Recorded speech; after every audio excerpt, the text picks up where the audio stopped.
Hello, Moseley. What's the whipping going on? Why are you whipping? You gonna get down? Alright, you tell them what's going on.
Alright.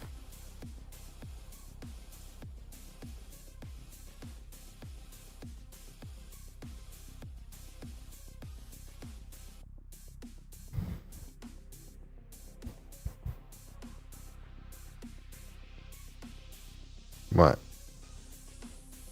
You chose to come up here, not me.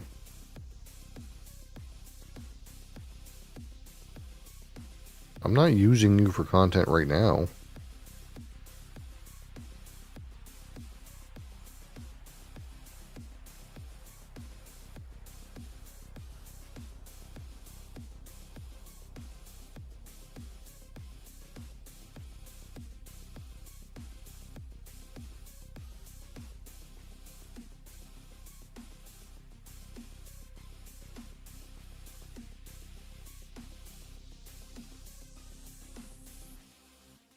What? You fluff ball.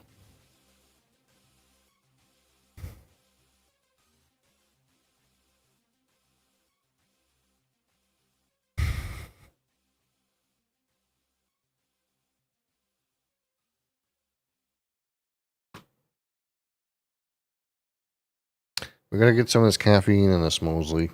We're groggy. And some of the go juice. Is it gonna be any good?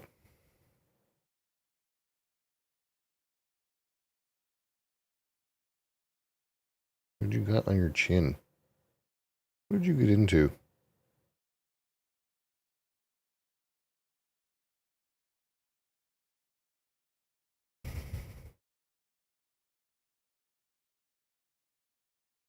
I don't know what that is. You're always getting into stuff, Moseley.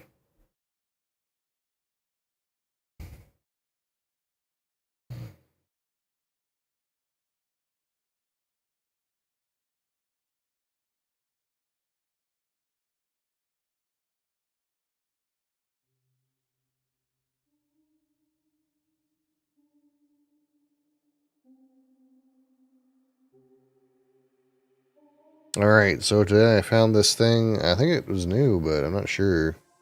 I never heard of it before anyway. It's called Rockstar Silver Ice. Zero sugar. Womp womp. Whatever that means. Silver ice. Um, Seems to have the usual cocktail of ingredients here. I don't know if it's a new flavor or not. There's so many. What am I gonna do with you? You're right in the way.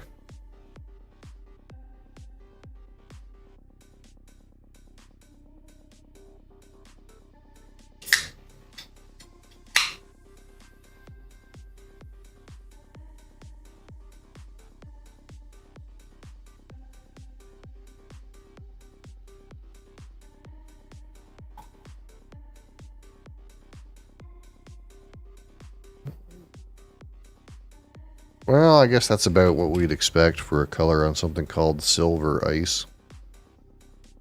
It's kind of gray.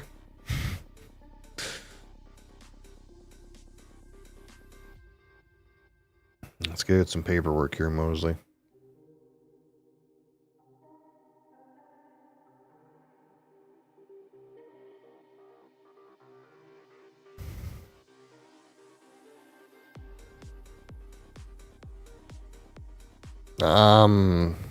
Smells like Sprite.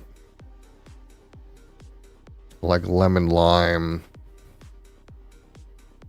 Some nice artificial sweetener, chemical note.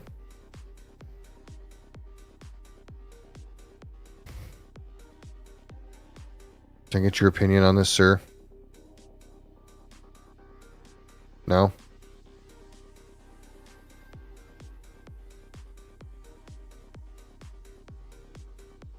Not. No. You want more of this?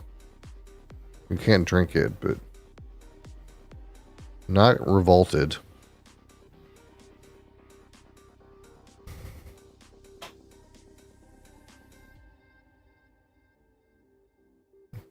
Yeah, it's like lemon lime at first, and now it's kind of like all artificial sweetener gunk. It kind of smells like it used to be a Gatorade around called like Cherry Freeze or something like that. It was a gray Gatorade, but it was like a cherry flavor. Kind of smells like that.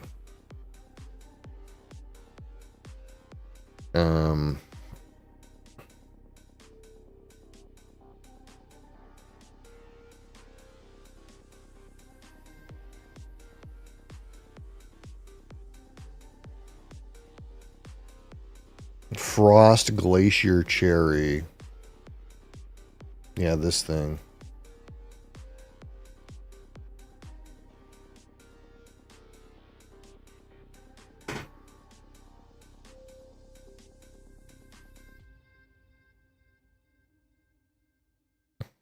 Chipper the cat, huh?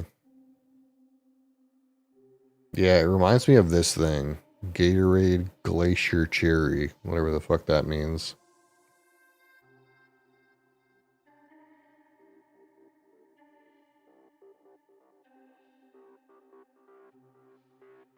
There's something like chemical-y about it, though.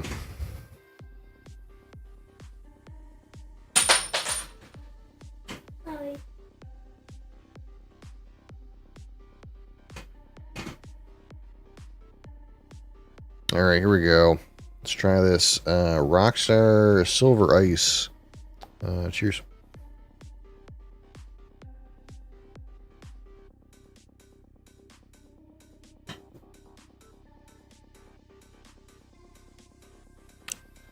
Man, that tastes like nothing.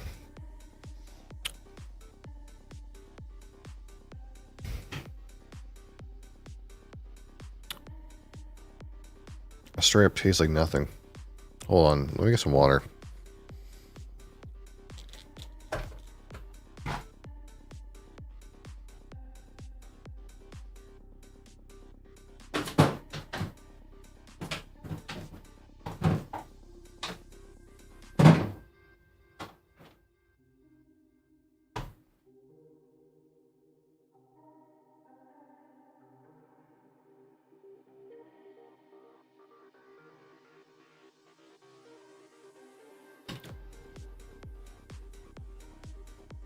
The god of dogs. Oh, you're in the wrong place, maybe.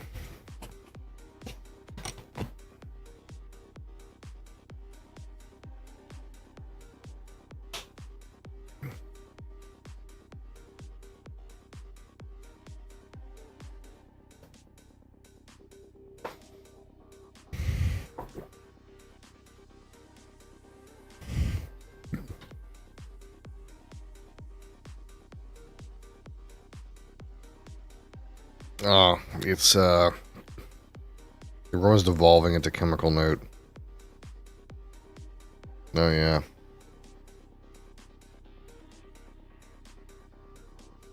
Like plastic.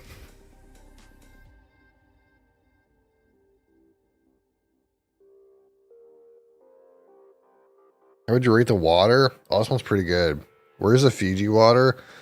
Today I went with Evian. You know,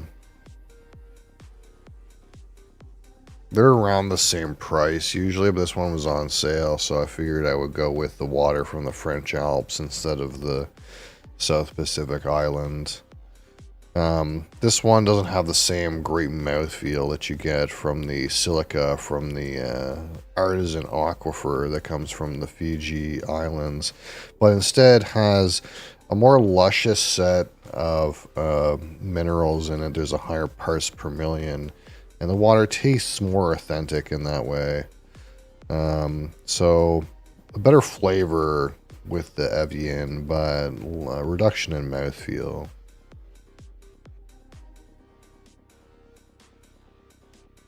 I don't think I've ever had either of those brands. Yeah, usually this is like the one that like movie stars are drinking for like $3 a bottle. Moseley approves of this water. Anyway, everything I just said is true. Actually wasn't a joke. Despite the fact that sounds like a joke. It is true, all those things.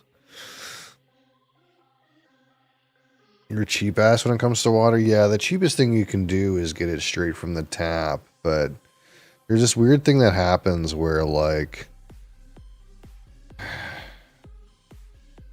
those pipes that come from wherever the fuck, you know, they got water going through them all the time, and eventually, you know, some of those minerals, like, start to coalesce. You know, if you think of your shower head after it's been used for a while, it starts to spray off in all weird directions. It's because there's mineral deposits on it, calcium and whatever. You know, sometimes what happens is your pipes get coated with like some of those mineral deposits, and when you pour the water into the tap, some of that shit gets in there, and it's not inherently bad for you, like to drink a little flake of like calcium deposit or something. It just kind of looks nasty. You like pour some water and you look at it and you're like, ah, there's things floating in here. It's kind of like when you pour a rain into a glass, it kind of looks nasty.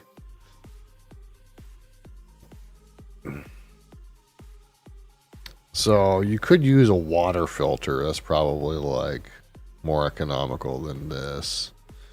But as you know, I'm a bit bougie when it comes to water. I like these rich person waters a little bit. What I don't like is when my energy drink kind of smells like plastic.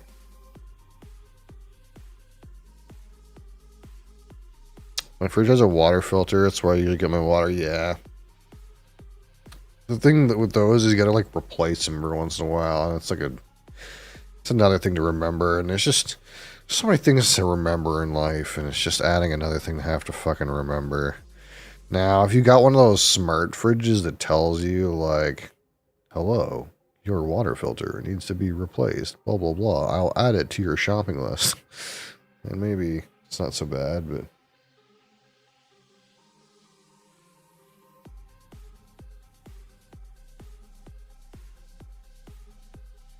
He's a dead cat.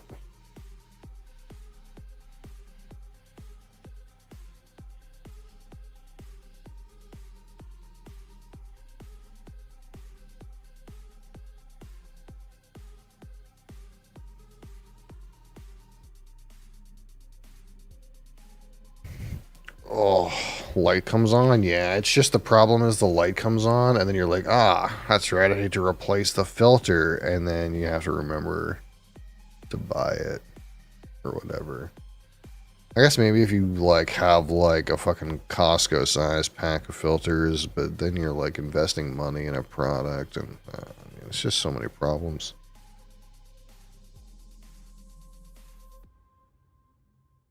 That is the better way to do it, though. You're not wrong.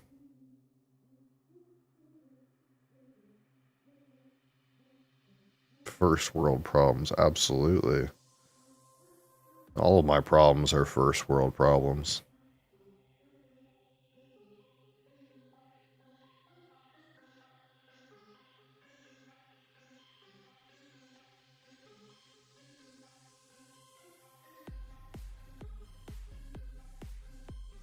At least it's got some of the lemon lime back.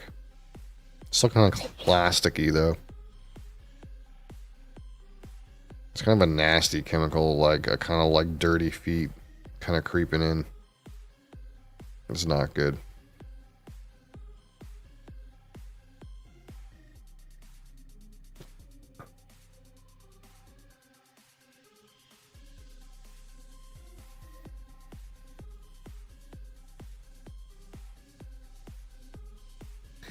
Yeah, it kind of tastes like that Gatorade Glacier Cherry, but really low flavor.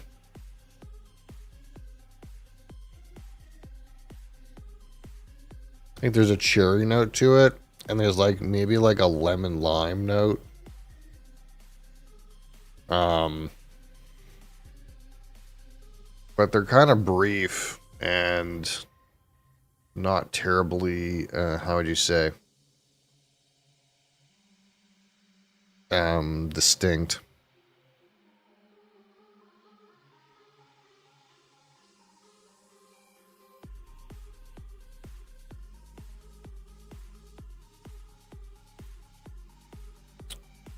I don't really know what this is supposed to be.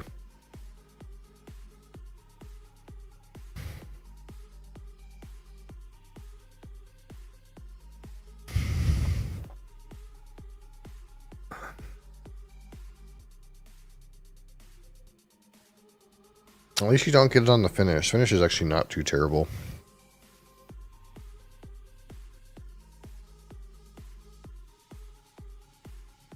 All right.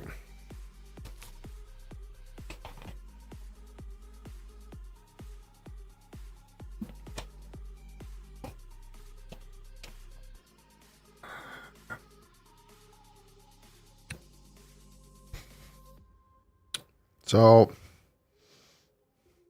with this aroma, again, it's got like a lemon lime portion, but it's also got some like plastic, slight dirty feet thing, some like artificial sweetener chemical note. Not the greatest. There's several notes there, but they're not my favorite notes, but you know, they're notes and they're relatively there. We'll go with 14.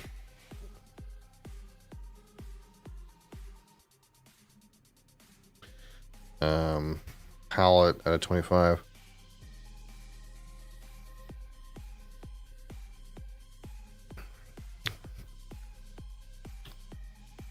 Again, not too much flavor. Very subtle lemon, lime, cherry. Kind of get that like sweetness a little bit at the first. More of that citrus and fruit, kind of like more towards the mid palate, strangely.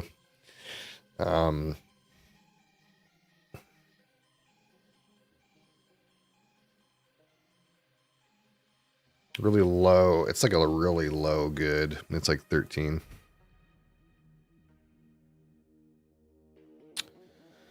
Um, And the finish, sometimes I've had a finish on this that wasn't bad, and sometimes I have a finish that's like really artificial sweetener note.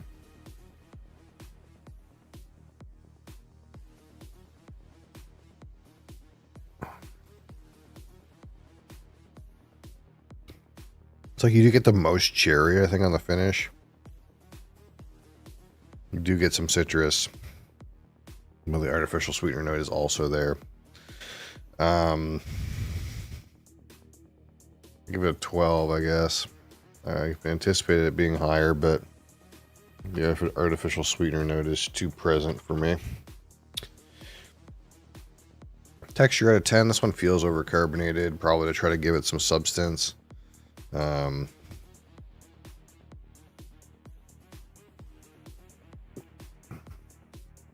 It's like all bubbles as soon as it gets in your mouth.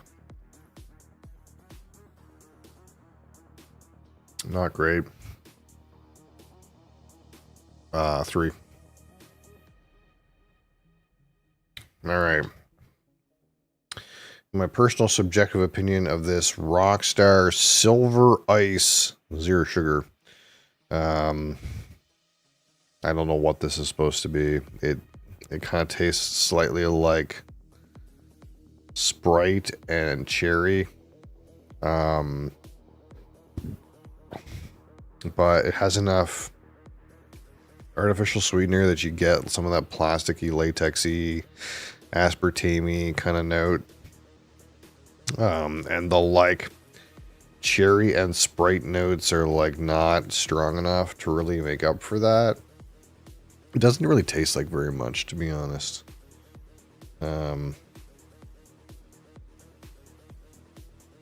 So it's like pretty bad. I'll give it a 3 for my personal subjective experience here. 3, 6, 12 is 18, 19, 22, 32, 36. Nice. It's okay. A strong 36. It's okay, you know. You know, most of these like offshoot Rockstar flavors are fucking nasty. If I'm being honest with you. I never tried them because I just like, anytime I go get Rockstar, it's just original. I just get the irregular. Once in a while, maybe the fruit punch. Very rarely. But these like kind of like weird flavors, like the real kind of off the beaten path flavors from Rockstar, they've been nasty, man. Really just not good. What do you think?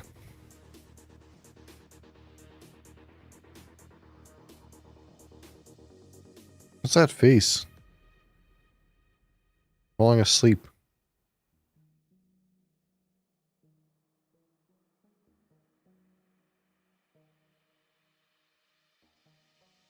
Weird animal.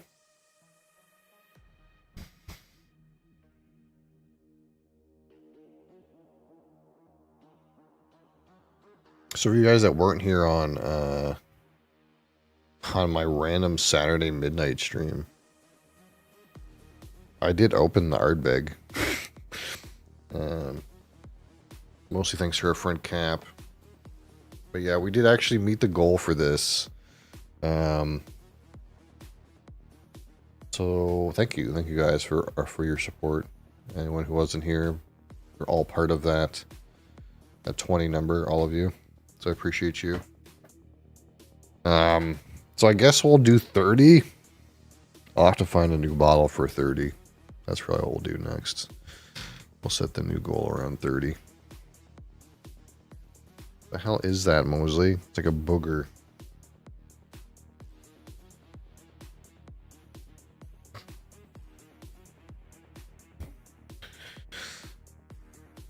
I think I need that keyboard. I think I need that. Am I allowed to have that?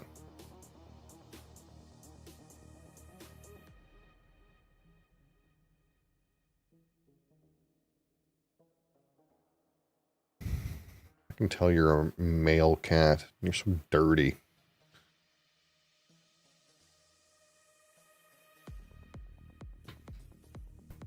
Okay. You took that personally, I guess.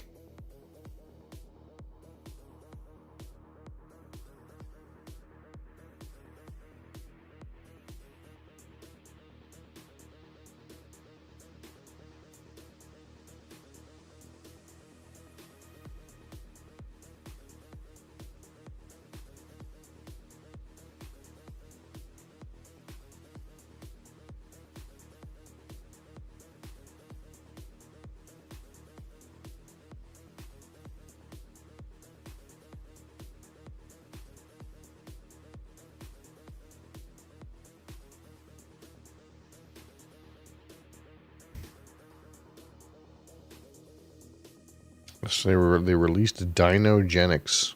This was a hype game when it came out. This Dinogenics. It's kind of like making your own little Jurassic Park.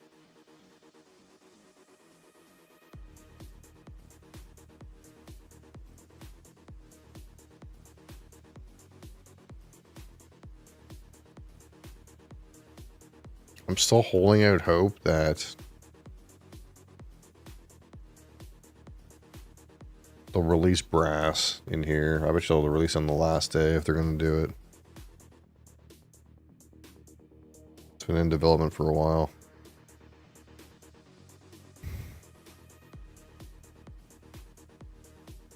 Imhotep. People playing that game? No. Imhotep.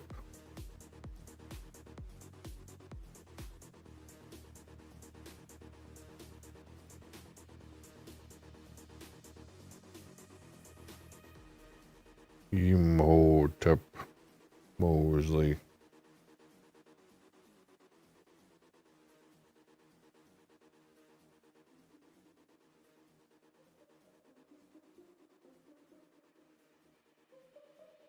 Anything new and interesting to play, Moseley?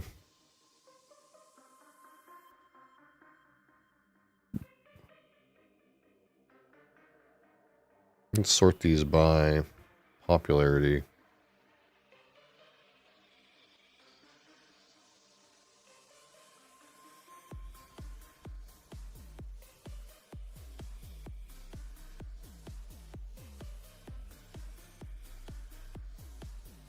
We can play Space Base, Moseley. Been a long time since I played Space Base. It's basically just like a a weird slot machine game. Oh, let's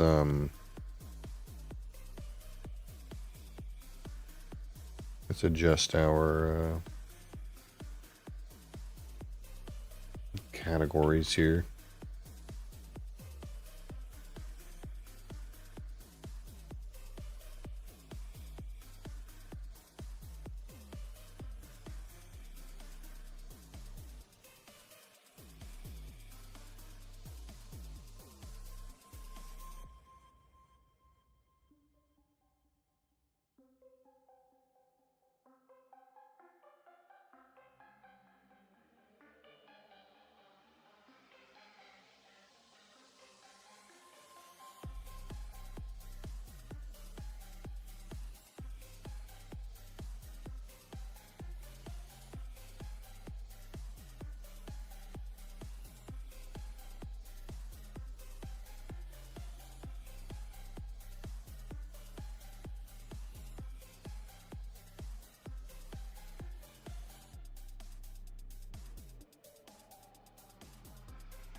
We meet again, cosmic monster.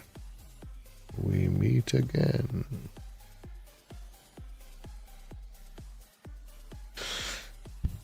Alright. See if we can get in some space base for a meme. What's the optimal player count here? I don't know, but I kind of want to play 4 players. Light speed variant. What does light speed variant mean? I don't know what that means. Everyone's playing with this light speed variant. I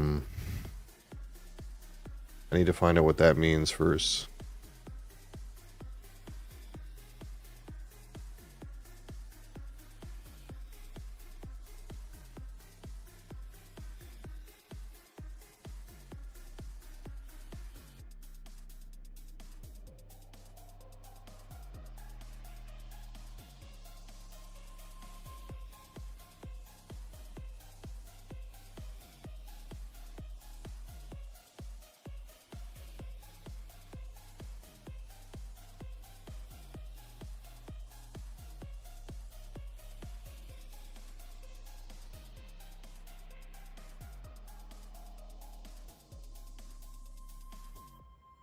Oh, it changes the way the game starts.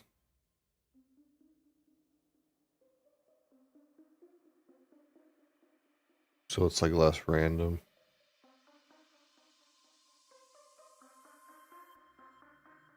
Okay, I'm cool with that.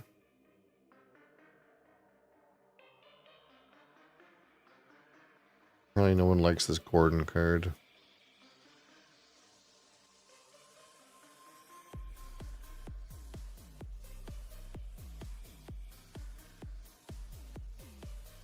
Let's give this a try. I'm played this. Have I played this on here? I don't know if I've ever played this on here. I played it in real life though. But it was a long time ago.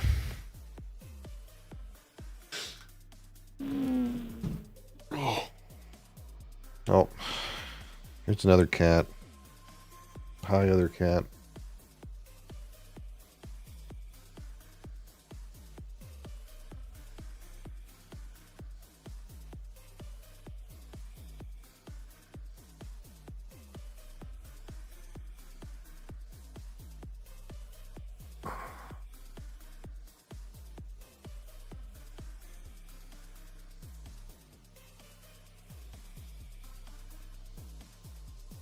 Is this a best with 4 game?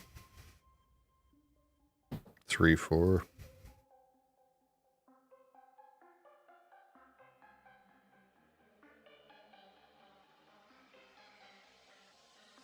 Hi.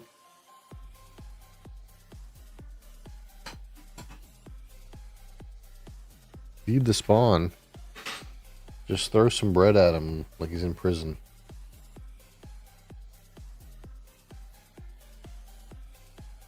Like an old-timey prison. Where you feed him bread and water.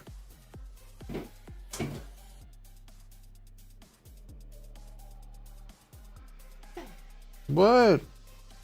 Moseley's already up here. It's not my fault.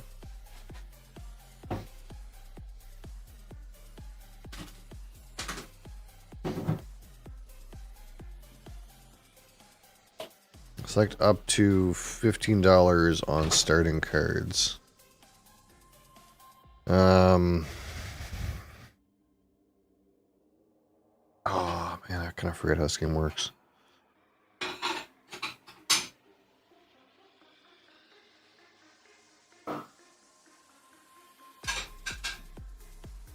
Oh wait, that's a 2. Wait, that's not what I thought it was. Oh, the number roll is the one that's... Alright, I want economic advantages.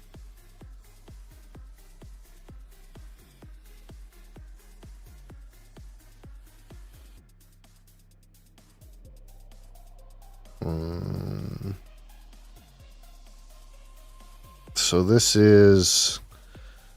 If you roll, gain a cube, spend a cube to increase the dice sum by 1.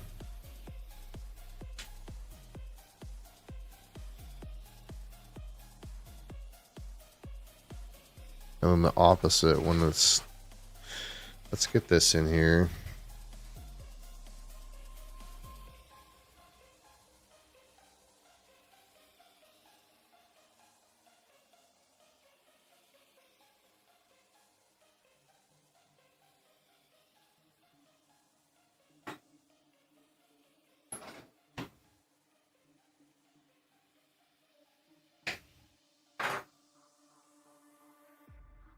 This is income, right?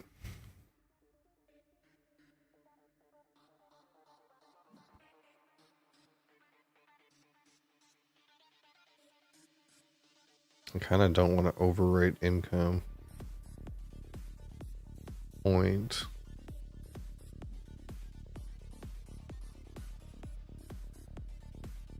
Maybe that's wrong, but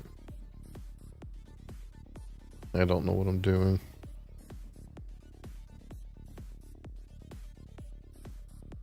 This guy rolls 1 and 6. 1 and 6.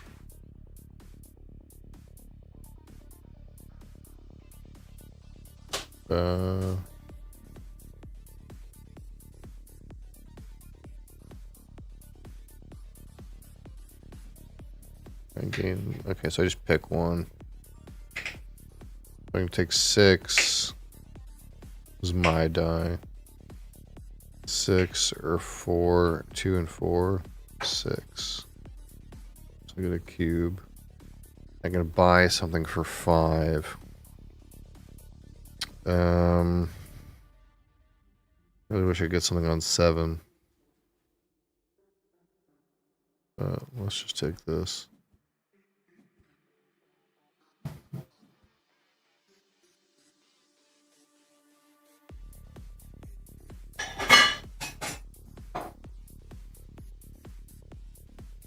Moseley.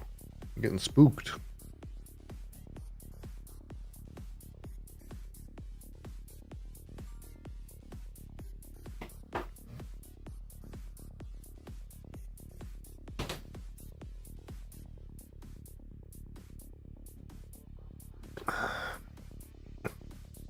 Oh, 12.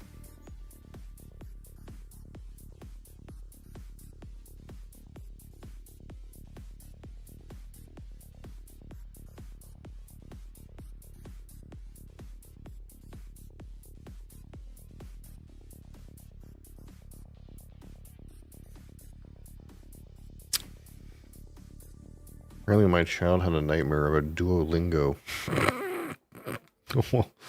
Whatever that means. If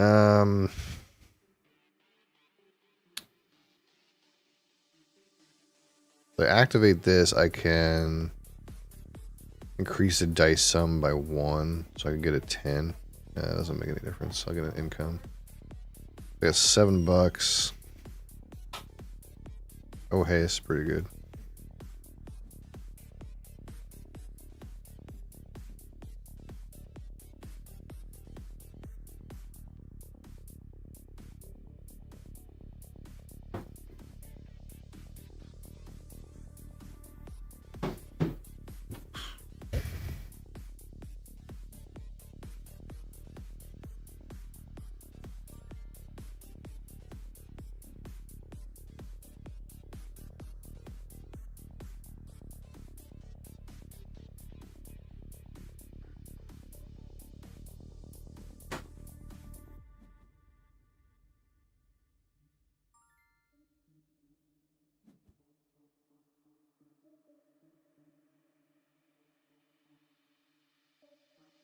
It's kind of stacked on 8.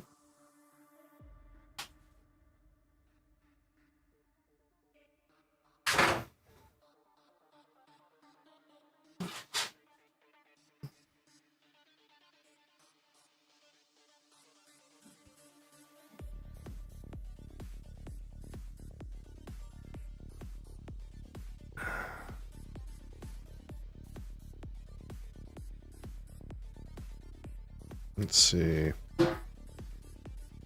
Can we buy something on 12? Go with this.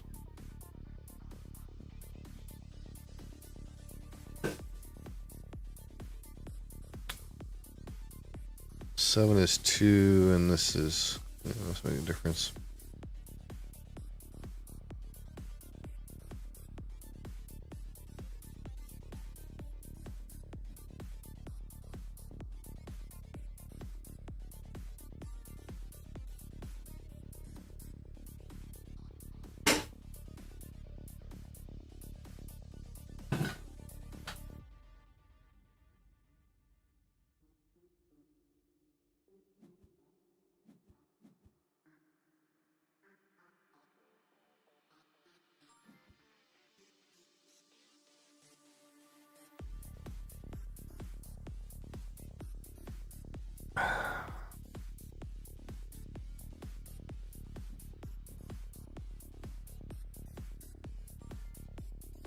3 and 3, 6. So if I press this, I could go 7. That's 4 and an income. We get something from the second shelf here. A 3 income. Or we gotta start going for big points. Let's go for this.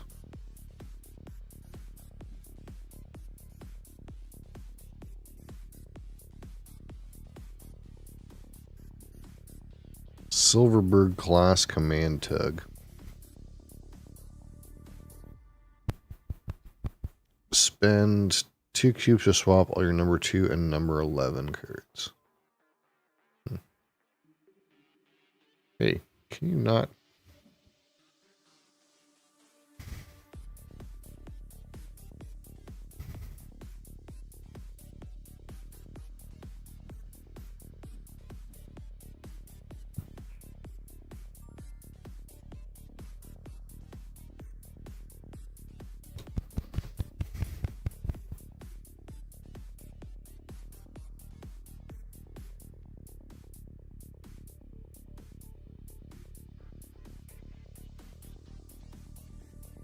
Fluffy boy.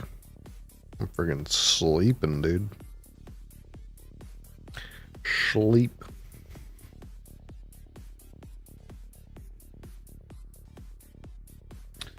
Let's see. Can't quite afford anything down there.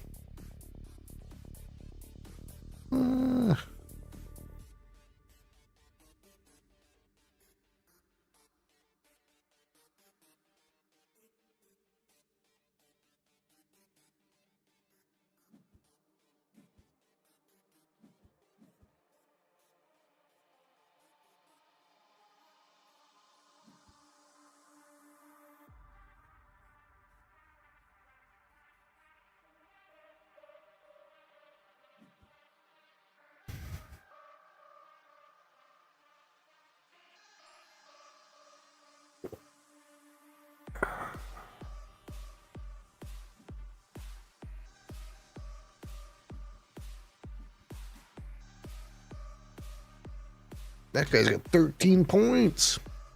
He's scoring points instead of taking money. Weird.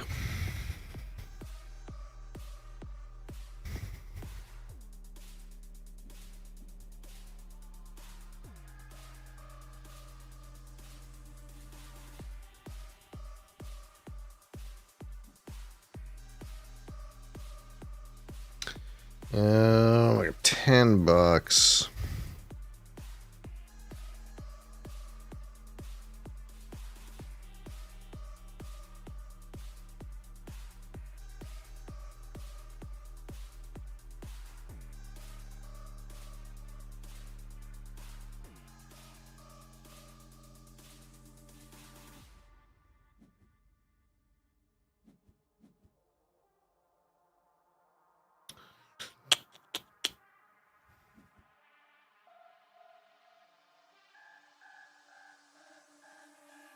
Okay, probably gotta start scoring points now. I can't remember the game end condition, but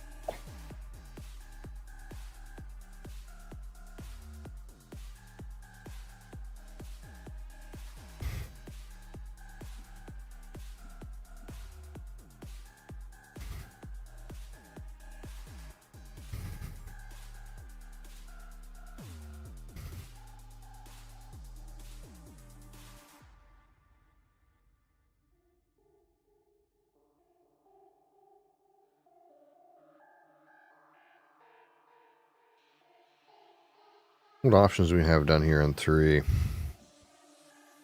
Place a charge anywhere. Me.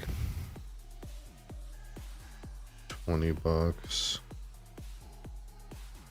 That's right. We can start purchasing cards in here too. If I save up for 42 bucks, be a rich man.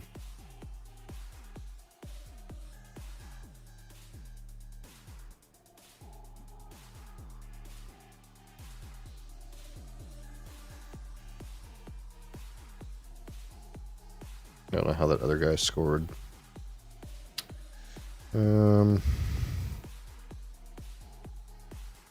Spend 2 to get 20.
Making big money, Moseley.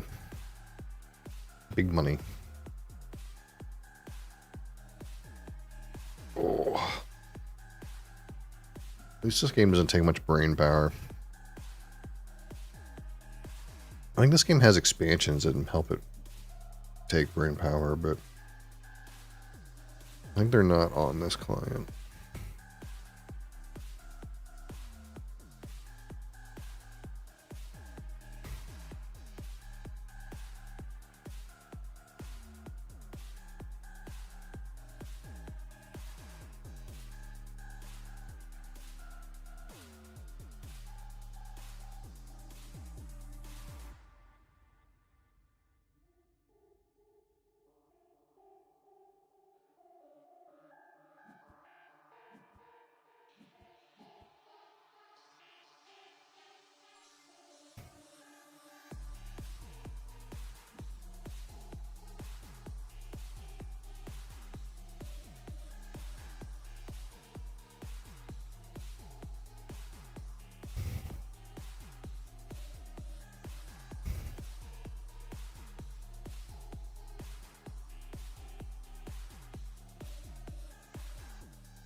Okay, I should probably hoard some money.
Um, 6, 8.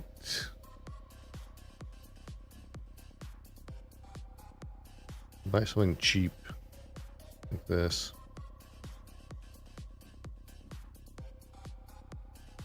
Oh wait, that doesn't work. Oh. Can't hoard money. You gotta use all your money. Forgot about that.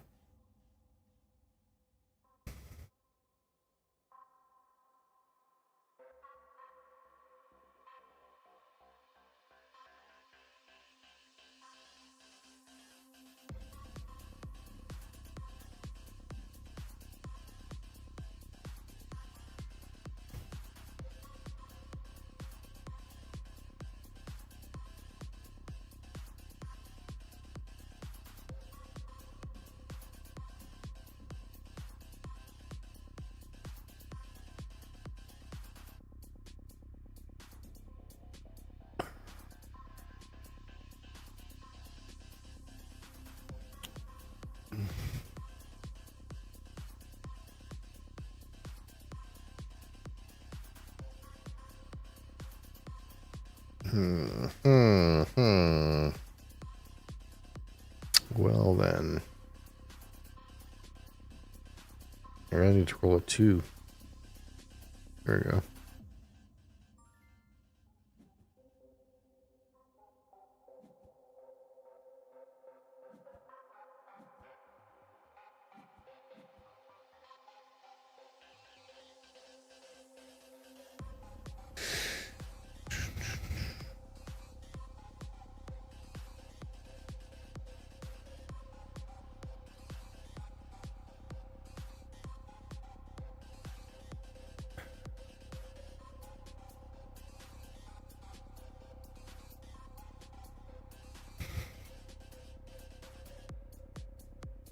So this guy swapped off to high level.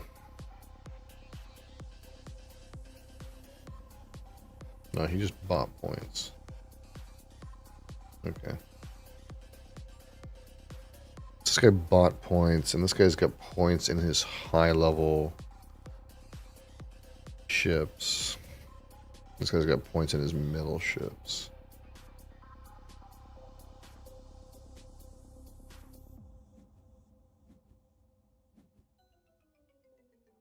Oh, this guy won. I'm not.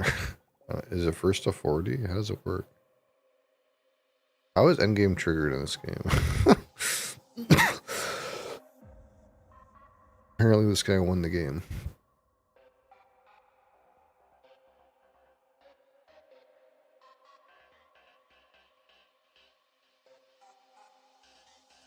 How does the game end again?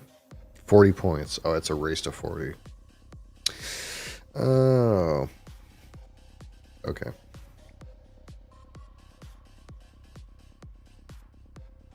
I didn't realize the emergency.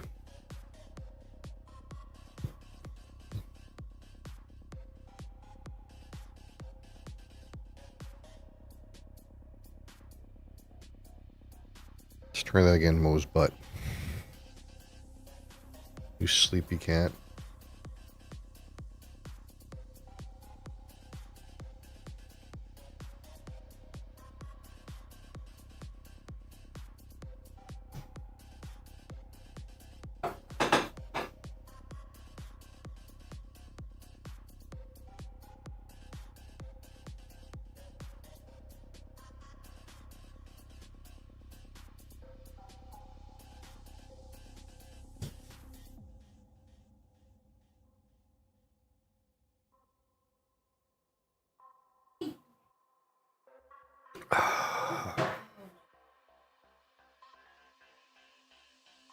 Place we can just think of it.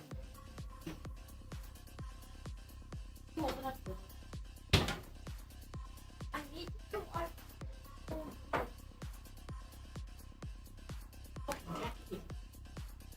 Yep. Don't worry, in 10 years we can just kick his ass out. I'm actually trying to 6 whole days. Okay, the cake got kind of all messed up, but I'm just full, okay? It still tastes.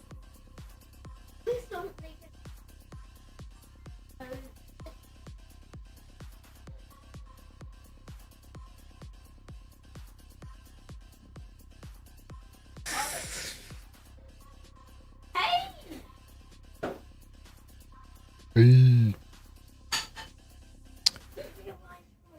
So it's like two ways. It's like either you try to roll points, or you got to go income into buying points.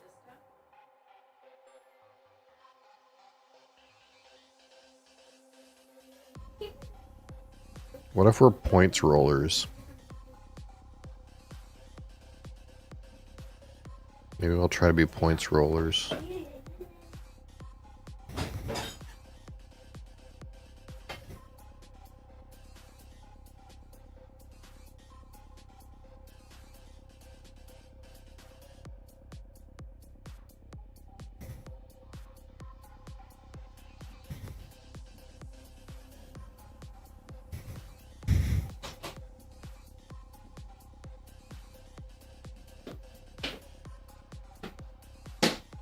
We can just watch the clock, and as soon as he hits 18, just boot his ass outside the door. Yep. Right at 2 a.m., kick his ass out. Nah, I don't have to pack nothing. just kick his ass out. No sectors to activate. Oh no.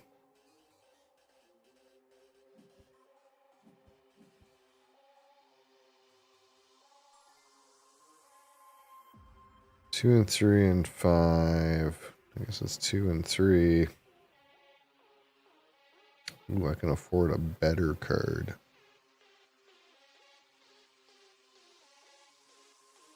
Gonna activate some low sectors, I think.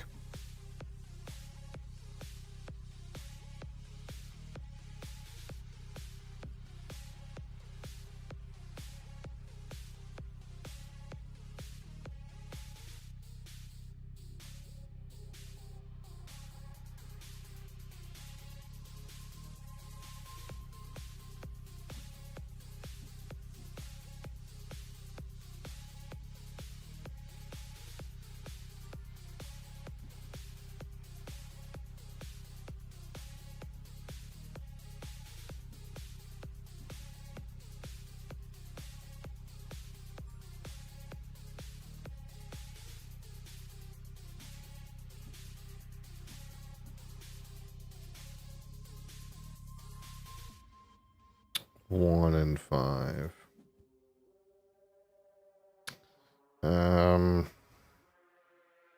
Anything on low sectors?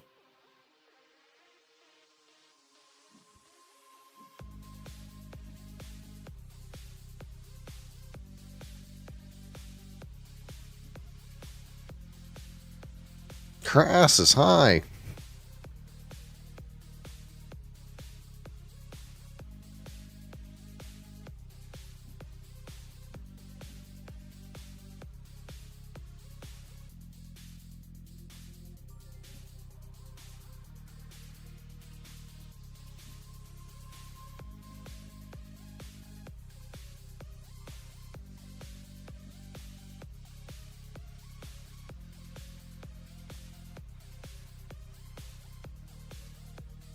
Are you hyped for the Path of Exile, Crassus? August 29th.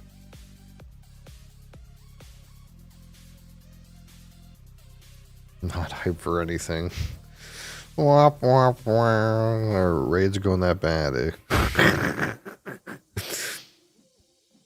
Have you guys raided since the other time?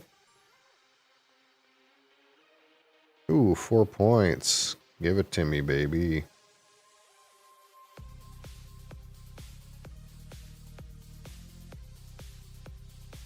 On 6.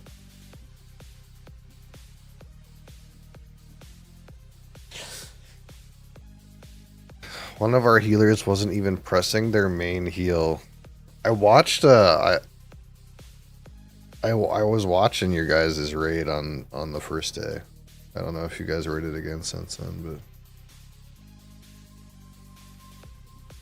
but my favorite part of the raid was you have that like ret paladin, and like he keeps dying at the start of the pull, and then you're like, you're staying on the ground, bud, and then you guys kill the boss.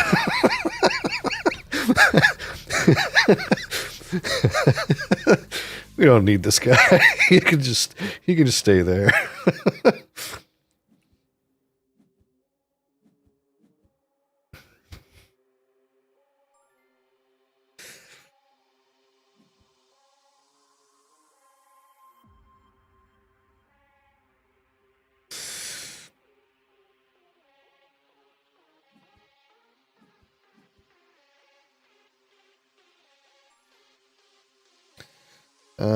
Ten is an income. 5 and 5. It's $2. I guess income's better. Moseley. Push. No, I only have $7. I can't afford that.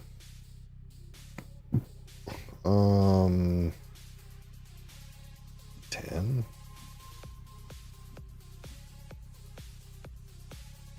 When you guys were like talking about those, like, I don't know what they're called, fucking phase binders or something. So I went and like randomly looked at a YouTube video while you guys were like discussing this like issue you're having. And I watched this guy's video. He's like, yeah, we pulled this boss one time, so we didn't really get it perfect. But he was like playing like a demon hunter tank. And like right when that sequence happens, where there's like that tank swap or whatever that they're complaining they can't taunt, the guy that like gets off the boss just like runs over and like grabs one of the phase binders. It's like, oh, okay. Apparently that's what you're supposed to do.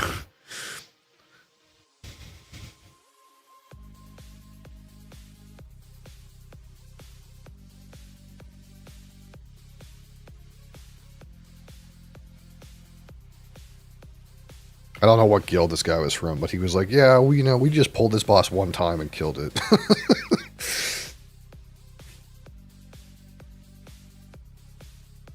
I noticed that like that they were like alive a long time too, even though those are like the ones that have the stacking damage debuff. They seem to be like the last ones to die too, and I know they like come in slow, but the reason we went to that boss because it's piss easy. Yeah, it that's what I was saying in chat, but no one reads Mike's chat. But I was like, that boss looks free.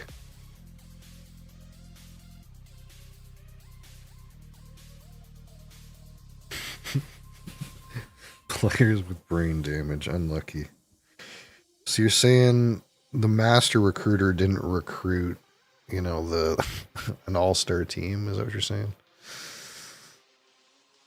It's impossible.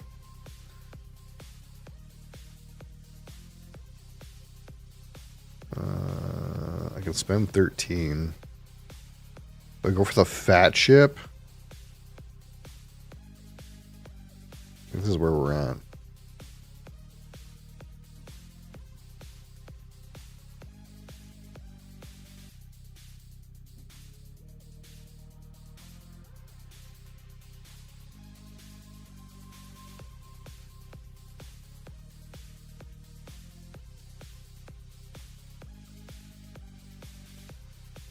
The whole instance kind of reminded me of like, it's like they remade Tempest Keep.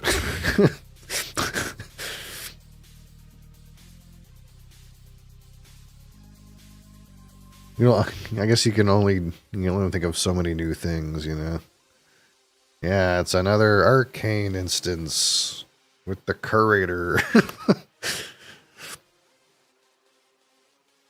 And more of those ethereal guys.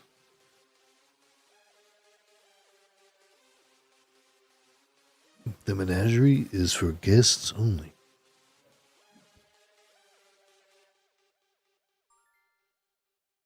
Two and four. Big money on two. Put all our bets on two.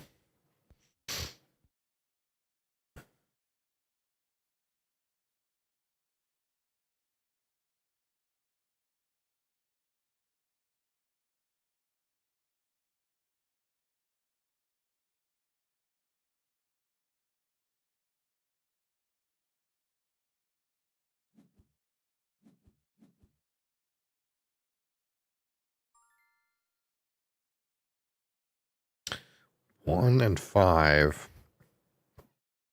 Or six. Give me 6. Points on 1, points on 8.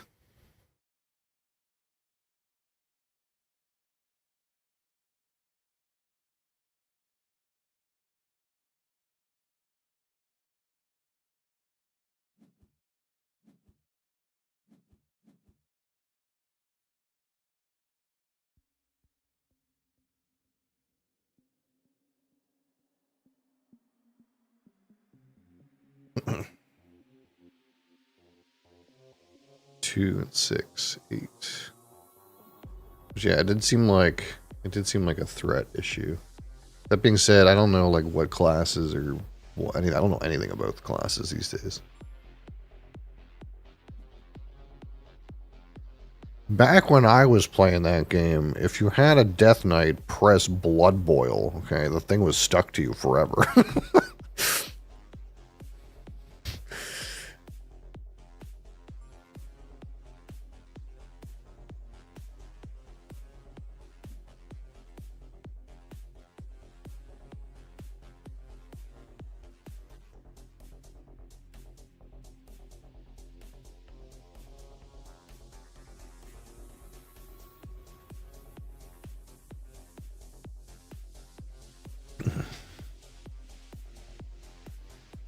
Should have stuck to PoE.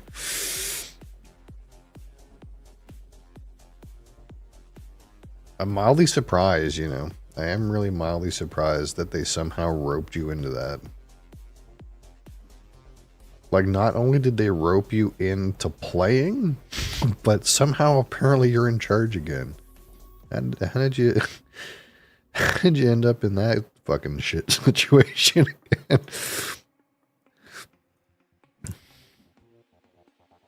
I'm not in charge of shit. You say that. You say that, but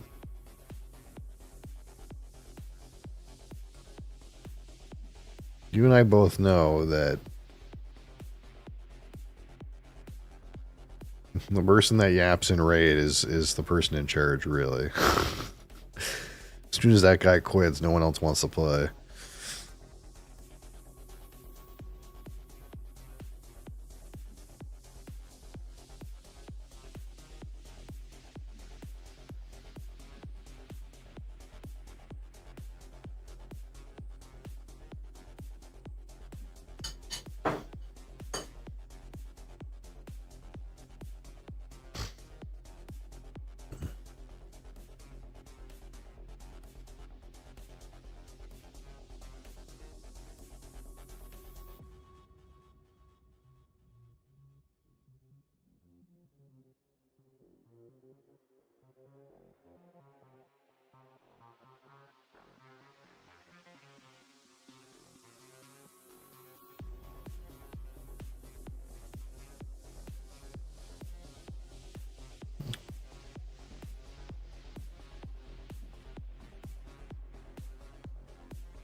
Two and 3.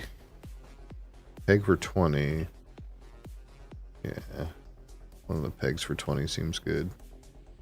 $12. What does that get me? I can stack more things on 2.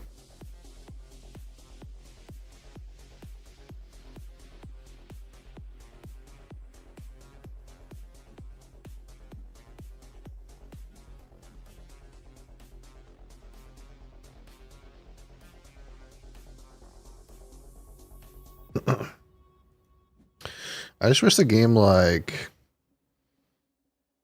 had a better crafting system, you know. That's all I wanted of that game, I think.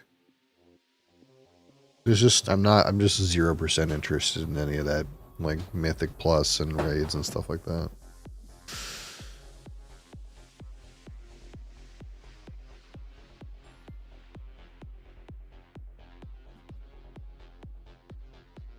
But the crafting system in that game's been so junk for so long. It's like I can't even.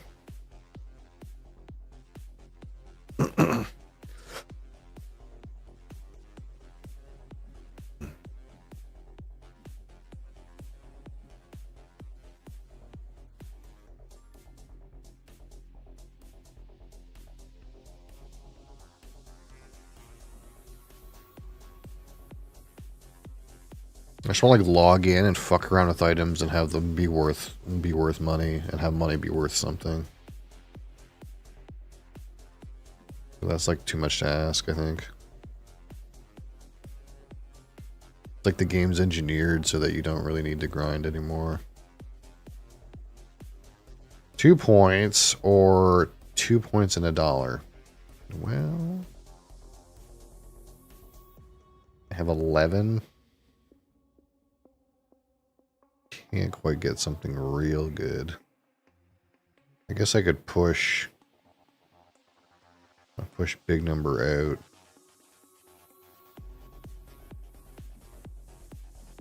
Try to start scoring that way.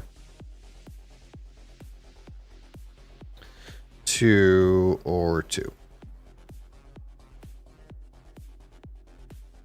No one seems to be rolling 10, 11, and 12 right now. It's like kind of junk. I'm not rolling it. They ain't rolling it.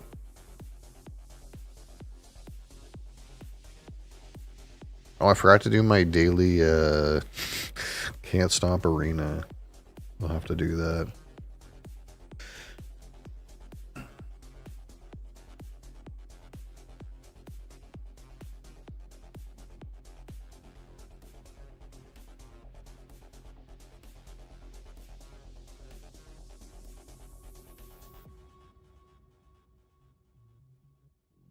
Is Blue buying? Oh, he's roll scoring. His income is also good.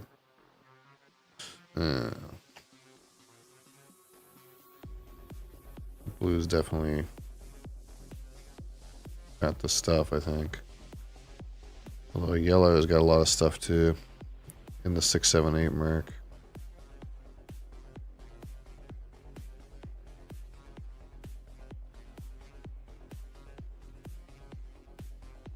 I'm definitely not doing this right.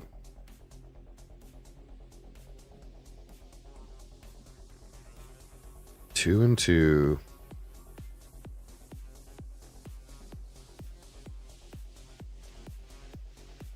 I have 29. Give me the biggest ship I can get for that.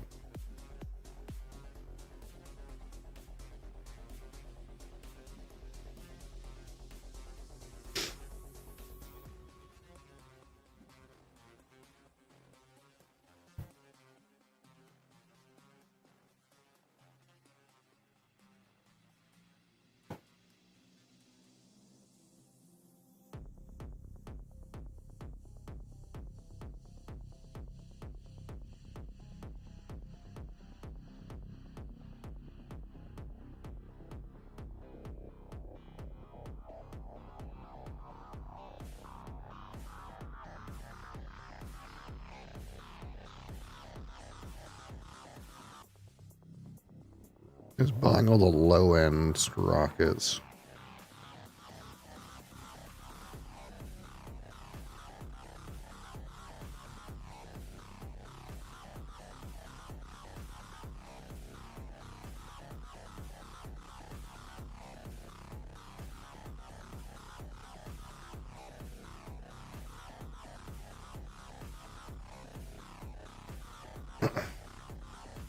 I guess what like yellow's doing is he's like concentrating all on 6, 7, 8, which makes a lot of sense.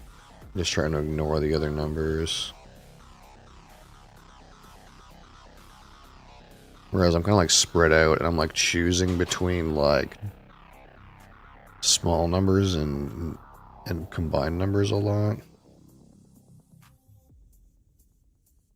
You could kind of like make your strat be like, hey, I'm always going to pick the combined die roll, and then you're like always in here and like never over here.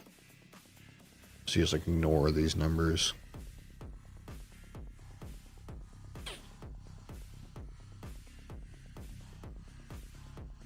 How come this guy's buying multiple cards? How's that allowed?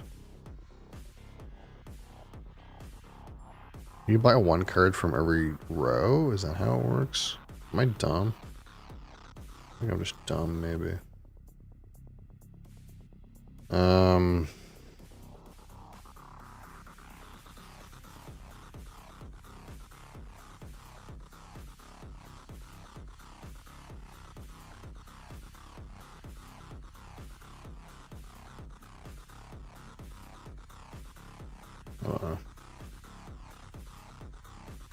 My strat's bad, whatever it is I'm doing.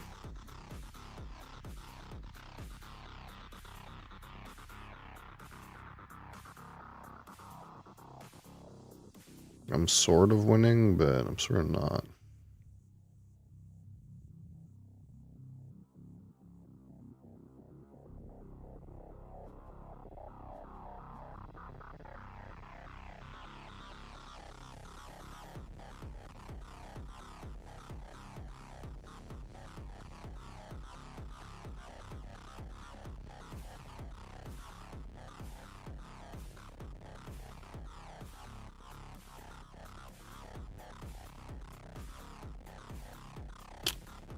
Yeah, this thing is pretty bad, but it was drinkable at least.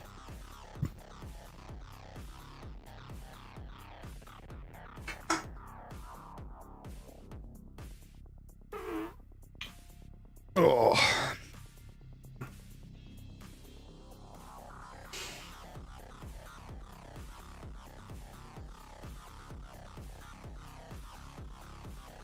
So let me confirm here.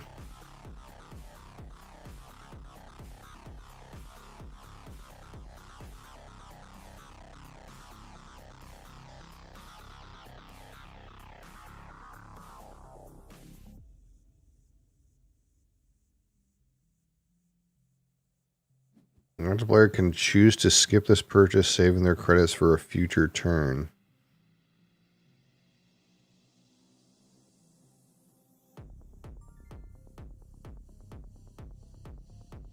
No, you can't. No, it doesn't work.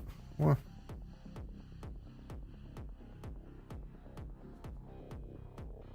Oh, I guess I have to press skip by. I don't think that works. I'm confused. I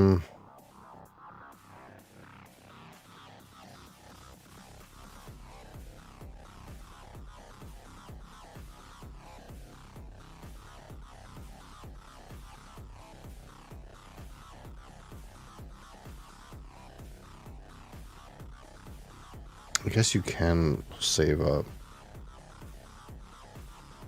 But when I tried to save up last time, it didn't work. It just took all my money.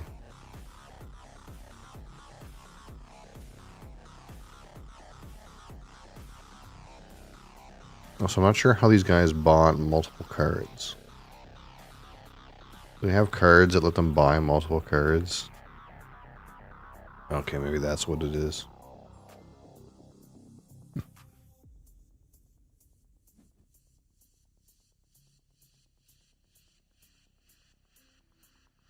Well, looks like I'm gonna lose. I'm not surprised.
Two and four or six. I mean, this is just better.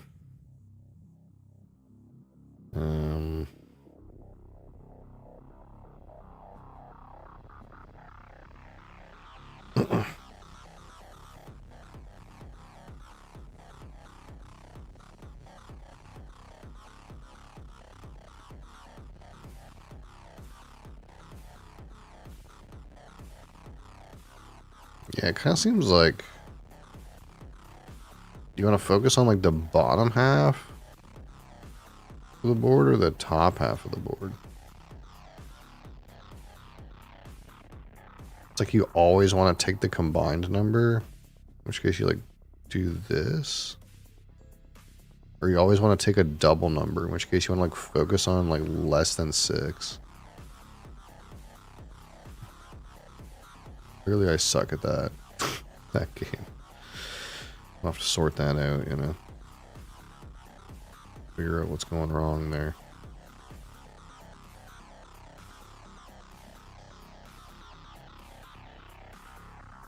Can't place this, can I? Guess we'll just do that. Game over. I think I'm dead. Dead in the water. Yeah. It's weird. I felt pretty good about this game for the first little while. And then as soon as I got to like the second last round, I felt really terrible about the game.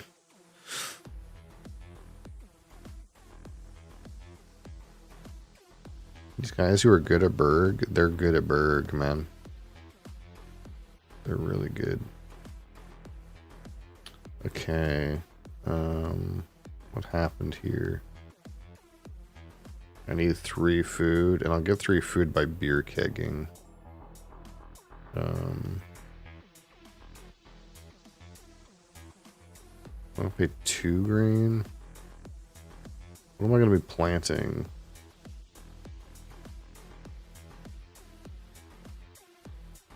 I'm gonna be planting what, 2? We go down to this, then I go into 2, and that's 6. That's not enough. So if I do this, and I plant 3, then I'll have enough.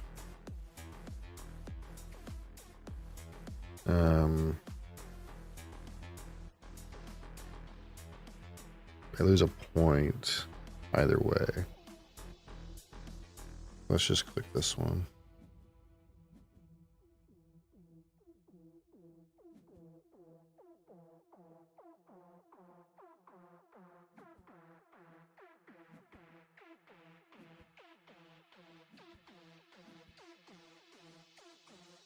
How many pumpkins is max? Is it 6? Oh, 4.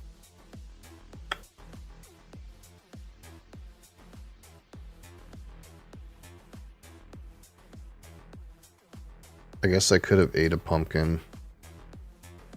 I guess I could have ate a pumpkin and paid another grain. Or, no, it doesn't make any difference. It doesn't, yeah, it's not relevant. It's the same amount of food either way.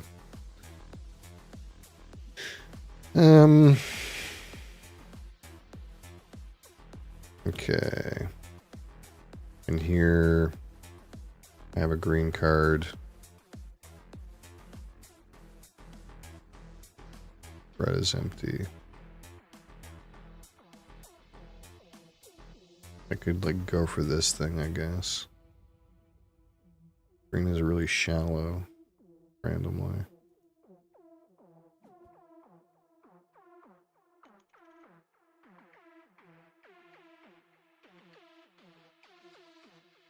Alright, let's do some classic can't stop ranked gameplay.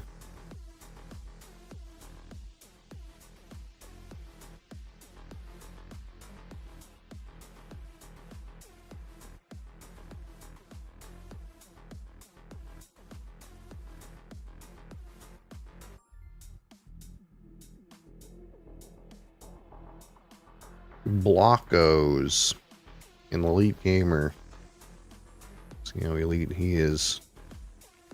I'm a dice rolling master. Check this out.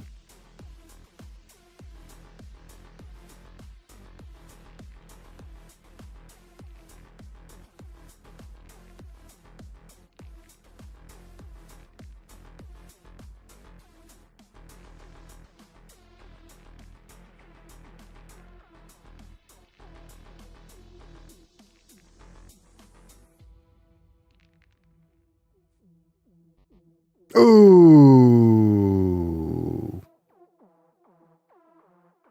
92% chance to roll a 6, 7, 8, and I failed. I'm a failure. Wait, okay, this guy failed already. It's alright, we're back in the game. 2 and 8. 6. I guess I'll take a 2 and 8. I would really like another 2. That would be like badass. Yeah, I wasn't quite there. Like maybe I should have saved 6, 7, 8 in the middle, but you know. Was I supposed to hold a 2? I don't know. Yeah. He's got a position now. He's got a position. Ooh, it's not good.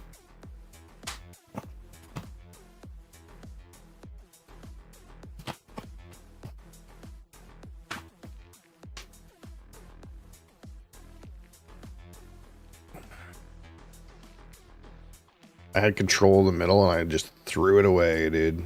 I should have saved my middle. So I keep getting this double 6. And 6 is like worthless unless I get up close to him.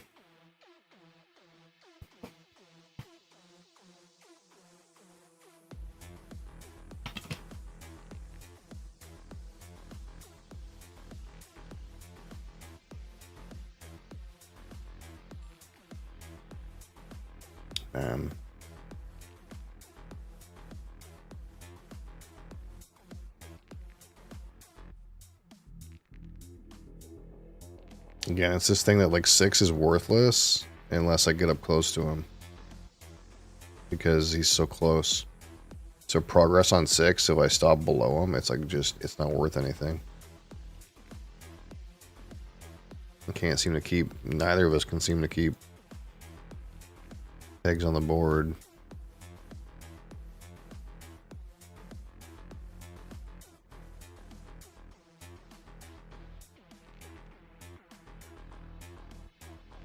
Let's see what we can do here. If I can get control of 7 a little bit.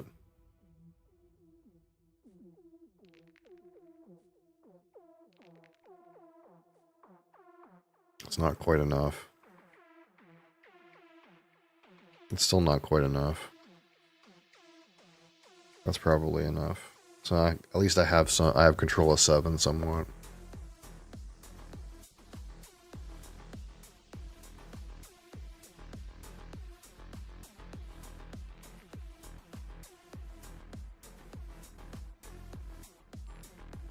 $12 and 9. 12 and 4. Taking it. I'll take 2 12s.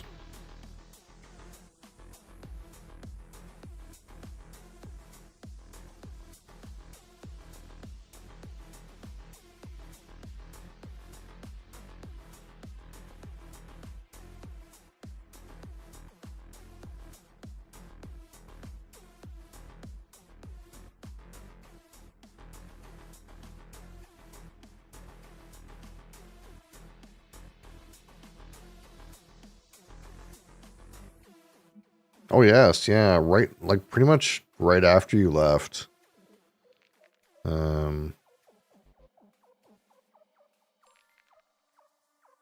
Like ooh, 12 and 3. Oh, I guess I can roll again and oh, I'll take a 2 as well. Yeah. Yeah, Cap gifted 1. And then the like I think somebody else subbed. What happened? No, Cap gifted 1 and then the thing popped up that it needed 5 more, so Cap gifted 5 more. And then Mark got hit by the gifted and he came in and gifted 1 too. It was really great.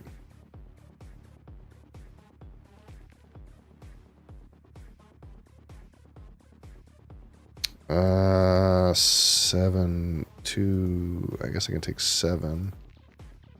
Man, look at that. I got 2 and 12 and my 7's almost in.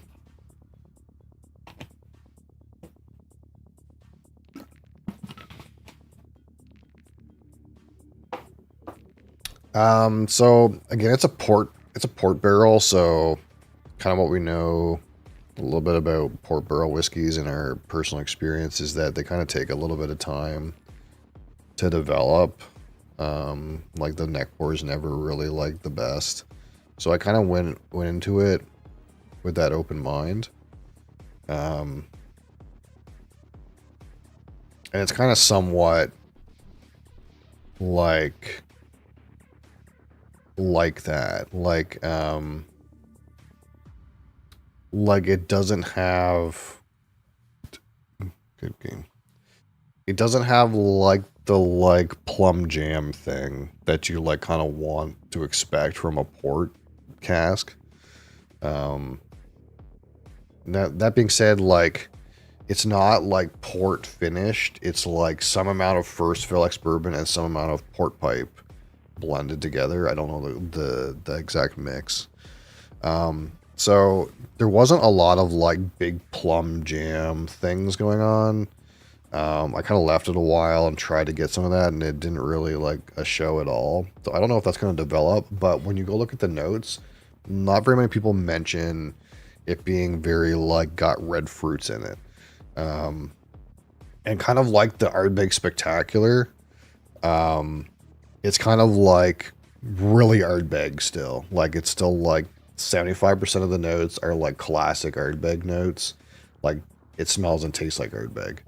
But it's like that remaining like 25% is like the part where it's a little different. So it's like, it's not like that remaining 25%, it's not malty like the Spectacular, and it's not like dried fruits and maple bacon like the Ugdal.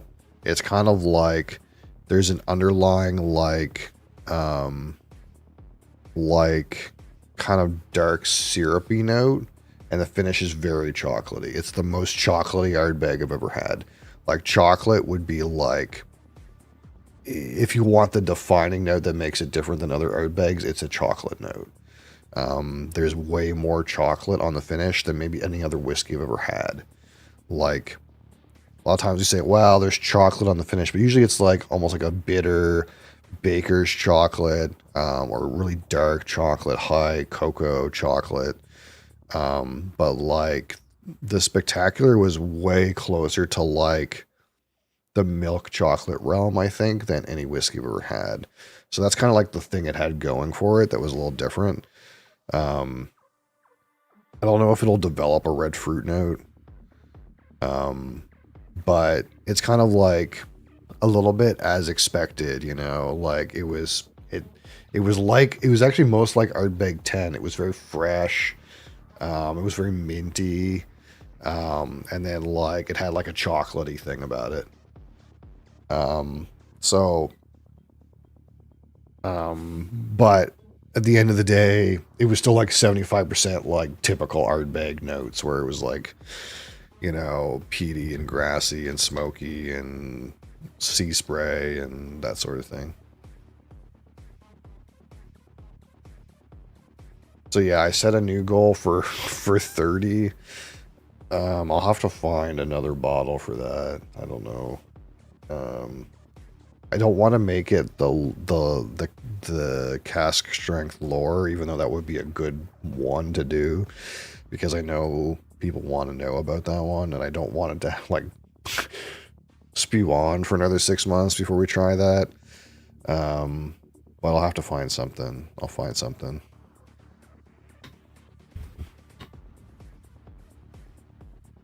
Oh, I won, didn't I? I did. I was a winner. But yeah, I think maybe like we'll see how we feel about it in like a month or two. I don't know if it'll develop a red fruit note, but um,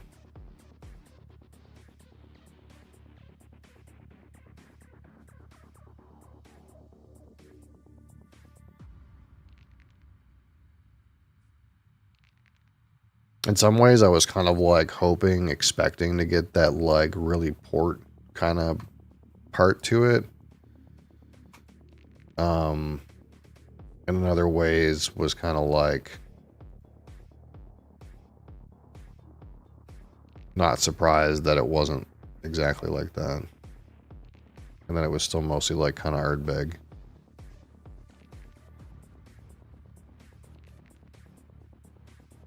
This guy is making a real run on the outside.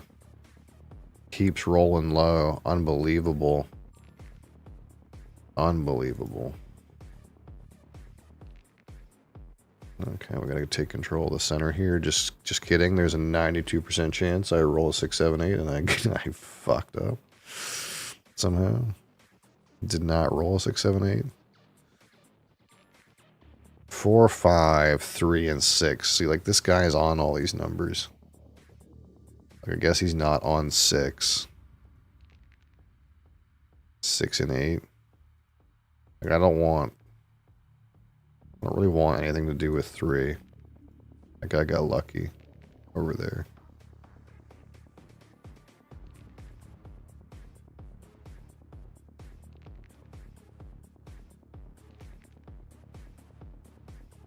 Okay, we got control of 6 at least.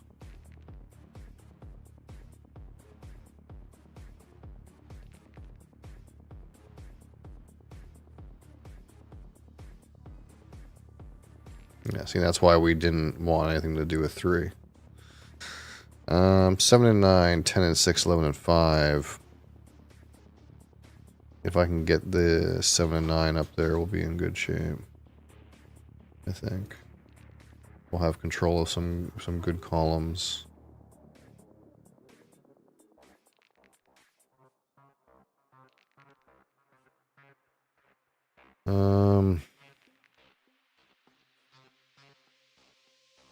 We'll just hold that, I guess. We're pretty high up on 10. Would have liked to get another notch on 10, but this guy just keeps rolling 4 and 5, dude. Like a god. Like a veritable god. Oof. I was about to say, his luck better run out, dude. That is kind of nuts. 12 and 7. 12 and 7.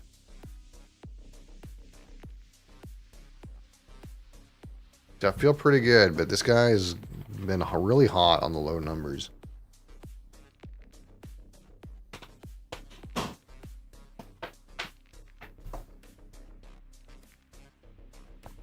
Like, somehow he keeps pushing this 4 all the way up. Every time, dude. Like, it doesn't even seem fair. How is it even possible that he should be allowed? Now I feel like I really gotta go. You know, it's go time.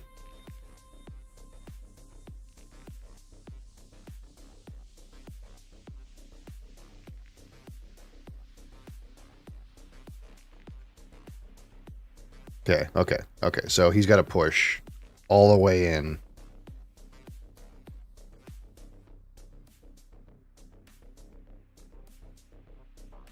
Because I'm just telling him I'm going to win on my next turn. You got to roll. Like, what the fuck? The guy just rolls 3 2s in a row, dude. How's it even possible? That guy's so lucky, dude. What the fuck? Guys got loaded dice. That was some bullshit right there. There's no way. I felt like I played that well. And that guy, like, was just like, hey, I'm going to roll 3 2s in a row. See ya, bud. And I was like, okay.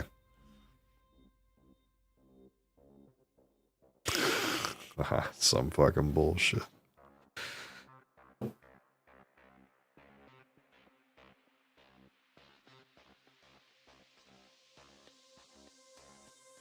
Yeah, you stay away from that. The worst part is this mat is all scuffed up with claw marks right around where my XLR interface is. Because he keeps like trying to go up there. And then when I try to pull him away, he claws into my mat. Little fucker. I'm going to have to buy a brand new mat. Because of you. I'm going to have to spend $100 and buy a brand new desk mat. Look at this smug cat.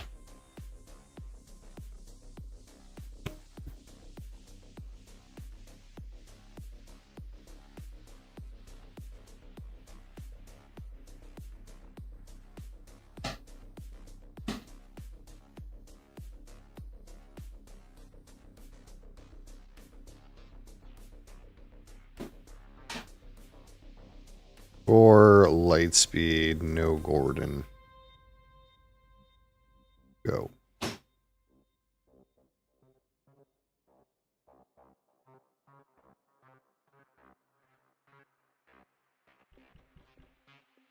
Oh my god, look at this guy. He's strong. A strong dice roller.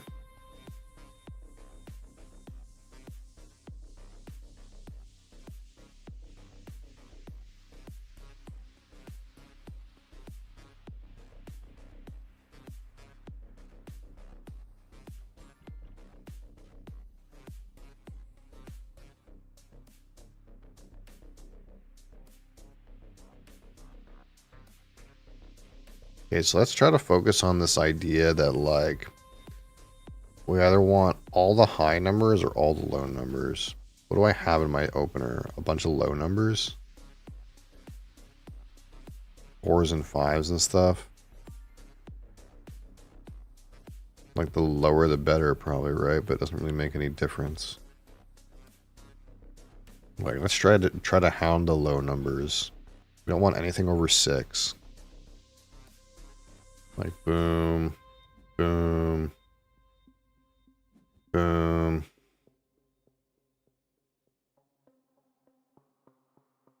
Do I take this 6 thing? Increase dice sum? I don't need that.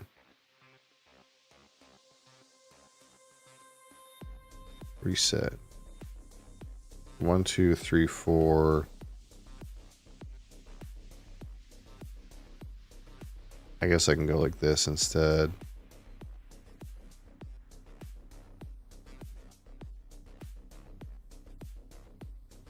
Sure.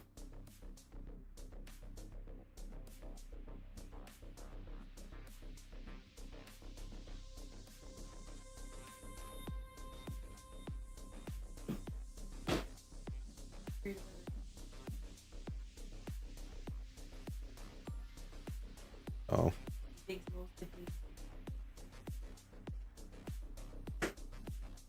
I mean, yes, Moseley is a smart cat. Very smart.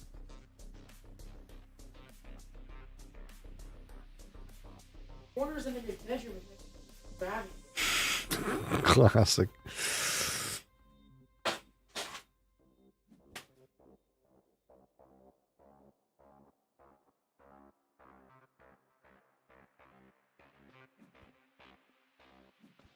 Moseley.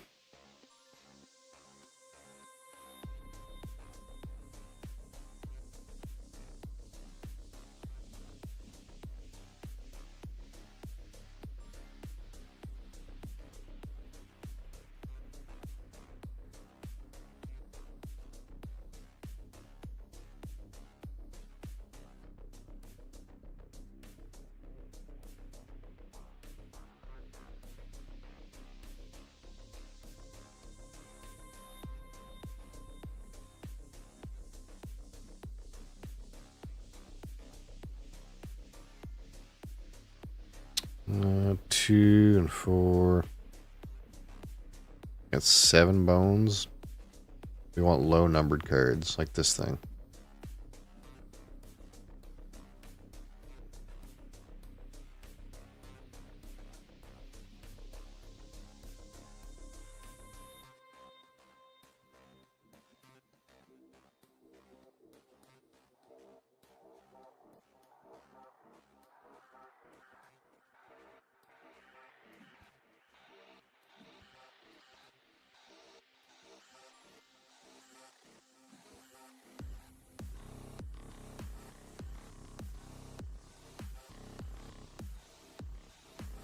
What?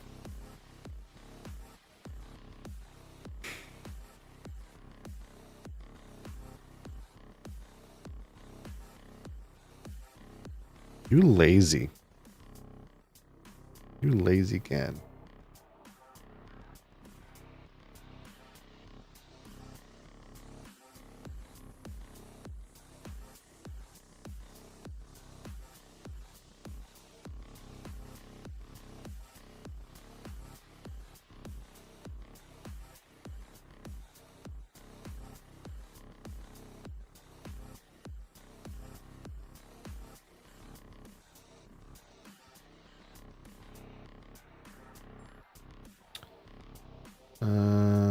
Okay, 4 and 5, 2 points. We're not doing an income strat. We're not doing a purchase strat. We have to win on rolling points on rocket ships. And the question is, do we go for more money or go for points? I think like I want more money at first. You know, try to get some more money at first. We're early enough in the game that I think I want to try to get more money in my slot machine.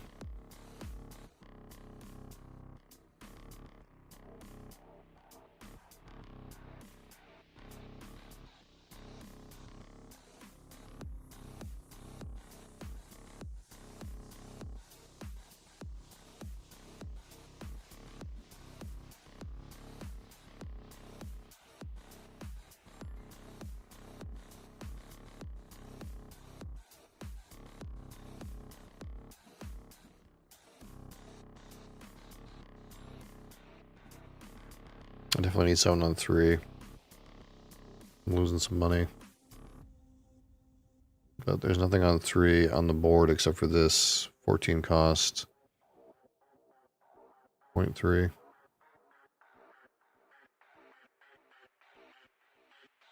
Have to get a little bit lucky to get that. Oh, I think you just stole it too. 3 and 5 or 8.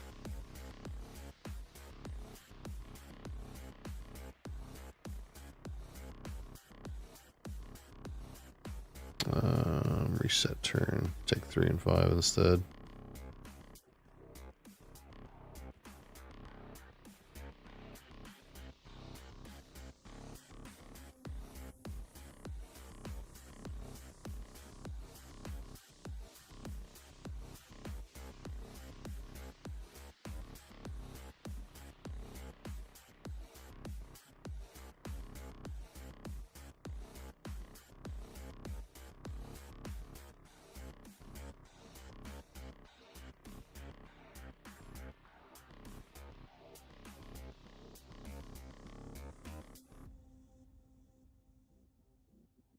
What, you?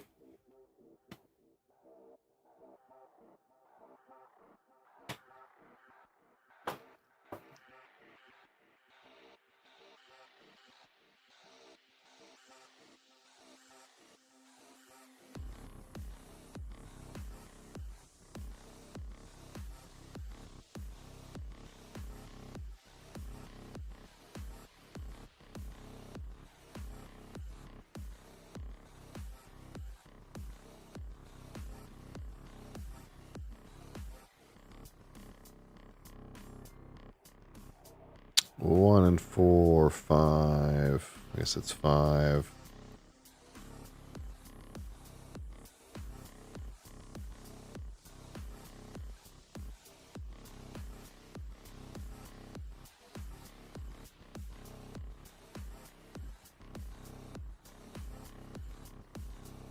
One and 4. Pretty good, pretty good. Okay, and I got 12. 12 on the 1 slot.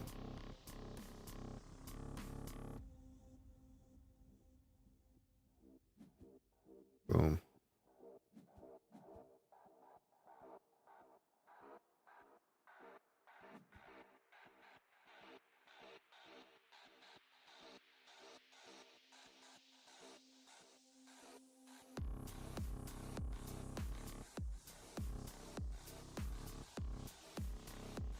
Maybe it's better to do this on the, like, combined roll. I don't know.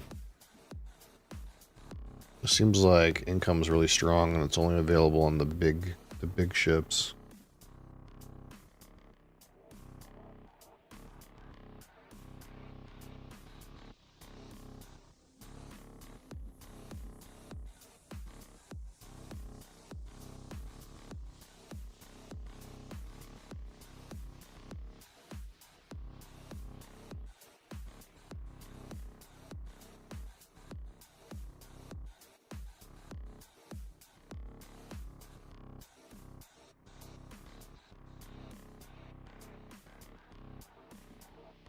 I was focusing on the top. It's on the bottom. Boom. $12, eh? I want this. 14. Pretty bad, but how much I can do. It's like the only thing I can take. So if I press skip by, I keep my money. Okay.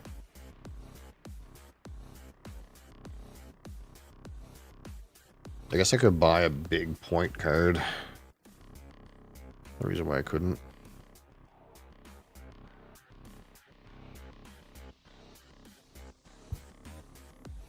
What are you doing, you wild animal? You're rolling off the desk.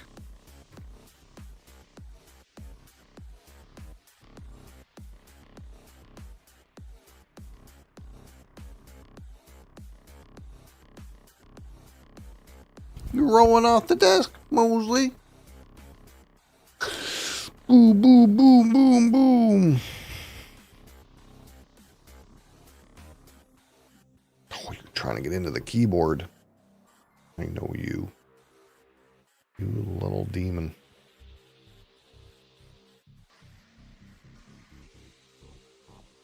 24, what does that get me? A 6 yellow? Oh, I don't want a 6 yellow. I want at least a 7.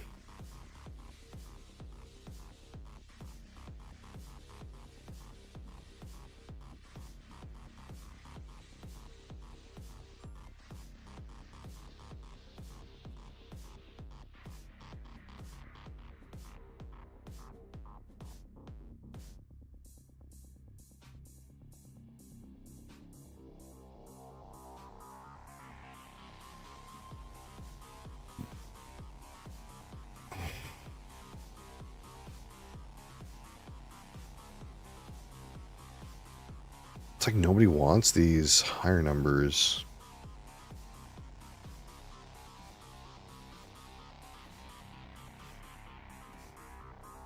What's a strong player doing? Playing the low numbers in a weird way with increased dice sum.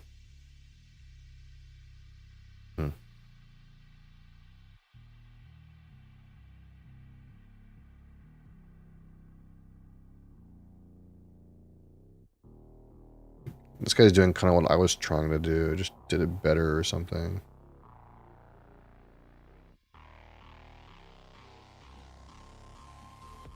You gotta stay away from that stuff. I know that you know that I'm trying to move you away from it. You're being a little bit rebellious.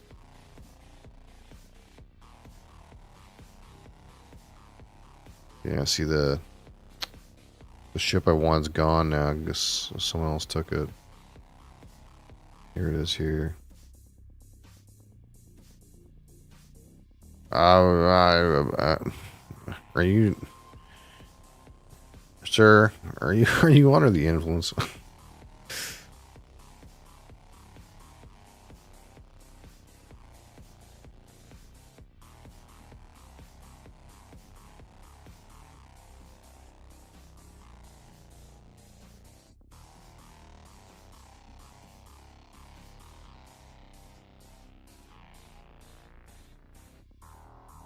I don't want any of these. Like I could take this. Not really what I want though.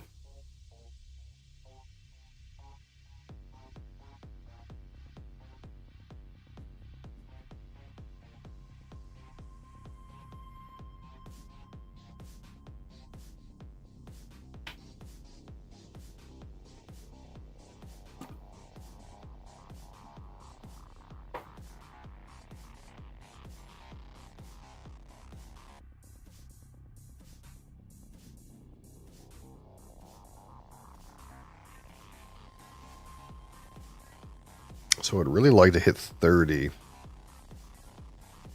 can probably do that between these next two rolls, right?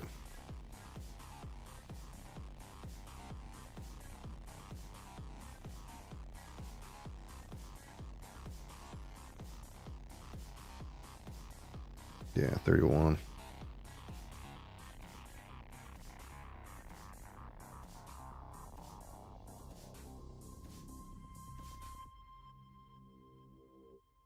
I feel like this is not what this strat looks like optimally, but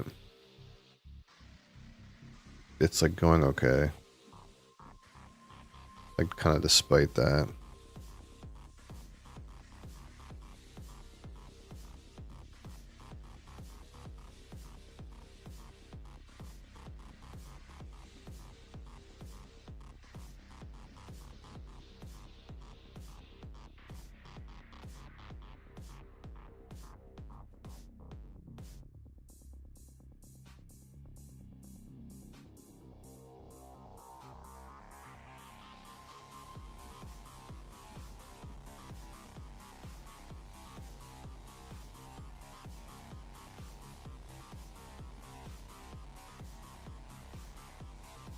Because like this I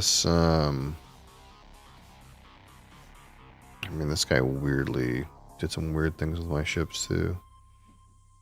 But like this, some of these guys took the ships I wanted. These like low rolling point ships.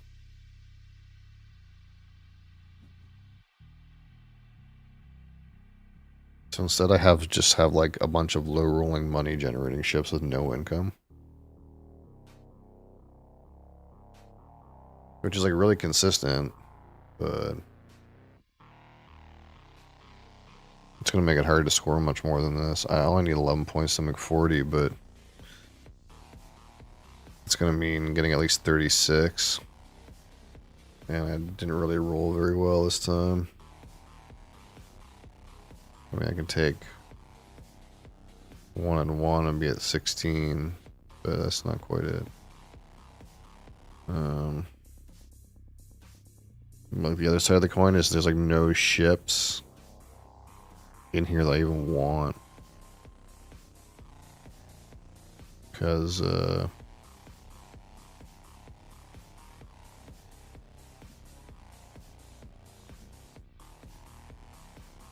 they're all high ships. They're for like a different strat than what I'm doing. So now I need 6 points.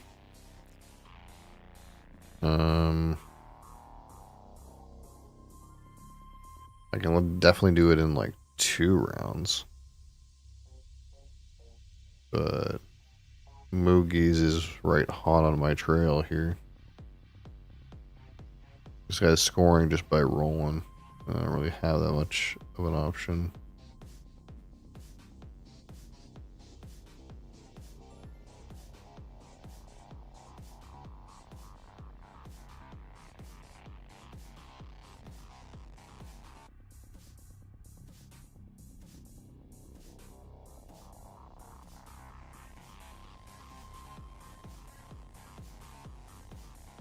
Who went first? I went first. So even if I score the 8 next round, Moogie's has a chance to like score the 10.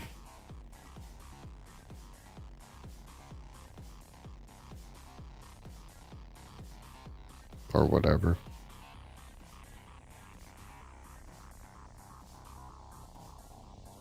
This is kind of like where we're at, I think.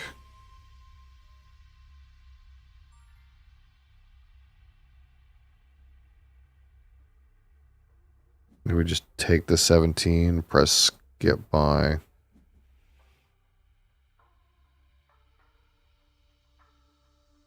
And buy the victory. Oh no, Moogie's already somehow bought or rolled the victory.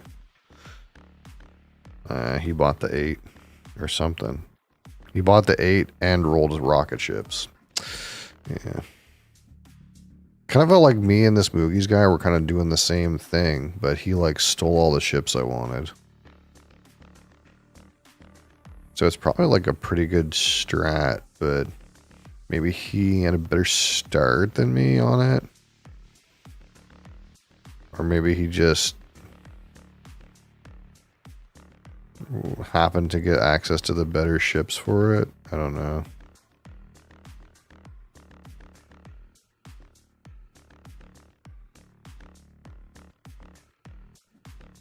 This guy kind of did a high-end strat and it didn't really work very well.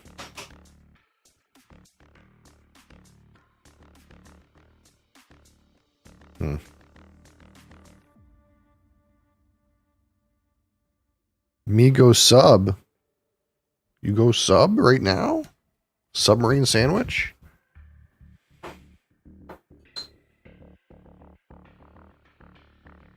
A prime customer. What's above a prime customer?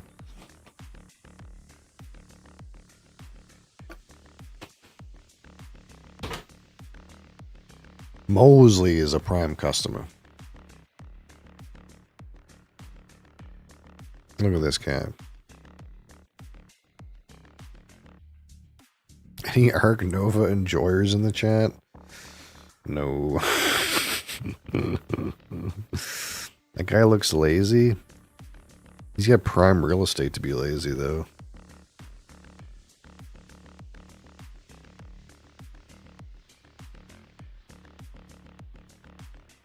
Little shit.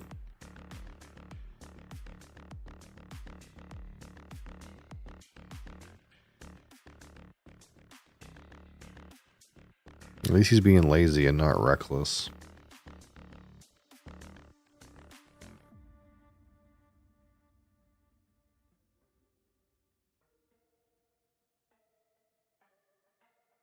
Sometimes he's reckless. Sometimes he wakes up and chooses violence.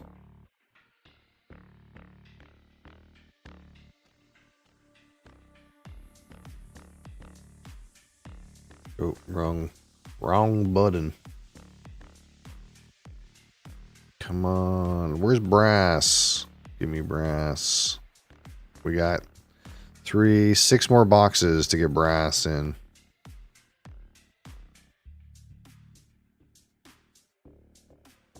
What should we do? Should we try this this new dart more again?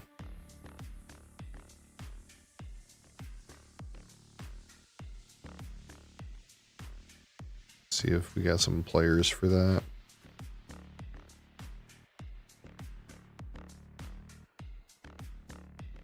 You're in for a game. What kind of game are you in for? I will click button and figure it out. Do you want to play the dirt more game? You want to play the dice rolling game? We got lots of game. We have Terraforming Mars. That's a game.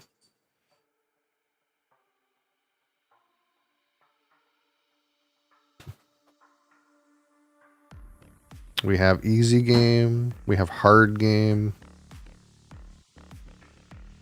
Just send it, he says. Just send it. What time is it?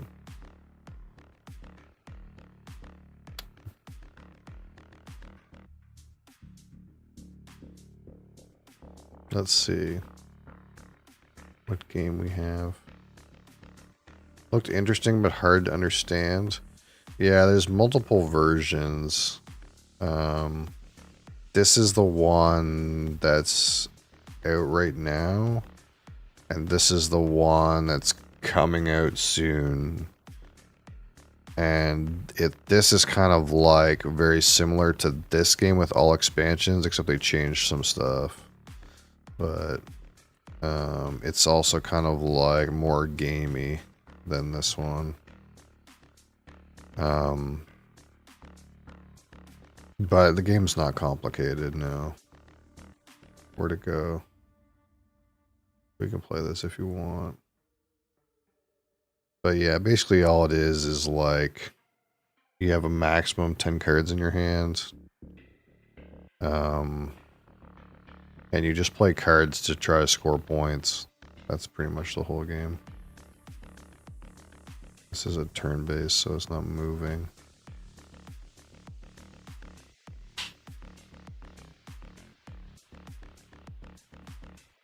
So it's like there's a pool of cards. So the top left is like, it's like has a 1, so you have to discard 1 card to play this card. And this has 2 halves, so you have trees. And like this half goes on the right side of the tree, and this half goes on the left side of the tree. And to play this card, it costs you 1 card. When you discard a card, it goes into this community pile that people can draw from. You can either draw from this or draw from the deck. And these ones are like either you put it on top of the tree or the bottom of the tree. And then these acorns are just points. So you just try to score the most points. I think the only other thing that's not, like there's these symbols. I mean, these bats are like, they have the bat symbol, like fucking Batman. So it's like, you know, the icons match up or whatever. Game ends when all 3 winner cards are drawn. Yeah, so the in the normal version of the game, it's the bottom 50 cards. So the first winner card is at 50, and then the second 2 are shuffled into the bottom of the deck. So it's basically the game ends below 50 cards in the deck at a random time. And the only other thing that I think that occurs to me outright is like, so it's like this Douglas fir has like this icon with like binoculars and like a circle.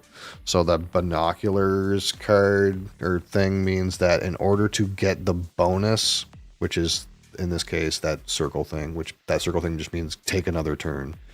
But there'll be various things in that box. In order to get the bonus, in order to when you buy this card, you have to discard 2 cards. So it costs 2 cards to discard to play it. You have to pay 2 cards that have the same like suit. So in this case, it's like this light blue acorn. So you have to discard 2 light blue acorn cards and play this card to get the bonus, which in this case is go again. That's about it. You kind of just like pick a strat. So like you can pick a strat where you like make a bunch of trees, or pick a strat where you like do birds, or this guy, I don't know what he's doing. He's got a squeaker, so usually squeakers is a boar for a boar strat.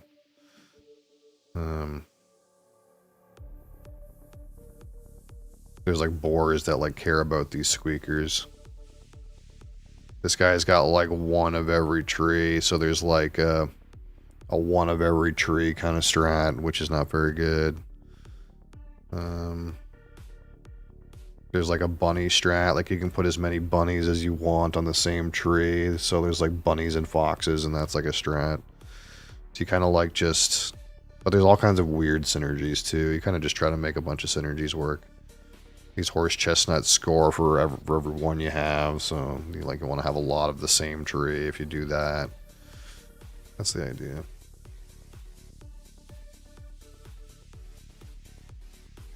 It's kind of like pretty addictive in terms of like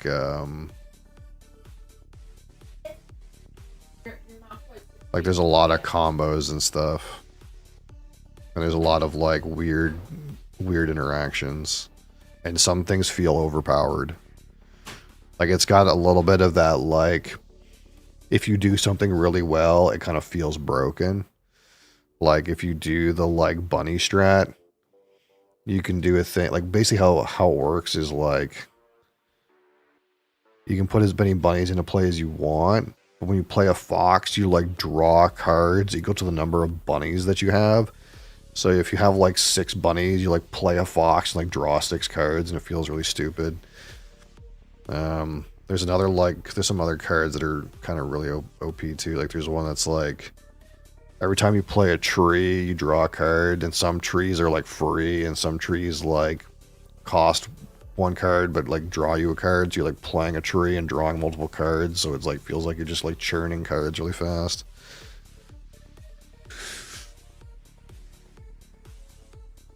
We'll see if we get some players. Oh, I have it set to good players only. Hold on.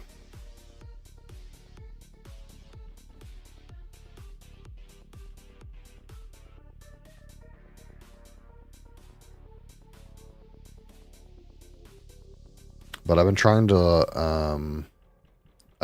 learn the new version, the Dartmoor version, because I get the feeling that it's like a more balanced game and might replace this version. All right, what do we got here? We got a boar, a bear, we got some trees. We got tree ferns, that's for lizards. We got this larch. Yeah, you kind of, I mean, you can kind of guess what kind of strats people are doing, but it is a kind of game where you don't want to like know what other people are doing necessarily.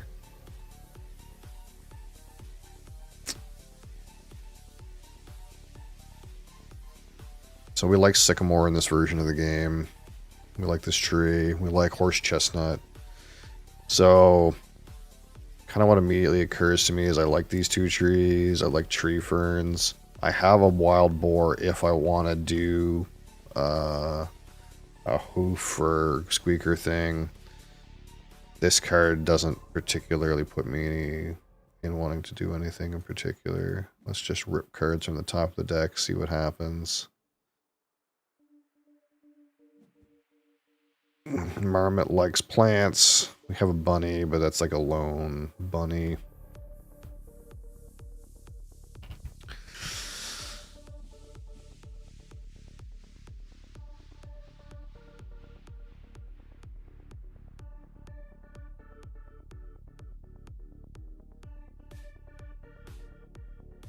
I kind of want to just take that birch just because a birch and the sycamores kind of like go together. Oh, here we go. So again, it's really early. Every time I see this mushroom early, this chanterelle, I'm like in.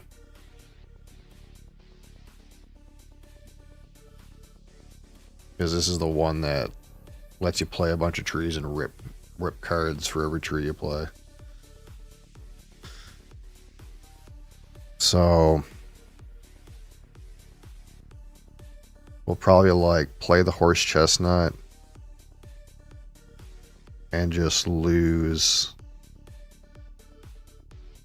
like, I don't know, the bear or something.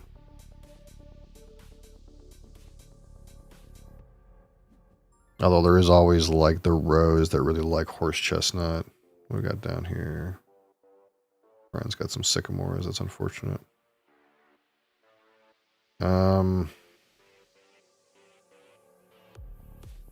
Yeah, let's just check. I mean, there's some world where we could care about the boar, so we'll maybe discard the bear.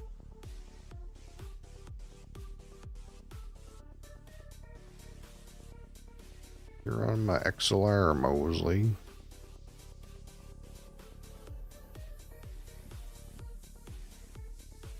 We like beach. We like beach in the strat too.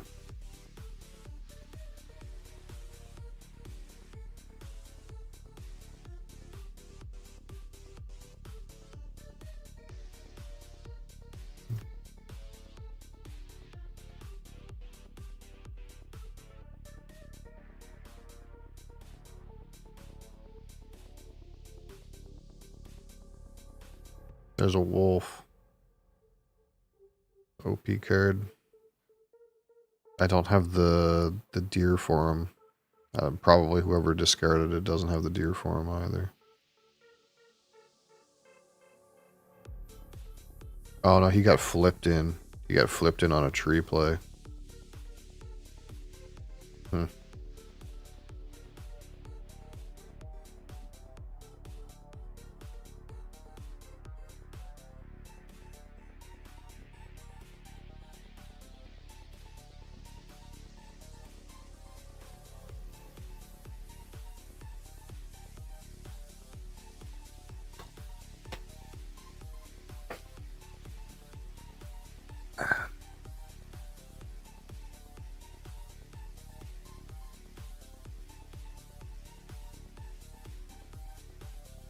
What are you discarding for this chanterelle? Linden. Linden and the larch. Probably the linden and the larch. I don't really care about those trees too much.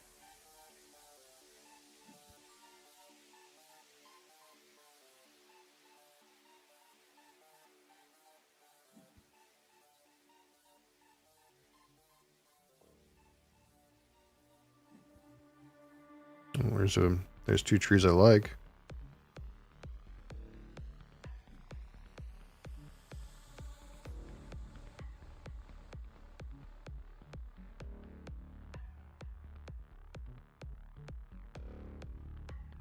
I got a deer.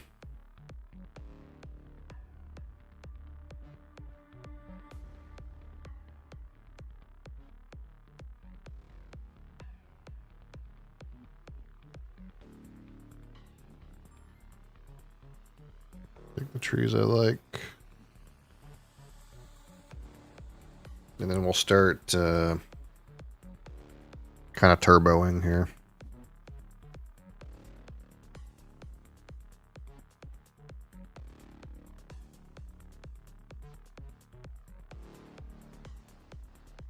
I feel like we're not. I'm trying to decide if I want this keep this boar, if I want to keep this marmot. The mushroom doesn't count for the marmot. It's not a plant. I kind of want to keep the tree ferns. Let's just do this.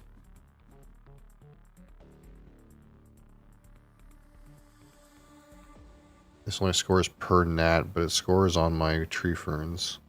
There's another tree ferns. There's another horse chestnut. Like, we could do lizards underneath. That's kind of what I'm thinking.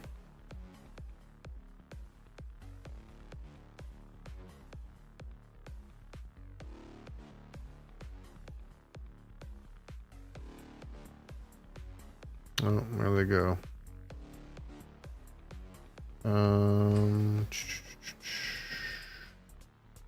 I guess we're just playing this, drawing 2 cards.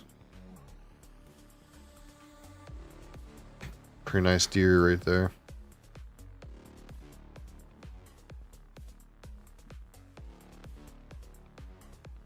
We could mole a bunch of trees into play too. It's like the other way of doing this, but I kind of like the trees that I have.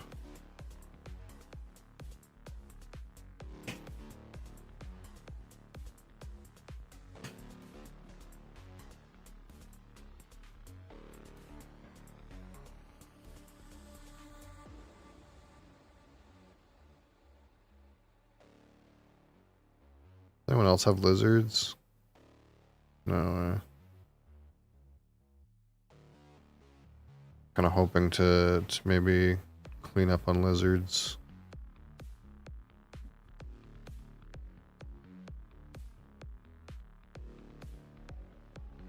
I don't see any lizards around. Oh, it sucks to lose that tree ferns if that's what we're doing.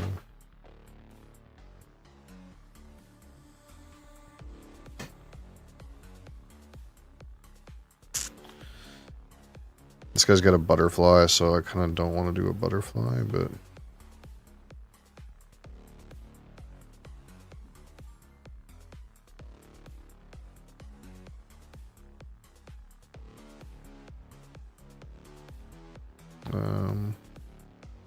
kind of good with discarding these cards, I think.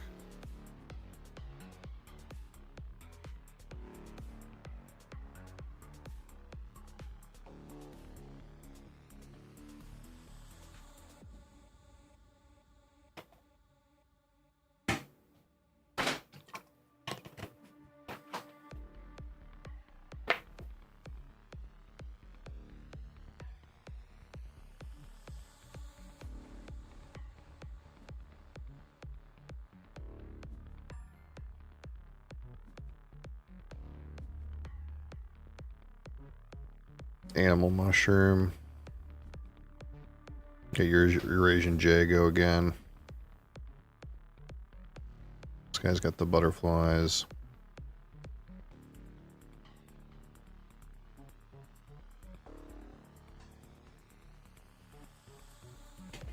Okay, I think I'm cool to just discard this bird.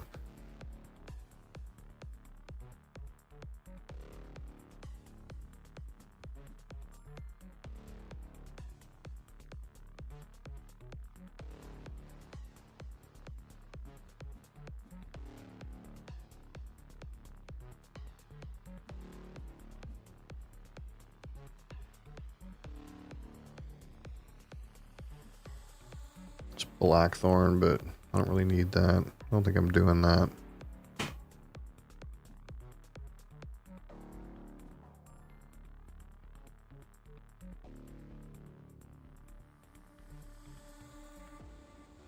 We're on the point where we gotta just start playing our trees.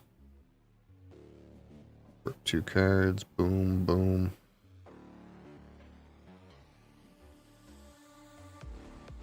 Gonna take that toad.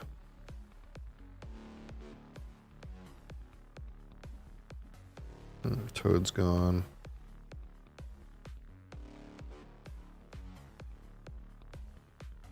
Who took my toad? Blue? Oh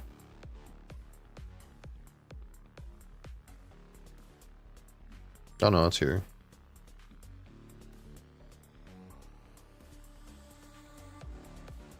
Do I want to try to do a silver fur with it? I don't think so.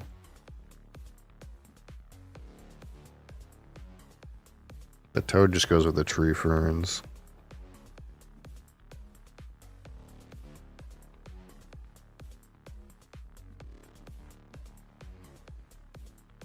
Oh, there's a woodpecker.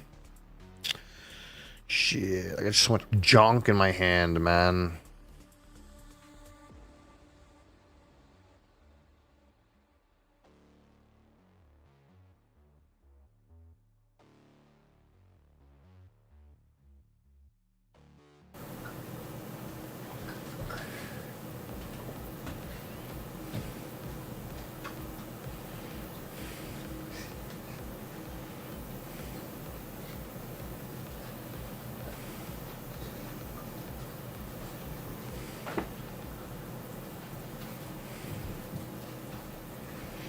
I'm kind of okay with just taking just the woodpecker, just so that I can secure that, and then just start trying to dump as many of these trees out as possible. Like, I can keep making plays. I gotta, like, not take suboptimal cards. Like, I probably shouldn't have taken this toad. That's probably what it comes down to. I need to be, like, relying on Moseley. Relying on my engine to draw me cards, not drawing cards from the deck. Moseley turned up my volume. Bullshit.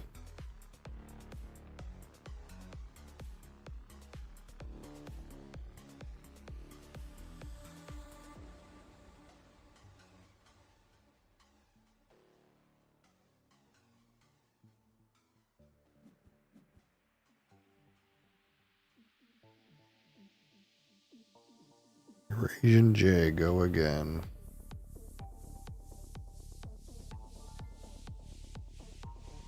Oh, my woodpecker's gone. I guess it's a bird, and Brian wanted it because it was a bird. That's okay. I don't need to be tempted, I suppose.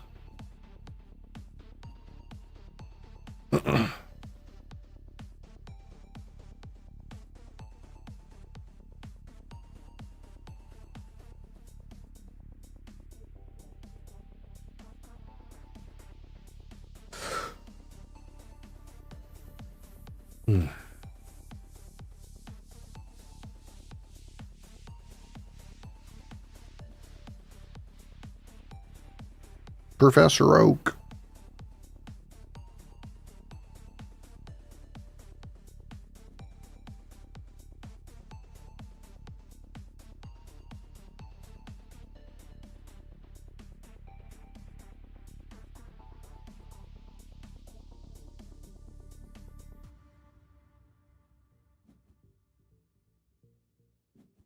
The old barn owl.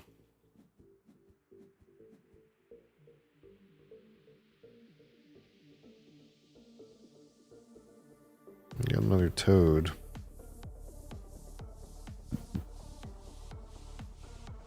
I don't have a good way to get these toads into play. I guess that's part of the problem.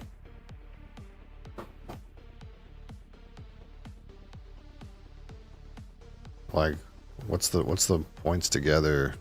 You're making 2 plays for what, 11 points? That doesn't even seem worth it. I need another tree ferns to make this stuff worth it.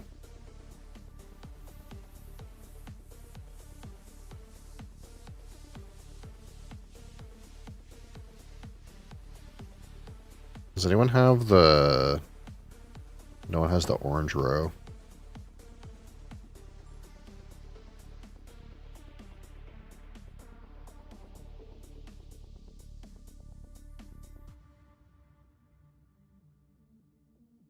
Am I discarding? I guess this.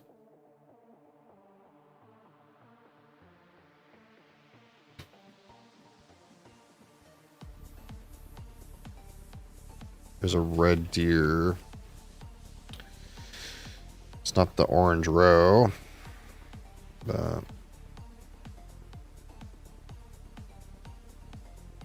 there's a moss that I kind of want, but holy.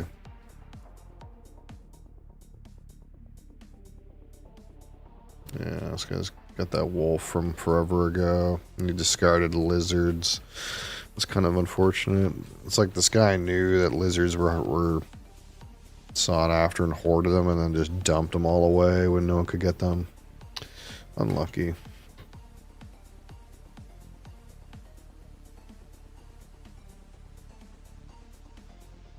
Unless like maybe they were trying to do lizards and they like abandoned ship. I don't know.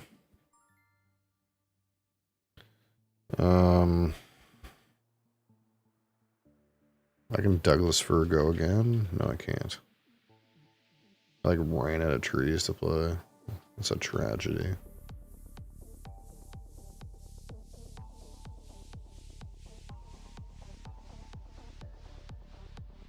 I still want to play this guy. Get rid of stuff I don't want, I suppose. Like these. I guess I don't want this toad. The gnat toad.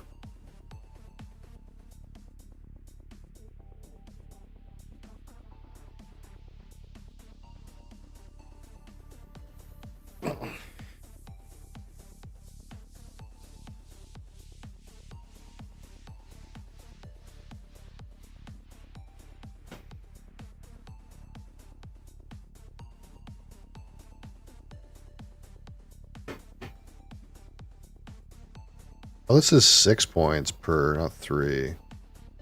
So that means it makes it 12. 12, 5, 17. I guess that's more worth doing. I'm going to put it on a silver fir too. Because it happened to appear. So we can do what? We can go Douglas fir, go again. Take back our toad. Oh, there's cards in the middle I want now.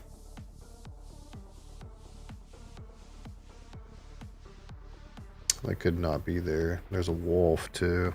Gross.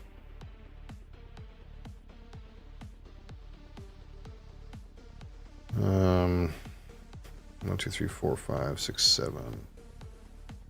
I'm not even guaranteed for that woodpecker.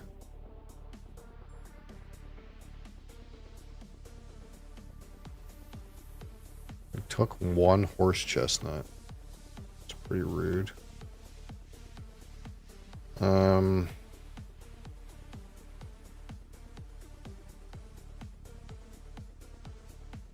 So I guess I just want the wolf. I want the woodpecker. Like the woodpecker probably scores for me.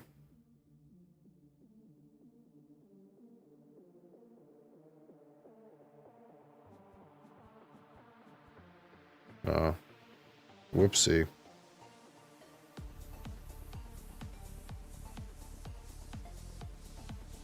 It's fine.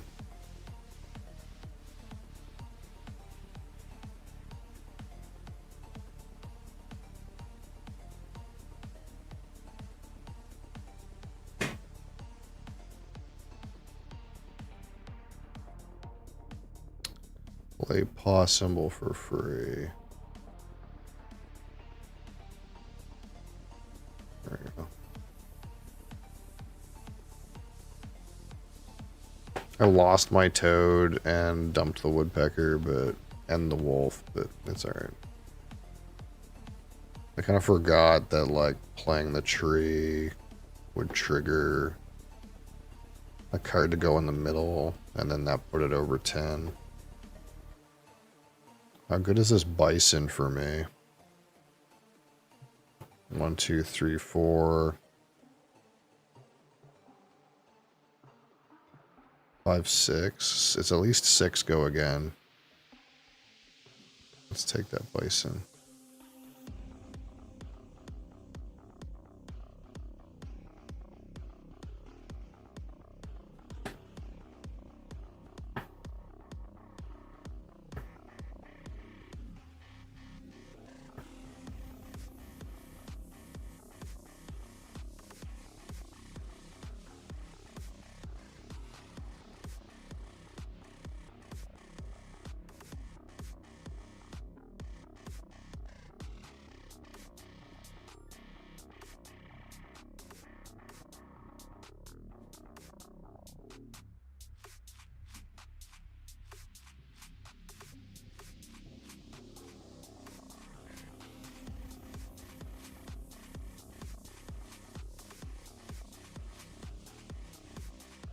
So how much is this cat worth? 1, 2, 3, 4, 4. It's not that much.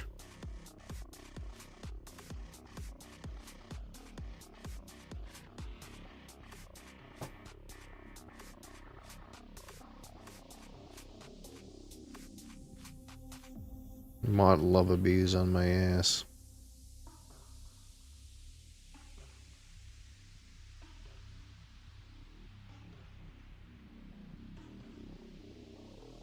Ryan cut my horse chestnuts.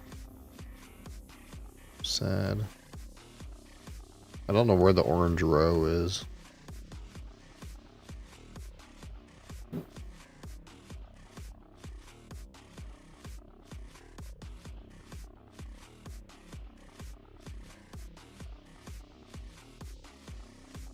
I think we're just abandoned ship on this lizard thing. It just didn't happen.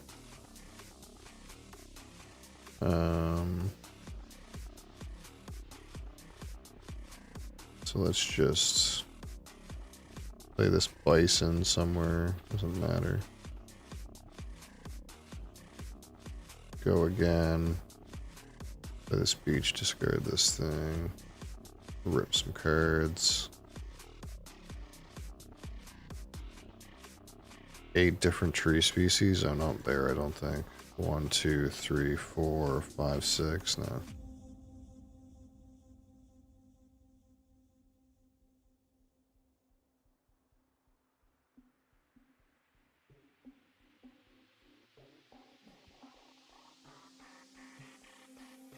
This owl's worth what? 5, 6, 7. Probably just play them.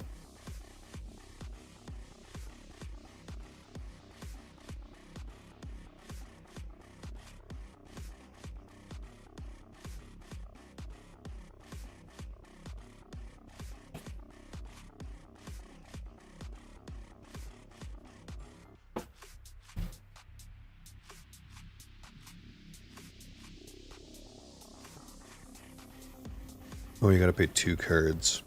Derp. Anything there that I want? I don't think so.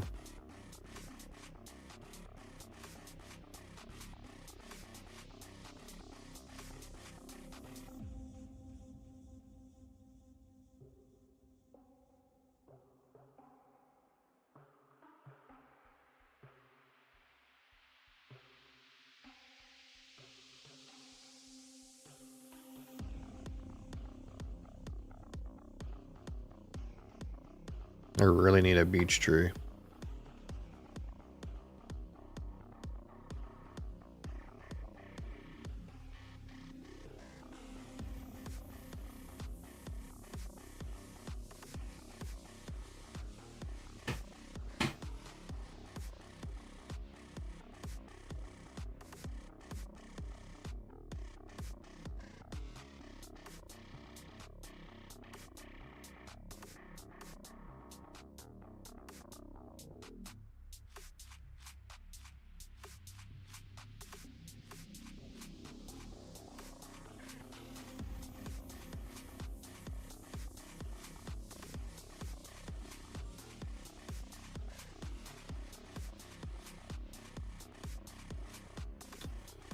Well, that's a horse chestnut. Oh, nice. Another tree ferns.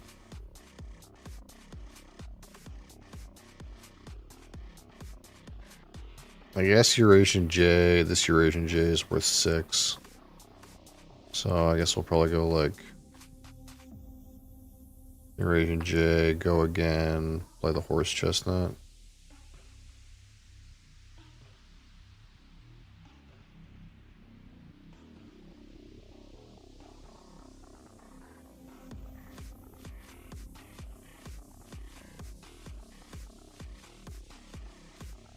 Play down the silver fir and get some extra points.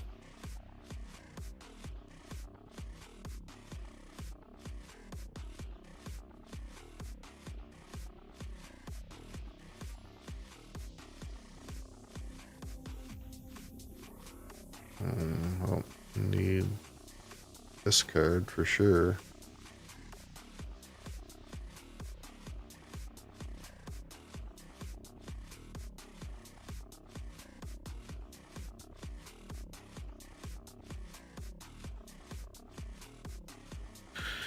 Wackoon, a wascoey wackoon.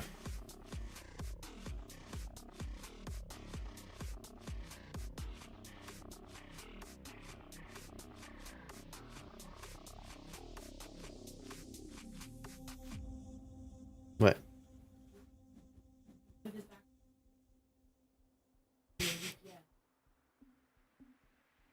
Terp. Please win a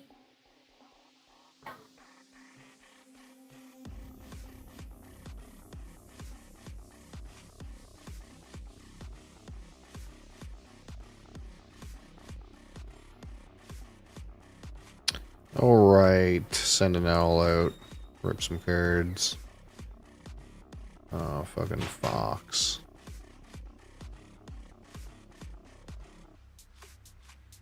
I'm trying to keep my points high above other people so that if the game randomly ends, I don't lose, but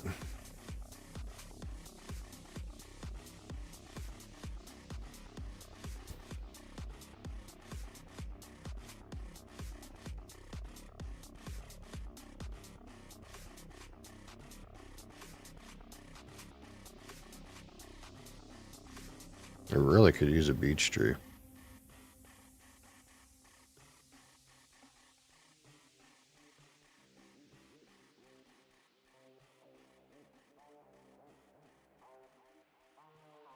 Beech tree's worth 22 to me.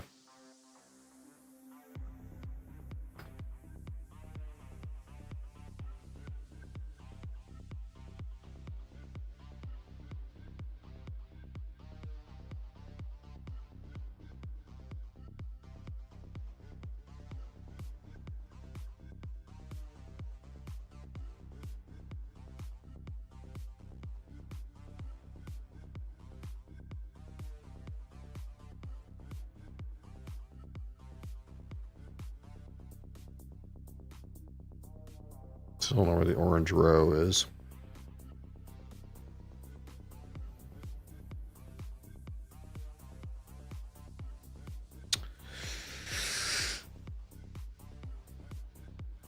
I don't have any cards, and these guys have cards, so in theory, like, I'm spent and they have points to play still, but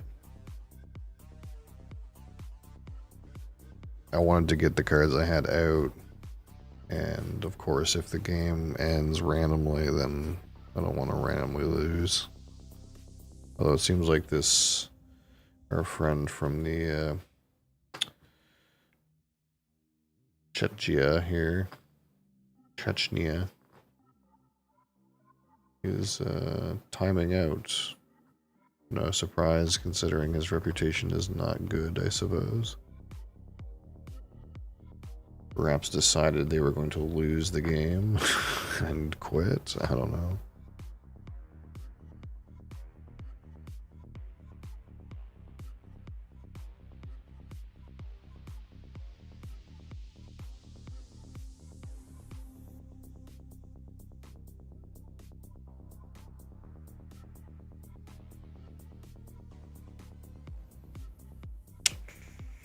Unlucky.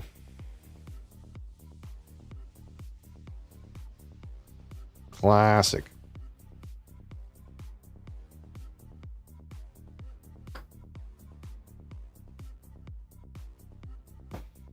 Now offline.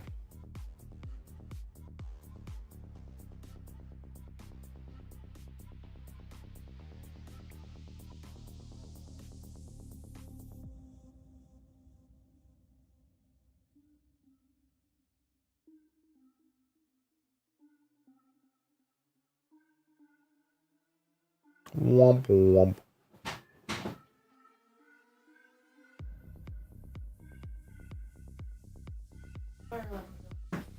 Why? Idiots cross over burning insects.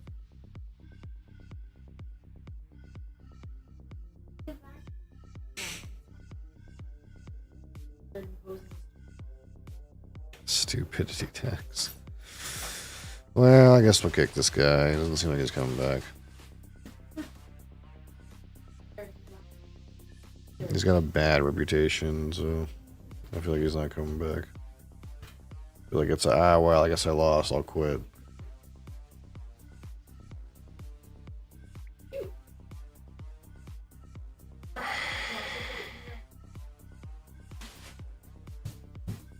Classic. Classic match, you know.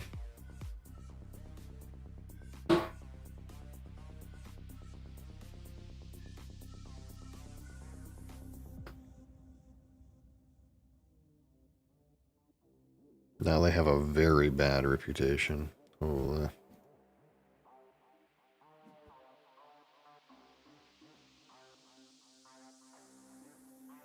Perhaps they don't give a damn about their bad reputation.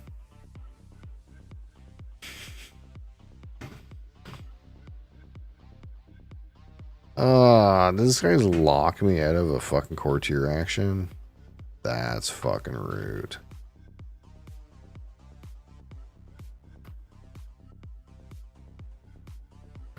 That is so rude. That's so rude. I guess I'm boned. Shit. It actually locked me out of a courtier action.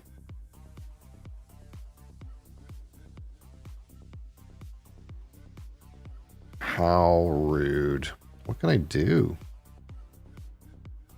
I'm like dead. Fuck. Well, I guess we're dead. Straight up. There's not a damn thing I can do.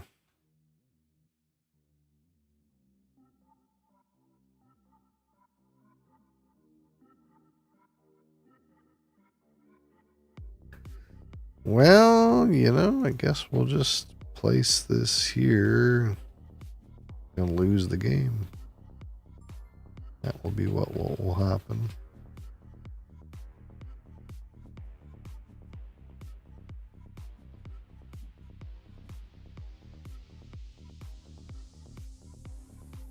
All right. Let's lose real quick.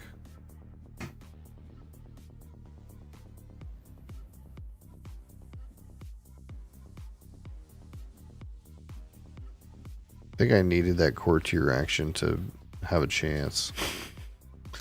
I really needed that.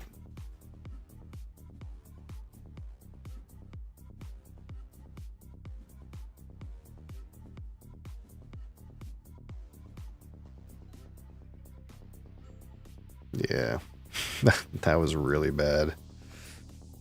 I guess turn order is worth something in that game. White Castle's so hard, man.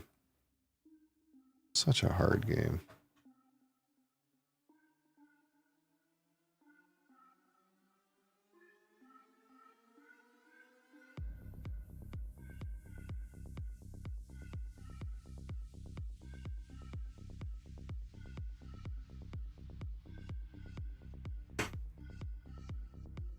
Mr. Cap, how's it going?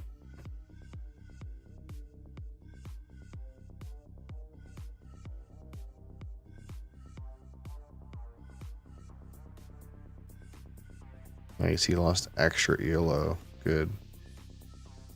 Fucker.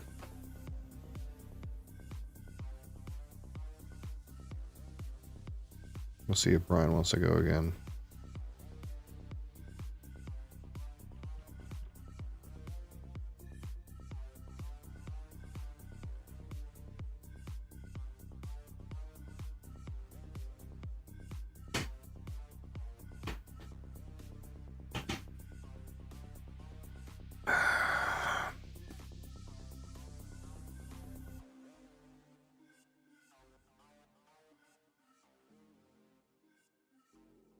Holy.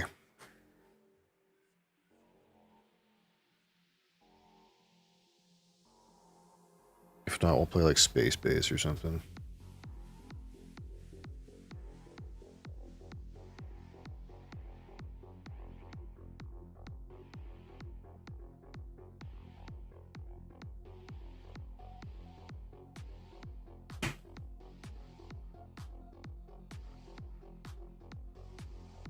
Oh, you're the current hype train conductor. Look at that.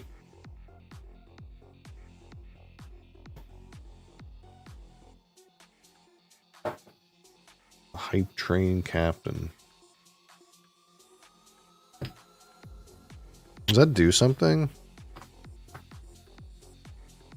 Well, now it says, now it's gone.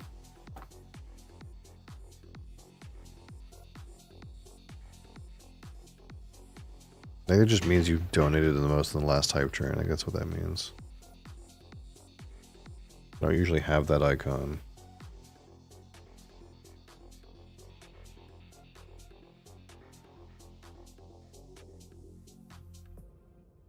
Yeah, I think Delios is beast out.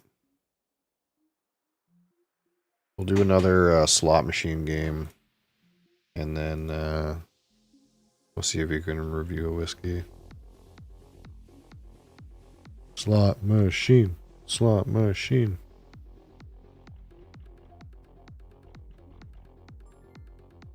How do I draw from the deck? Oh, I think he figured it out. I didn't even realize. I didn't even notice. He whispered me that. The hamstring tickets drives a man to drink. Hey, what's this? Oh, the stout cask finish Grace O'Malley. We'll see how he feels about that.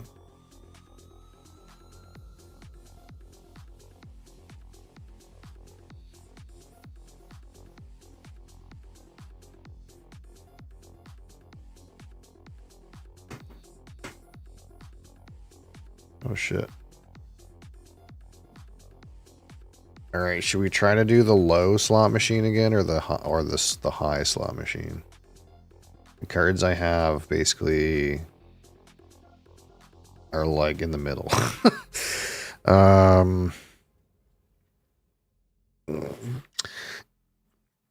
We could also go by the logic that 7. Okay, 7 is the easiest number to roll on 2 dice. So maybe we go like pack on 7. All in on 7. Okay. That'll be our, let's try this. Try this buffoon of a strategy, okay?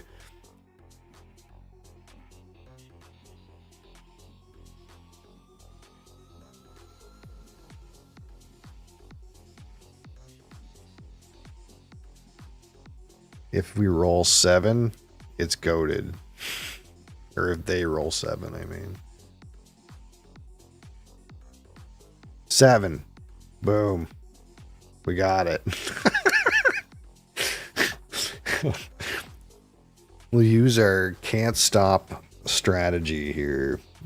6, 7, and 8. We got to pack on 8 too, because if we roll 7, it also triggers 8. But if they roll anything else, we get nothing. Load up on 7 and 8. 8. Ah, okay. We gotta hit 7. There's more 7s than there is anything else. Big seven, big seven. 6. 1 and 5 is $2. All right, what can we do? 9, 5, 5, 5, 4, 2, 11. None of these things say 7 or 8 on them. Do we skip? Do we buy a 1? Let's just do this. This is not gonna work. This is not gonna work.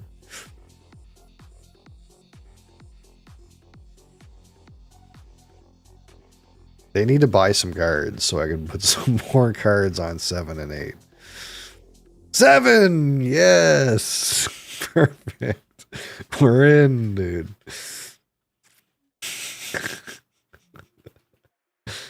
Just all in on 7, okay?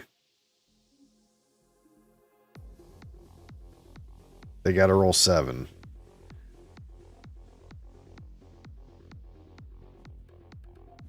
Oh, there's a 7 right there. 8. There's another card.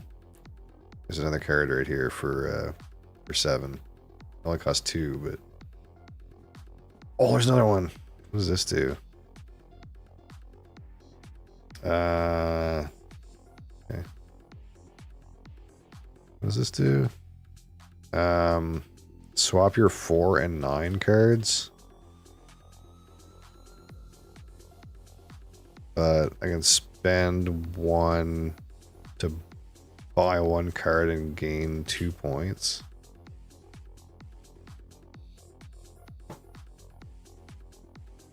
I mean, we're going to keep stacking it in, so let's go.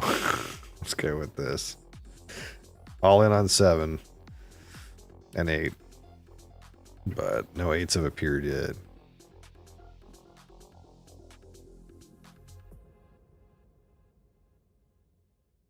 Seven, 10.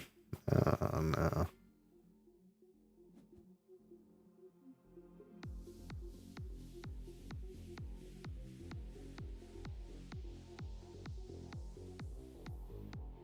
This is some real, like, betting on one number in roulette shit. 7, now I'm poor. I didn't hit a 7. I could still hit a 7, I guess, but it's not gonna... It's gonna do something that doesn't matter. Here's 6. Okay, I'm really broke.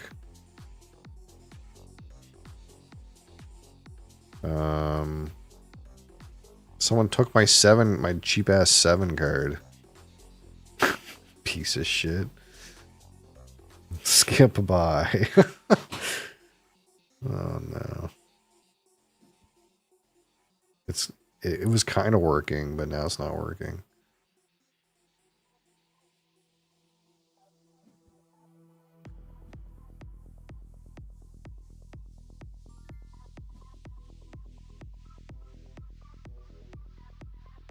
They gotta roll 7, man. 2 and 5, 1 and 6, 3 and 4. Come on. Come on. Come on, man. 6. Dang it.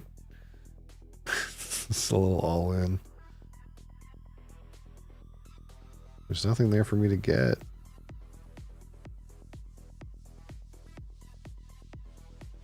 Unless I get like, oh, I can know what I can do. I can go like, I can get some of these ones that like push the number into 7.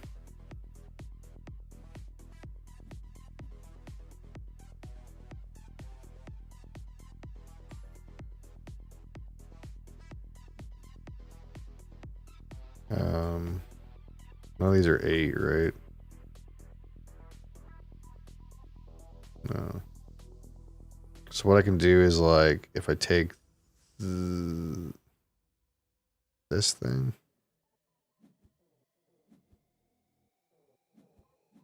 It'll help me like push the number into 7.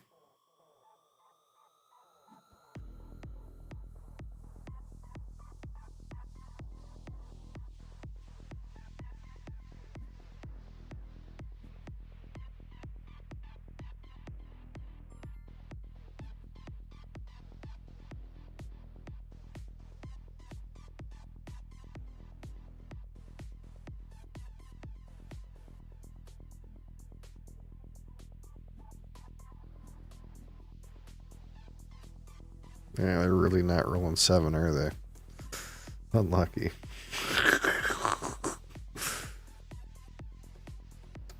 I'll have to get another pusher.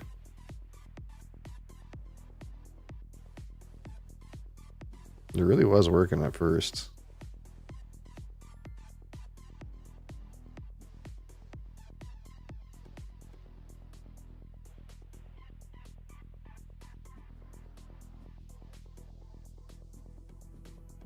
There's an 8.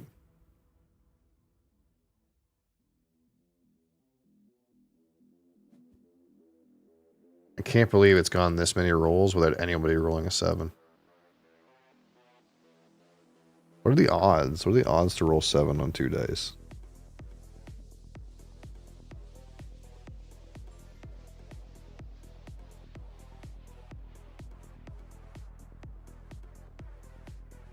%16. I guess it's not as good as I thought. I thought it was like 3rd.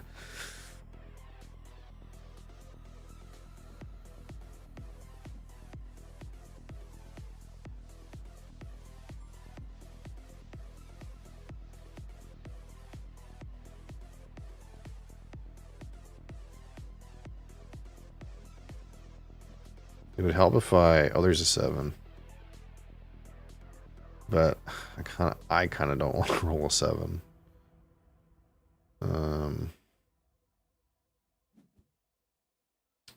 Let's see.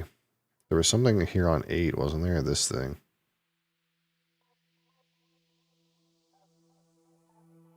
Six. Yeah, I guess it's this thing.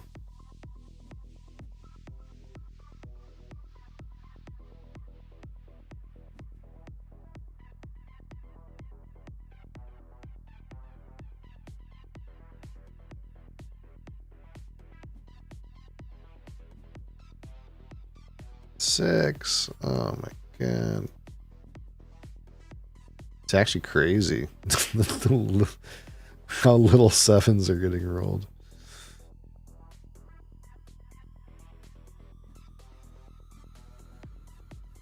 Eight. It's like 8, 6, 8, 6.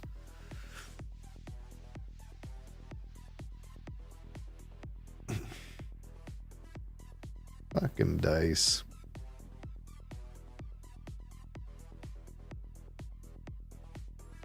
All right, now I have a cube at least.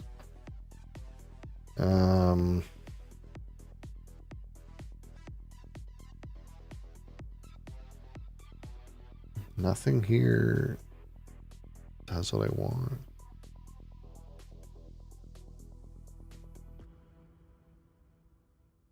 None of it.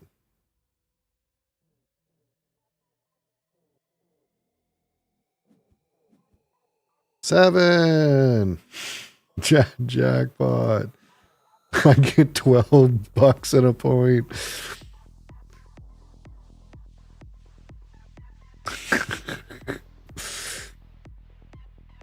Oh, I can get this 14 on 8. 8. Okay, 8. I'll take an 8. I can push a 6 into a 7. So that's good. Now it's like 6 and 7 hits.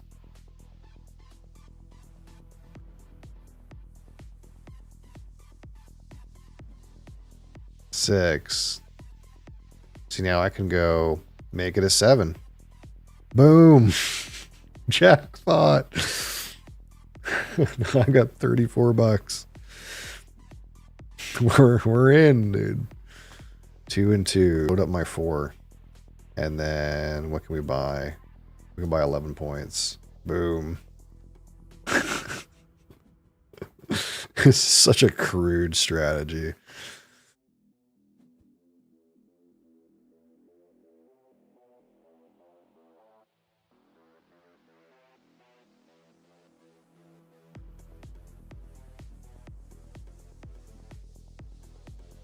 Oof. It feels bad when they don't roll it, though. It feels really good when they do roll it, though.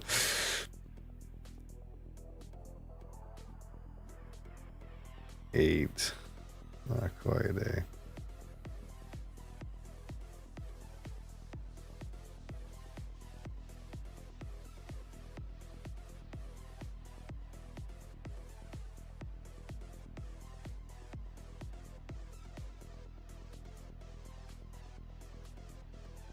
Just like didn't get anything there.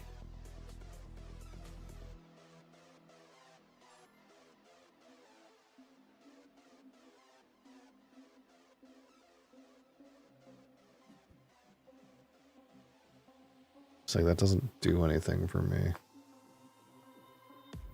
Buying none of that does anything for me either. And switching those doesn't do anything for me either.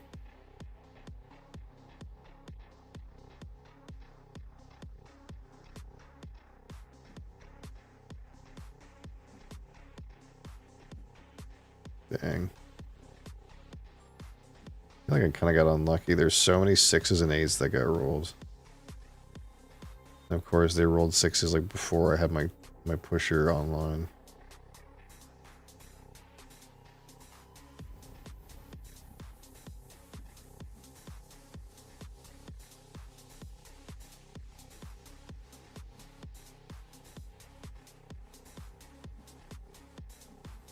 Dang, I lost. How could that happen? I don't know if I had an opportunity to buy those pushing cards sooner. Maybe that would have made sense.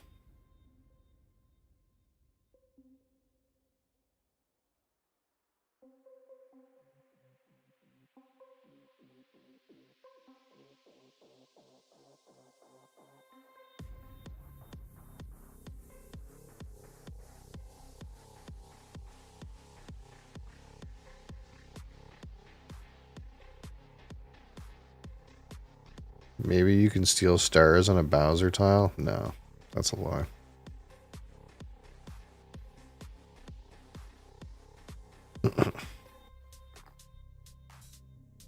I've hit it before. Do you think it? Did you ever hit it before?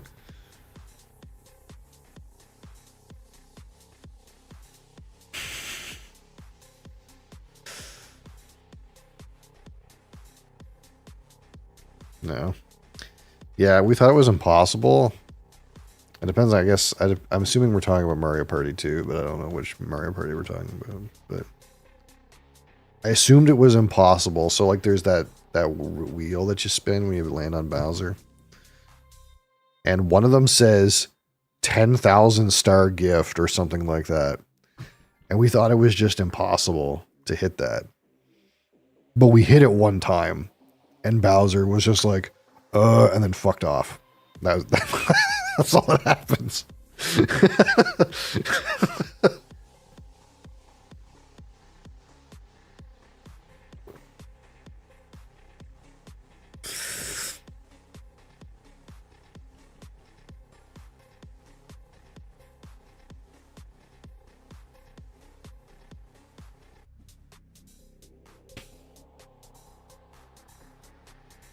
Okay, what do I got here? I got a pusher on one.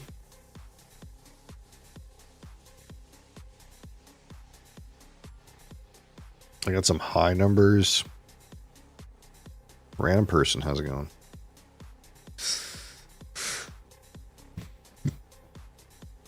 So is this what, 13? Do I just play high? I could try just playing high numbers. Like we could just go boom, boom, boom, and just try to play high numbers.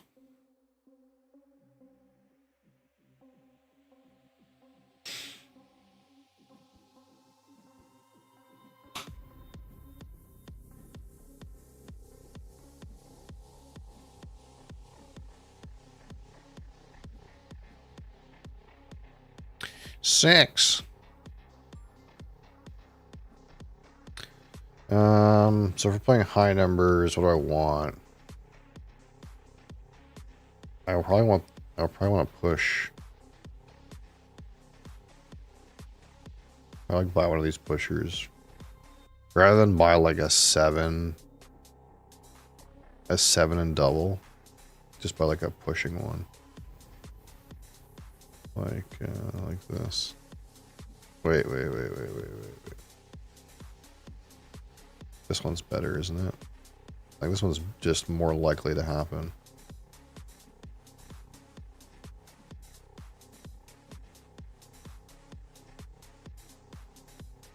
$11. Ding ding ding ding ding ding ding.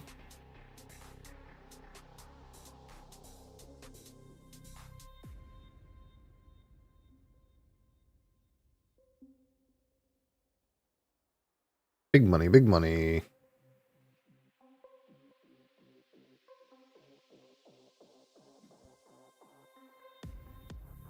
$7. Womp womp.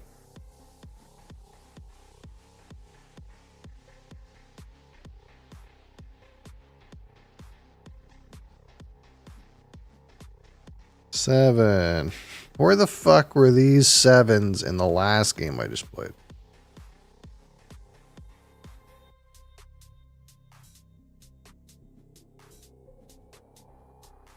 $6.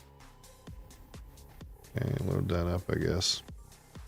So I'm so broke.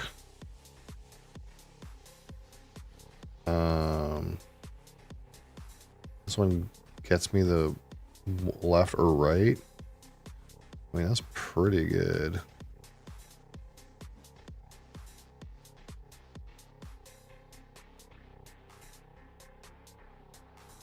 It's pretty good.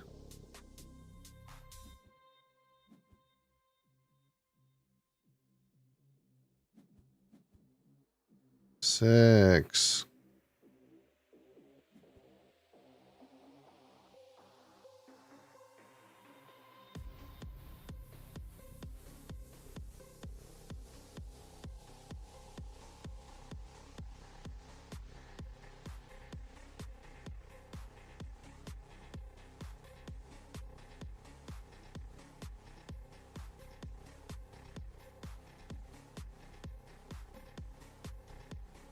$4.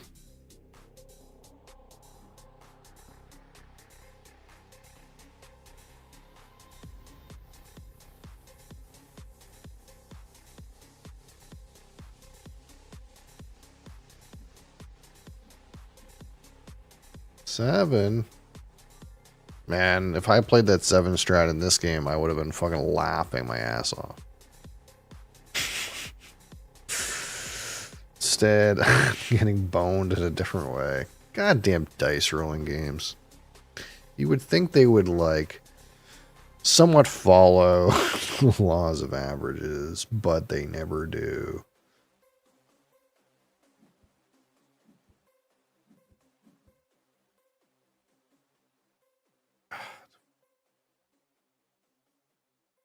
I can push this into a 9.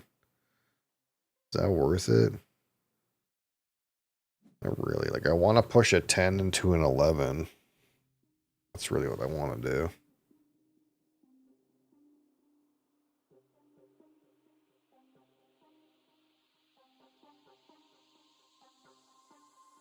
That gets me a higher value for my cube. But I don't know. I can't get a new cube till I use this cube, though, I suppose. 11! Bing, bing, bing, bing, bing, bing, bing, bing.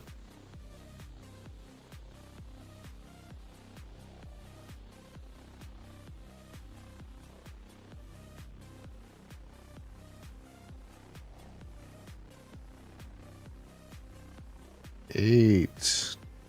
Did I push it into a 9? Push it into a 9. Fuck it.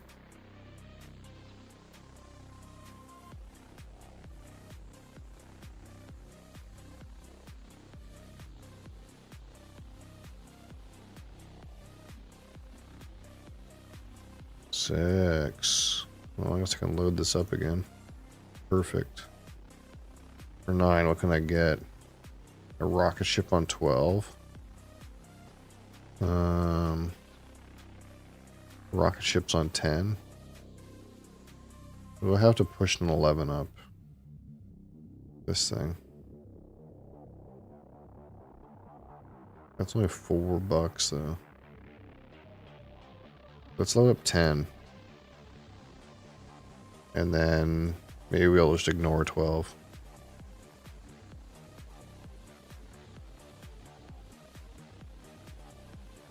It'll be like we want to roll 11 the most.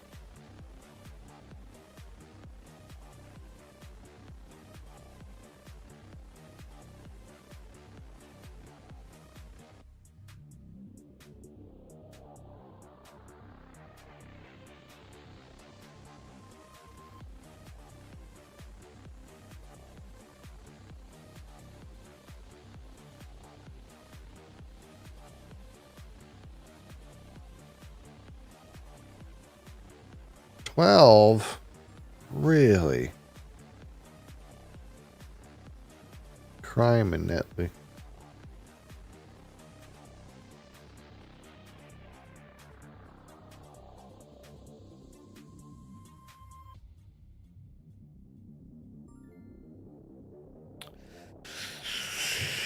Ugh. 7.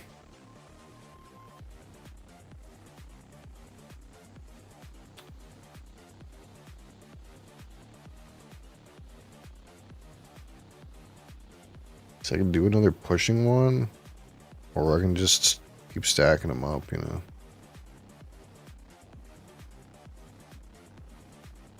So when it hits, it really hits, you know.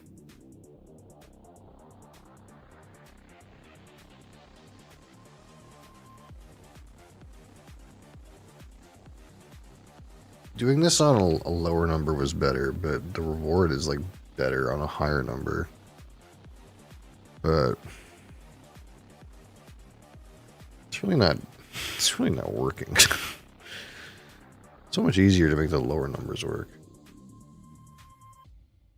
Feels like you have to be lucky to make the higher numbers work. Lower numbers are so much more consistent.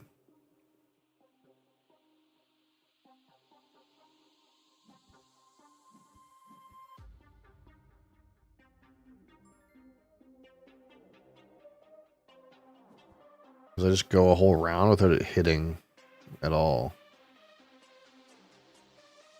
And it's like, oh, that's bad.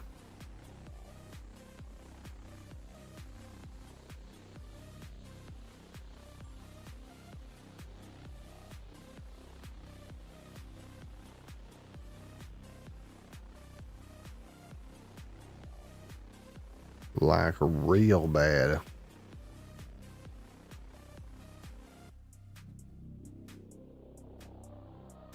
There we go. There's 11.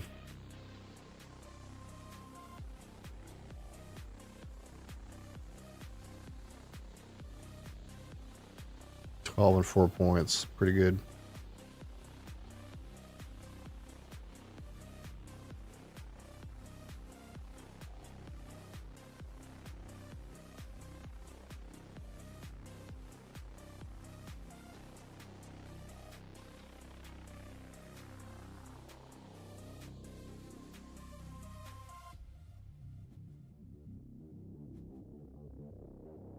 Four.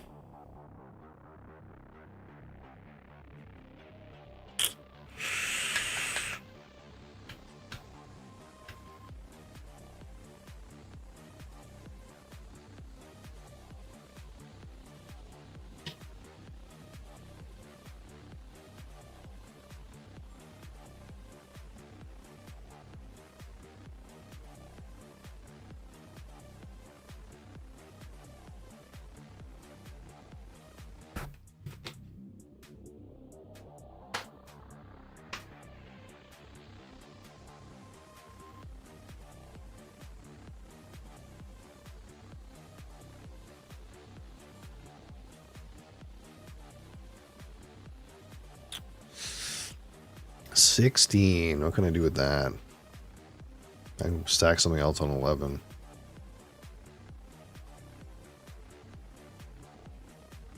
Boom. 11 is hot. 8. No. Like I could have pushed. I guess I could have pushed that 8 into an 11. Maybe I should have done that. With all my little towers.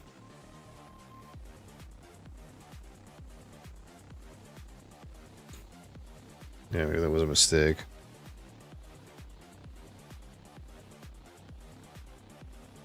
I could have used all 3 and pushed it into an 11. I can still do it. Oh. No, I'm going to miss my chance. This blue rolls real big for me. Come on, blue. Big roll, big roll. 8. It's 8 again. So let's just go. Boop, boop, boop. It's 11. Ha ha ha.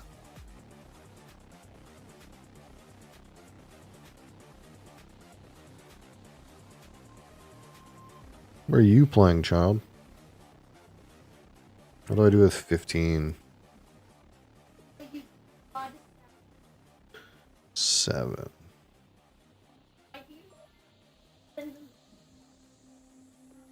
What do I do with 16? I can load up 10 some more. Boom. Anything that goes on 10 also goes on 11. Oh, there's 10. 11. Boom. we're humming, dude. 12 bucks and 10 points. We're blasting.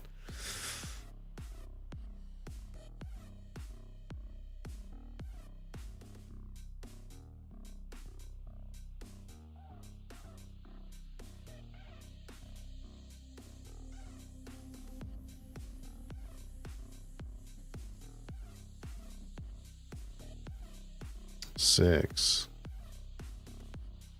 3 and 3.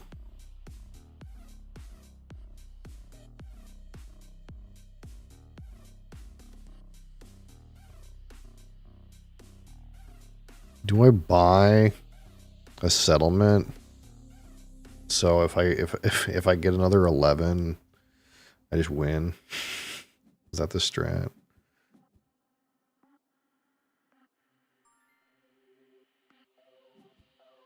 What can I buy? I can't quite buy a good one though. I need at least 18 to buy one that will win the game.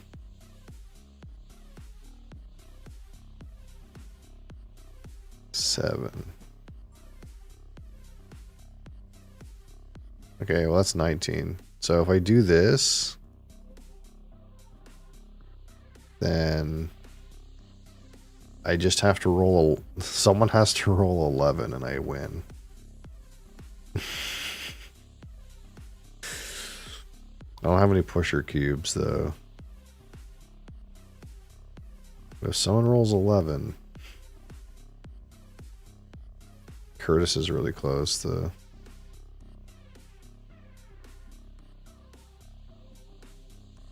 Oh my god. Well, I guess I gotta push now.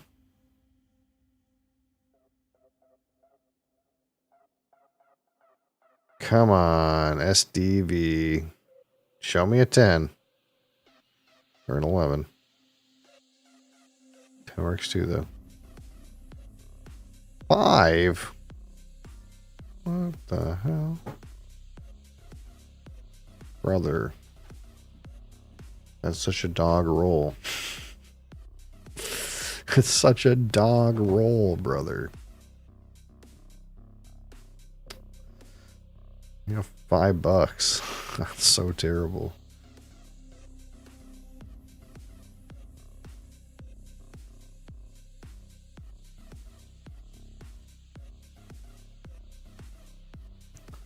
Well, let's press skip, I guess.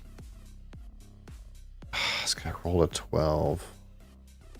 I can't send it backwards. That's to press.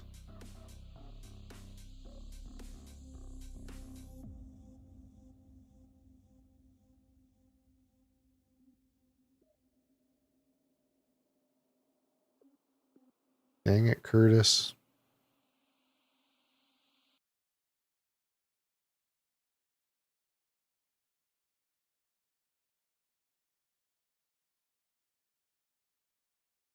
What are we waiting for? Yellow.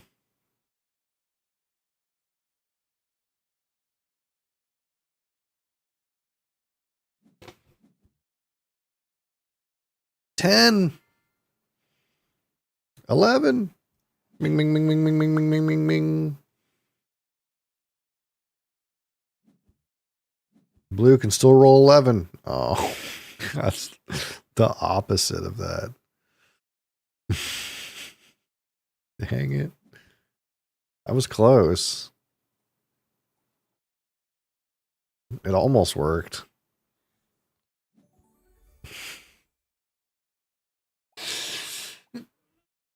It almost worked.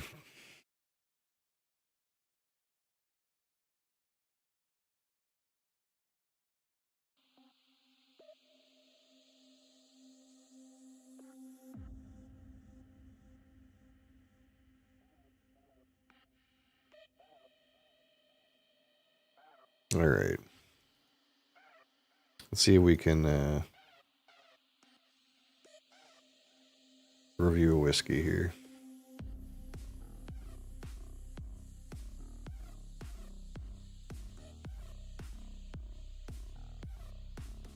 What does that get me? I already did that one.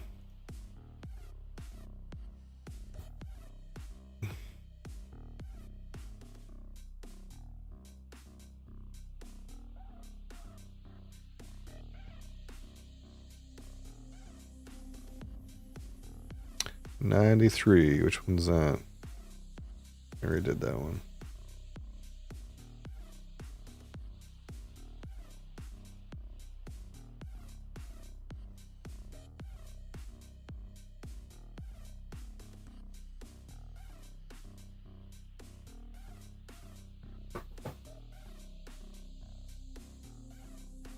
$94.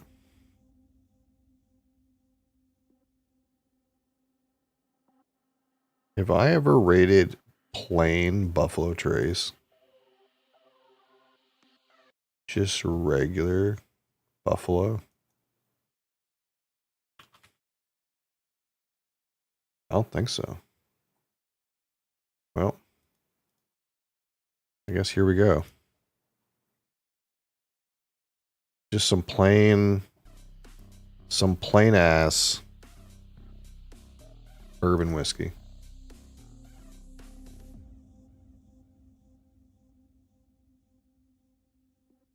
As plain as it gets.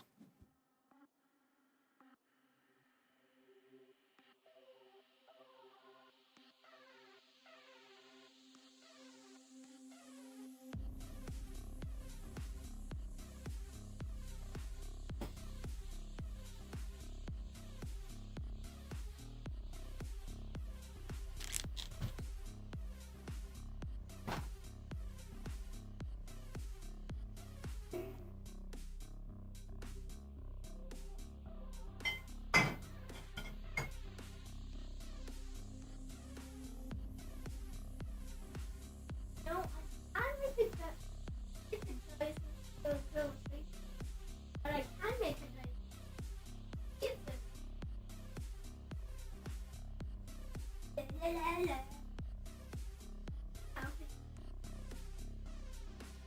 I know.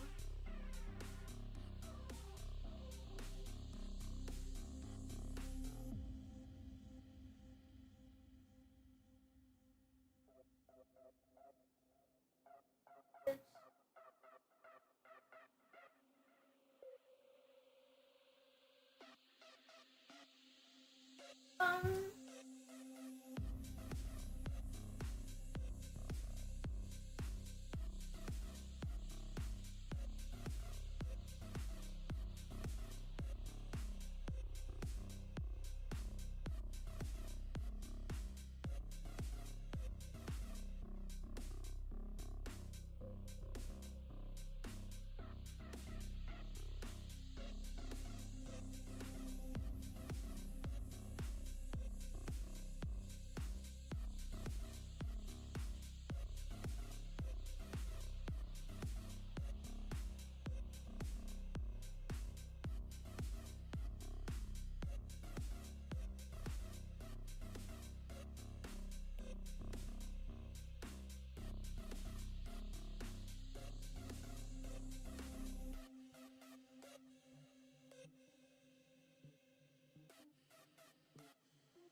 All right.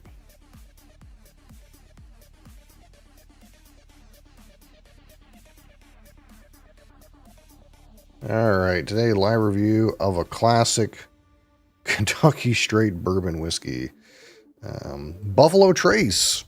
Plain Jane Buffalo from the Buffalo Trace Distillery, which is obviously owned by the Sazerac.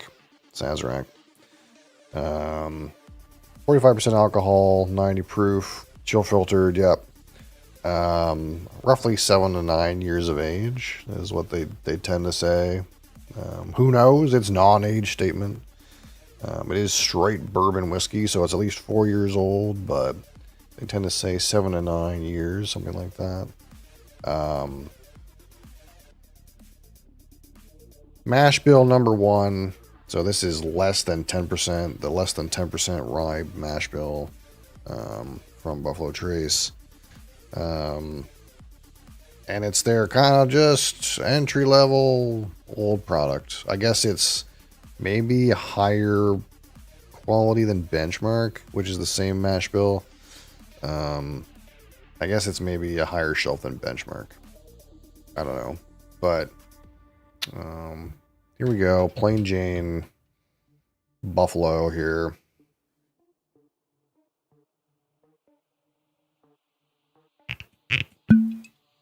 Again, we're going to rate this out of 100. 25 for aroma, 25 for palate, 25 for finish, 10 for texture, and 15 for my personal subjective opinion. Look at this. Synthetic fucking cork. Can you believe it?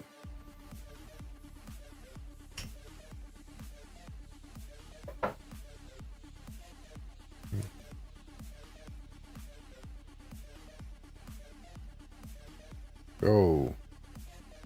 Spinoramo. Alright. So here we go. Again, this is straight bourbon, so no color added. And this is roughly the color we're getting at supposedly 7 to 9 years. Of course, new charred oak barrel in Kentucky.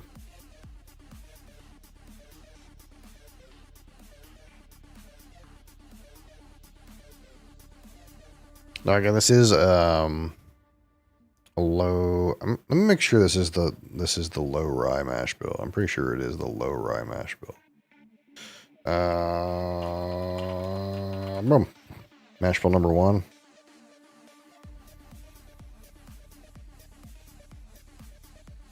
Yeah. Yes, this is mash bill number 1, which is 10% rye or less. So this is the same mash bill again that they use for Old Charter, E.H. Taylor, George T. Stagg, Stagg Jr., Eagle Rare, Benchmark, which is different than mash bill number 2, which is the high rye mash bill, which is used in H&H, Elmer T. Lee, Rock Hill Farms, Blanton's, and this idea. And of course, different than the wheated mash bill that gets used for Weller and Pappy. So that's all we know really about the mash bill. Is this one in particular is the low rye variant, so less than 10% rye. So there won't be too many like rye spicy kind of notes in this. It's gonna be like softer than that, but it's not a weeder like Weller is. I'm just gonna give that a minute.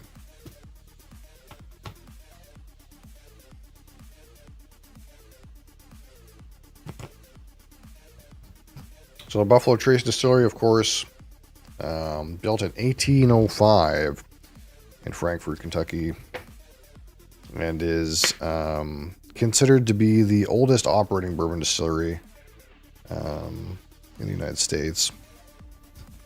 You didn't know that.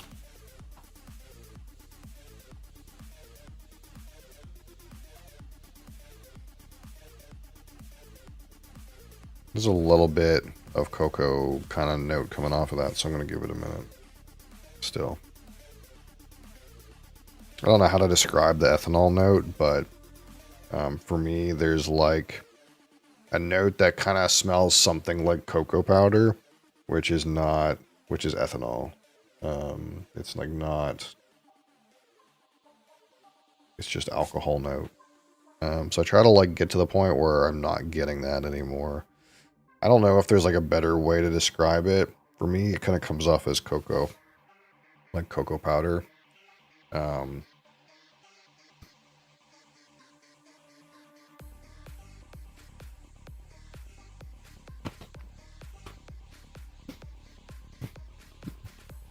And I kind of smell it on pretty much every single whiskey right off the pour, so I know it's not like a whiskey related note. It's like it's just an alcohol note. They got cigars too. Buffalo Trace has cigars. Surely they don't grow their own tobacco.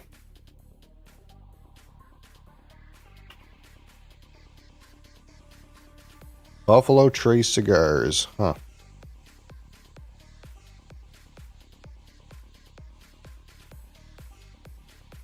I wonder who makes these. I get the feeling they get made and then a Buffalo Trace label gets put on it.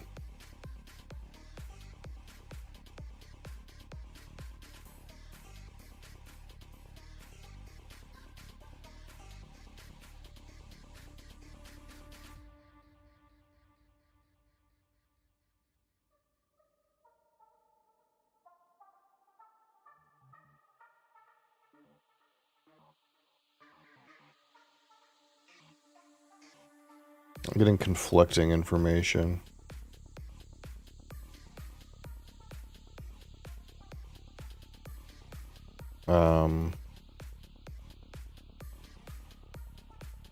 What it says here is produced by Meyer and Dutch, which I think is a subsidiary of Scandinavian Tobacco Group. Yeah.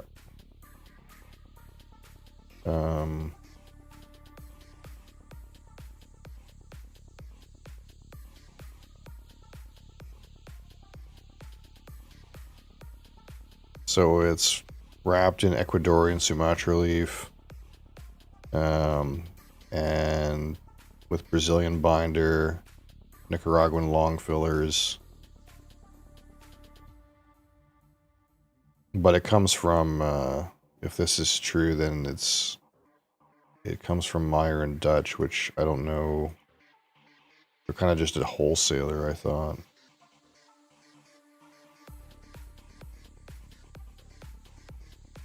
Factory Cigar, General Cigar Dominicana. So it's interesting. It seems like they're made in the Dominican from with an Ecuadorian wrapper, Brazilian binder, and Nicaraguan filler. If that tells you anything. I'm not a smoker, but and I wouldn't be surprised if Four Roses was the same. This literally the same cigar, but who knows?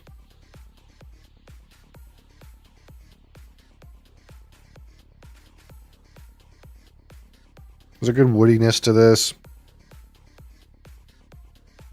Again, some sweetness, some wood. A small amount of that kind of buttery note.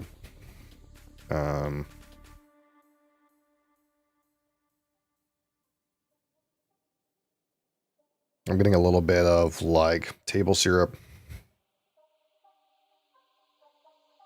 Some dark baking spice too.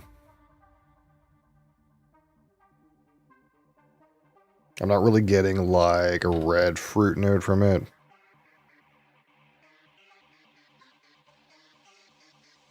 It's mostly like buttery, woody, spicy, with a little bit of like table syrup at the bottom.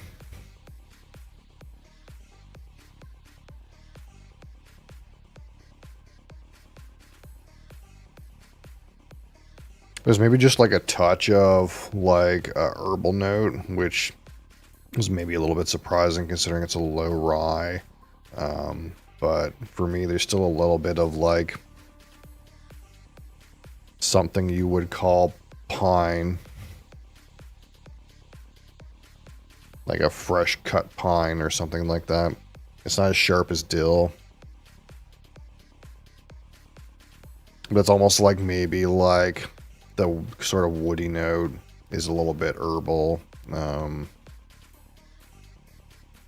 If you wanted to call that like a fresh cut pine tree, I'd be in for that. It's not like really super duper pine forest, but you do get a little bit of that. I think I smell a little bit of like corn grain too, but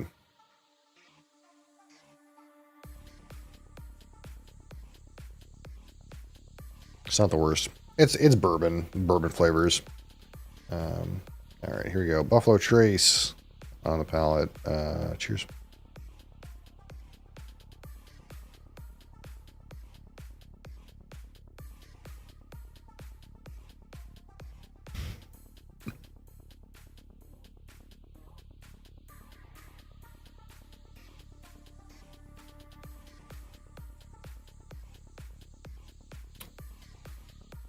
A bit light on the palate.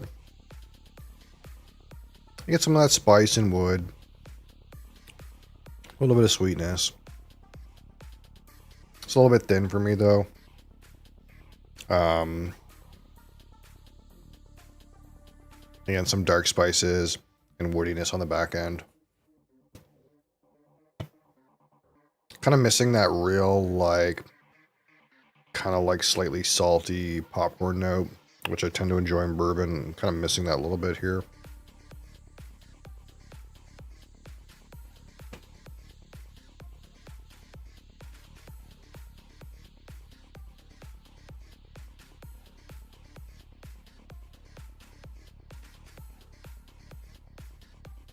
Having said overall, it's a little tame. Of course, we're talking about bourbon whiskey at a lighter ABV. So, if you're used to taking your bourbon at like over 50% alcohol, like bottle and bond strength or higher, you're going to probably find that this is a little bit thin at 45. But that's maybe a bit expected. Just because it's 45 doesn't necessarily mean it should be thin, though. So to me, the thinness is like something to do with like the concentration of the flavor, and not like the fact that it's diluted necessarily. And 45 is a reasonable strength. And you know, other bourbons like Elijah Craig Small Batch, for example, do fairly well at 47. But the initial impression is that 45, this is hitting a little bit thin for me. Like I kind of get this on the palate, and it kind of the flavor kind of goes away.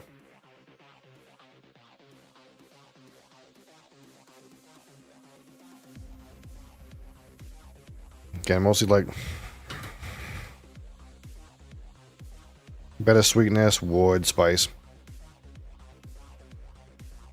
Nothing crazy.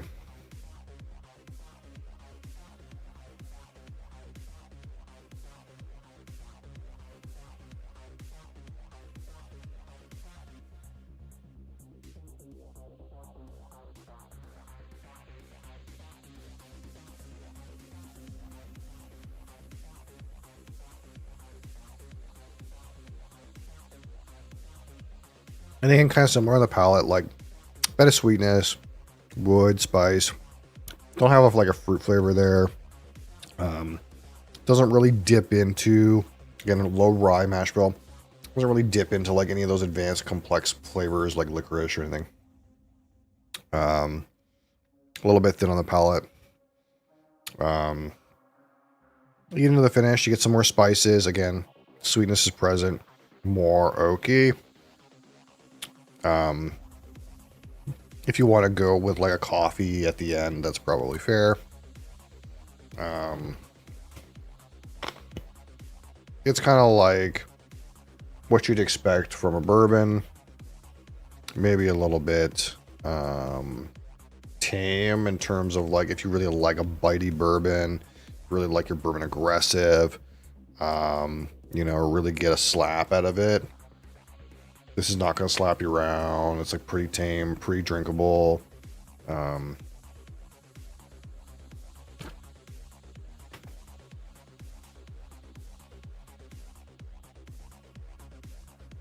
Not too much complexity to it. Not too much bite to it.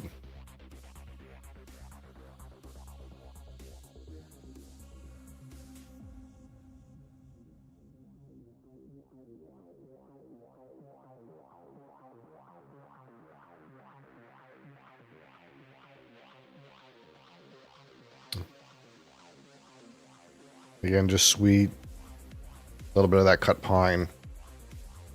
Some of that little bit of like corn grainy note. Spices.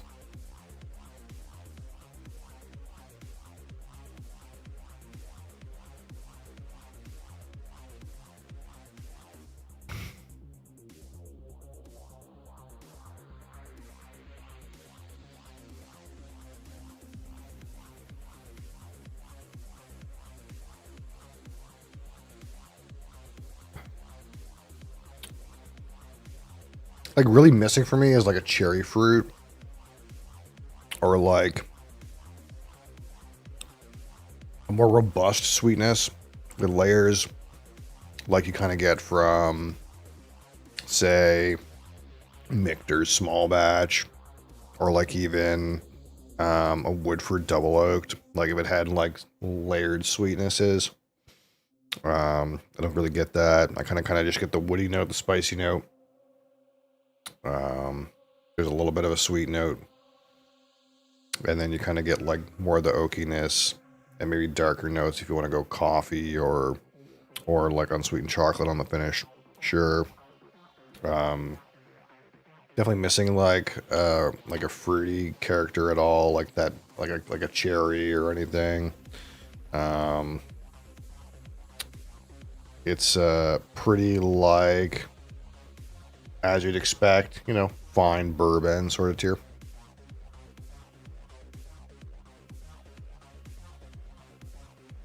Intensity's mid-level.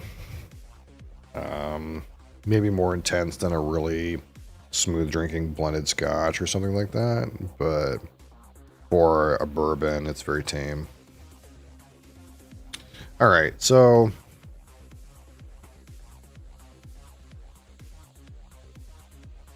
a 25, the aroma. Again, not the strongest. A couple things going on.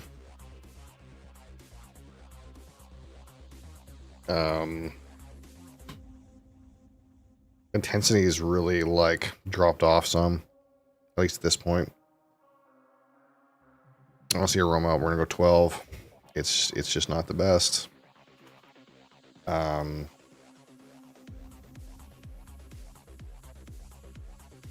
out of 25.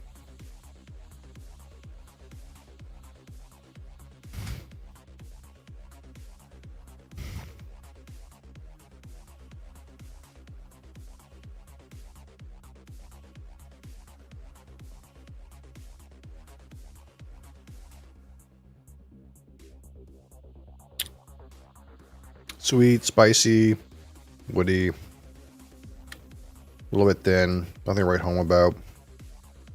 I'm gonna go 13.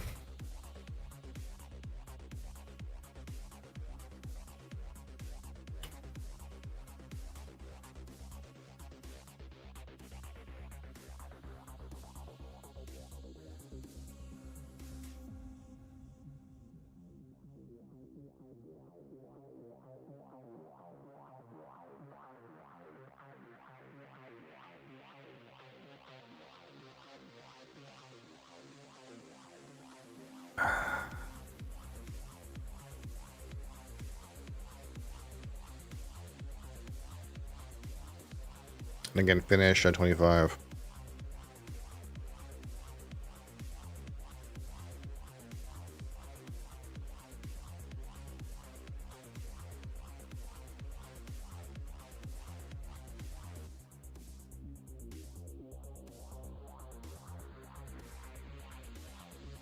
Start with some like bitterness, dark spices, slight sweetness. Oak kind of develops.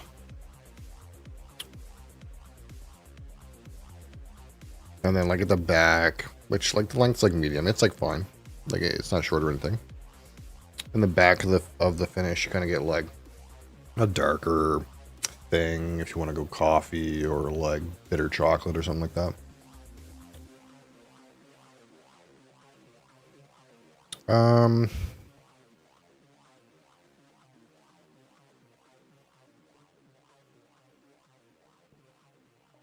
We'll go with 15 on the finish.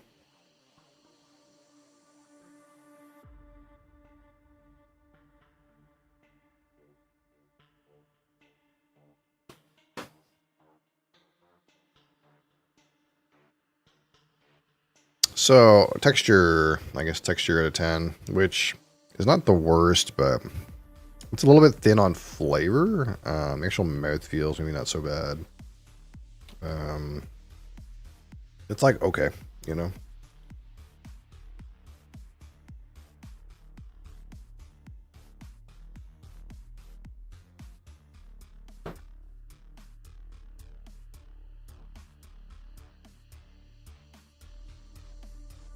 With a 4. So out of 15, my personal subjective opinion with this Buffalo Trace Kentucky Straight Bourbon Whiskey.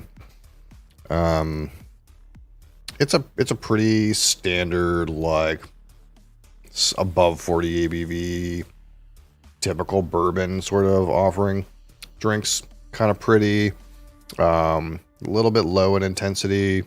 You kind of get some of the core bourbon aspects, like, you know, it's woody, it's oaky. You get a little bit of corn in there.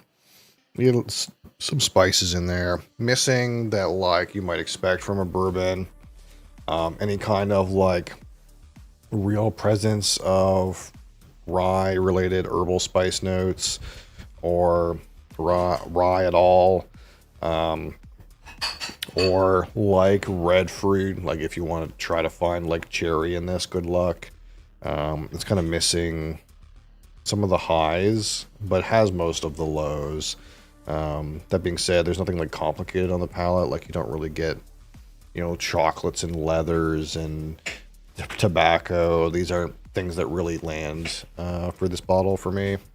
It's kind of just what you'd expect from a bourbon, reasonable, at a smooth proof, I suppose.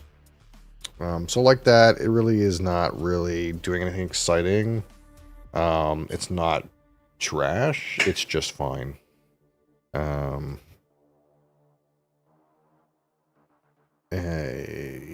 Among other like mid 40% bourbons, I feel like this has a hard time really standing out as anything other than run of the mill, at least in my personal opinion. This is not like, just as good as Stag, Sublord Proof or something like that. It's clearly just kind of fine. So for that, not terrible, not great. We'll give it a strong 5. I think 5's fair. 5 out of 15. So together, 25 and 40, 49. We call this. We'll give this a 49. It's good. It's just barely good. It's almost okay. It's fine. It's fine. Out of curiosity, other bourbons. What did we call, if we look in our reserve here, what did we call similar bourbons? Like, okay, so we called Elijah Craig Small Batch 51. Basically the same score. We called Wild Turkey 101 48. Basically the same score. What is really the step above for a bourbon? We don't really get a much higher score until we get to Maker's Mark 101, which we give a 58 to, which is a bit above here. We gave Rabbit Hole Cave Hill a 59. We gave Woodford Reserve Double Oaked a 59. So it's a step down against like Rabbit Hole Cave Hill, Woodford Reserve, Maker's Mark 101. It's in plain fine company with Elijah Craig Small Batch, Wild Turkey 101, this sort of idea. So that's kind of like about what I expected, I suppose. Surprised that it's close to Elijah Craig with that being higher proof. Yeah, Elijah Craig has a couple proof points on this. The one thing I'll say is it doesn't, Elijah Craig Small Batch doesn't feel as thin as this one. This one feels a little bit thinner. It could be down to proof, but I think the points that you get with Elijah Craig is it's a little bit spicier, so you kind of get more out of it. Not really the thinness, I suppose. But ultimately, all these bourbons are kind of like really similar. It's kind of like they got some pros and they got some cons, and it's kind of like whatever you prefer. If you want a spicier whiskey at around this price point, get the Elijah Craig. If you want like a smoother one, maybe go with this one. I guess like what's the thing that occurs to me though is I think Wild Turkey is quite a bit cheap, isn't it? Quite a bit cheaper than both of these. That's where like the value comes in a little bit, right?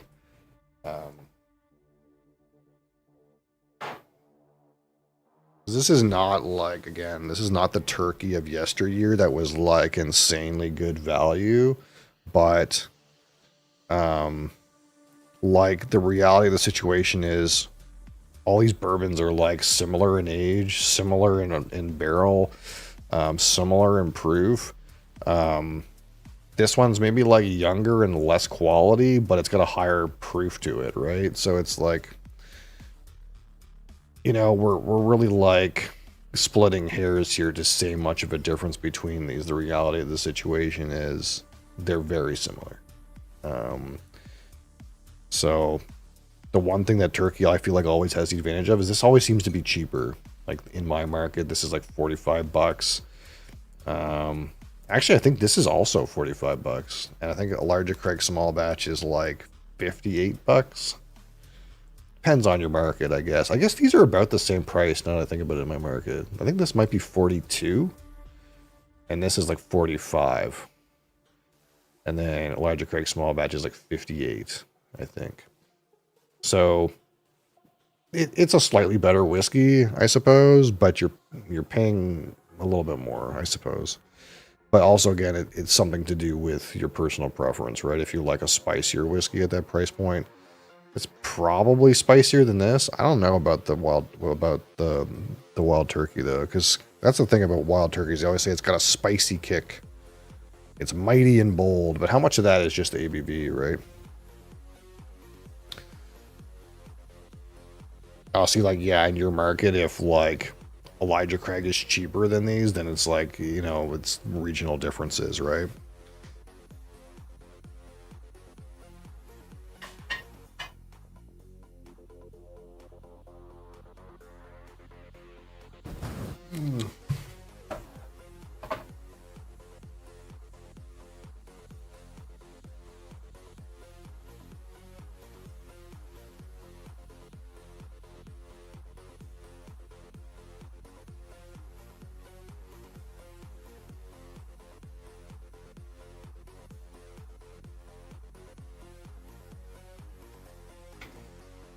But these are all like,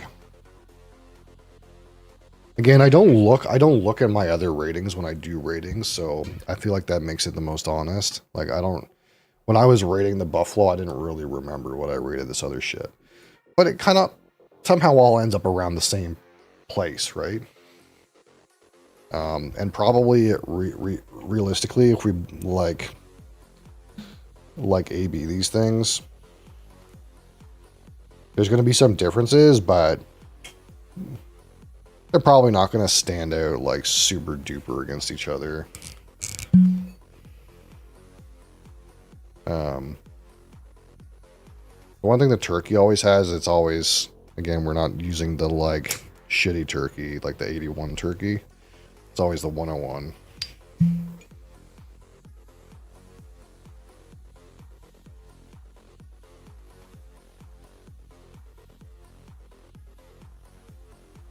But I think the Heaven Hill product is actually more expensive in my market. Let me see. Actually, I can't look because LOL bourbon's in Canada right now, but I can look at Alberta's price. And assuming they have this stuff in stock right now, I don't know how weird it is.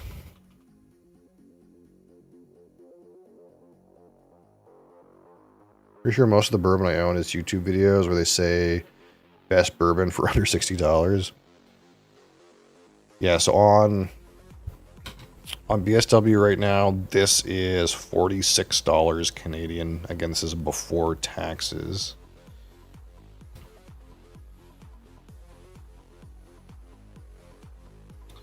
The Turkey 101 is sold out. But if we go find it down here, this is $47. So this is actually $1 more expensive. The Turkey 81 they have in stock for $33.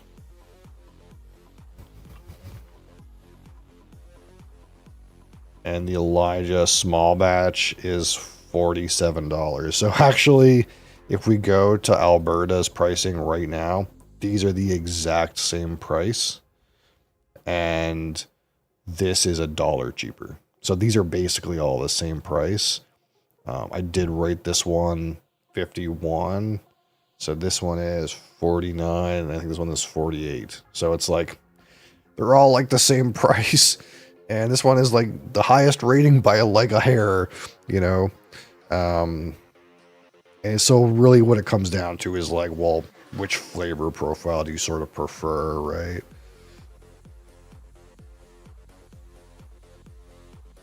Again, this one like is like sweeter, woodier, spicier. Well, I won't want to say spicier quite yet. But right now it's like spicy, woody, sweet, no fruit note. This turkey is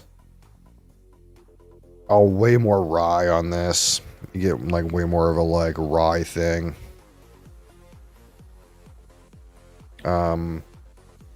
Maybe cornier. Not as woody.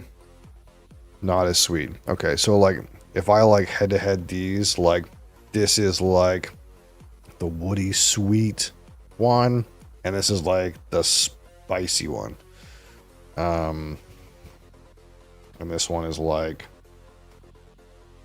spicier than this one.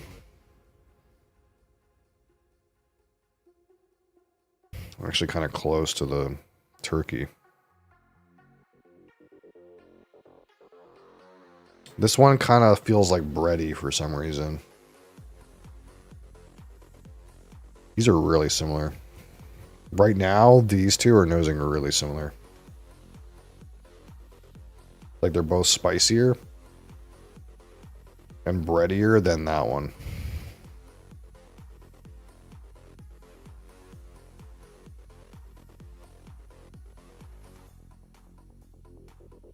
This one is butterier. Which is interesting because usually like in the old bottles of turkey, they used to be really buttery, but now it's not so much. A bit of a red fruit note on this.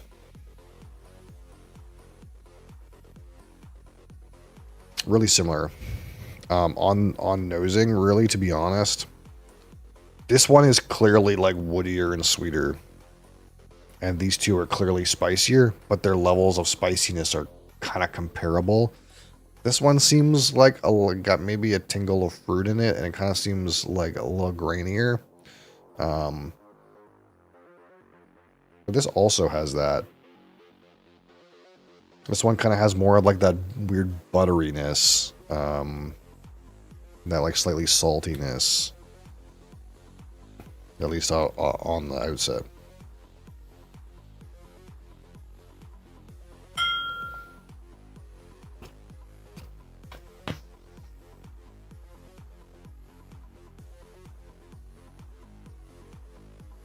Like we remember. Pretty much the same as we remember.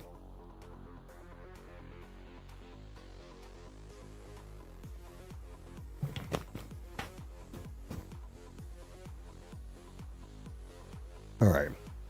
So now let's go for this turkey, which again is a little bit hotter. Probably a little bit younger and spicier.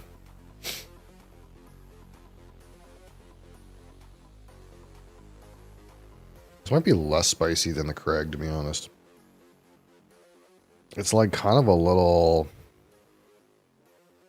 Feels like bready, like almost like there's more... like distillate kind of note, like it's younger.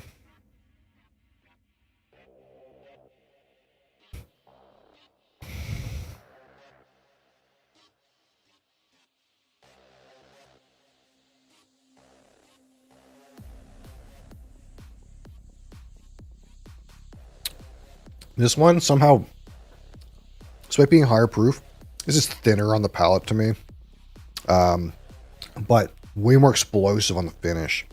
So it's like the Buffalo Trace kind of has like a consistent volume. Like it's not perfect. It's low. It's a little bit thin on flavor, but it's like the volume is kind of like consistent throughout the palate into the finish. This one kind of feels muted by comparison to the Buffalo Trace on the palate for me. But as soon as you swallow it, the flavor amps up here, very spicy. Not as dark though. You don't get like the maybe coffee chocolate thing at the back of this. It's not as oaky.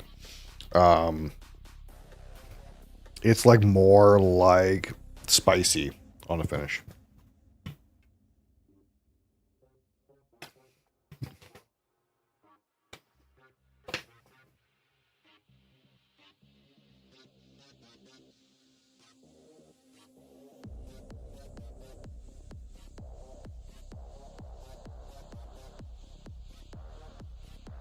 Now this Elijah Craig small batch bottle has been open for like a year and a half, so take with that what you will, I suppose.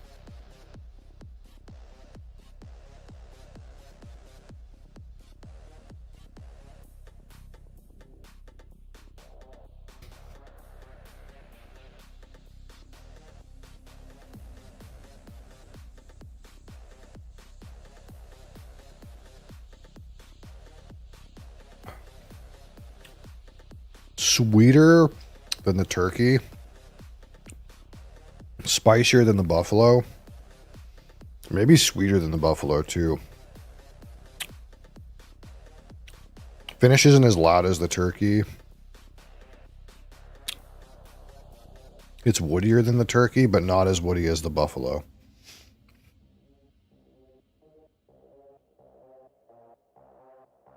You don't get the like dark bitter note at the back, but you have a more consistent like spiciness.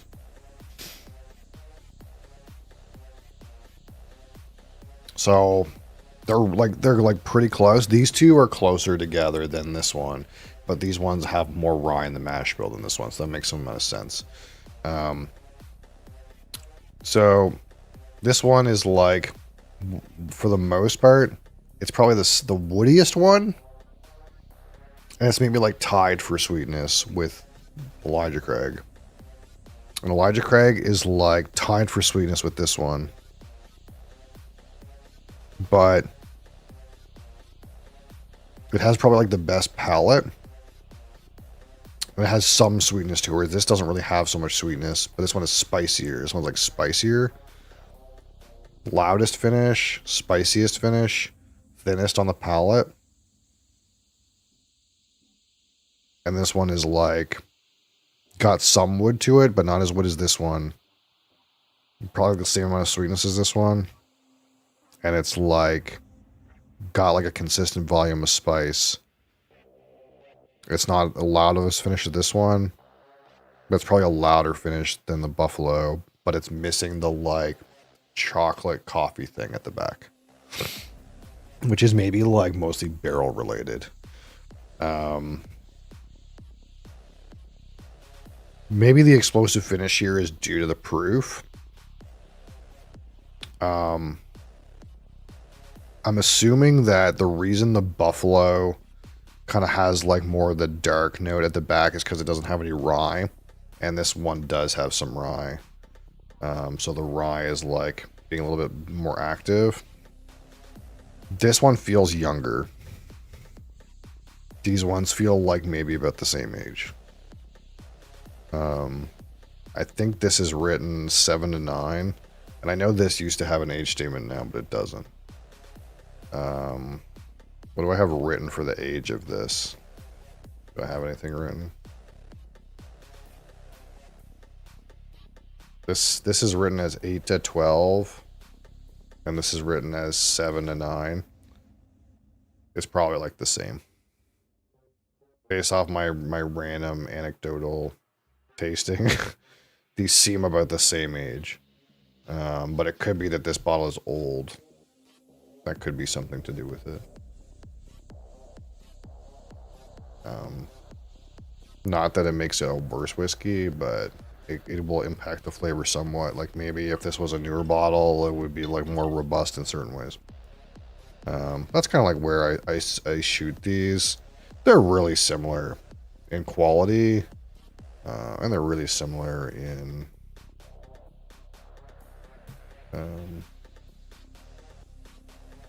oh, I gotta wait, was this Buddy?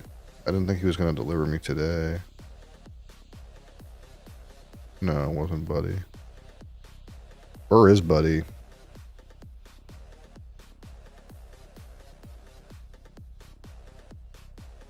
Wait, is this the guy that called me before?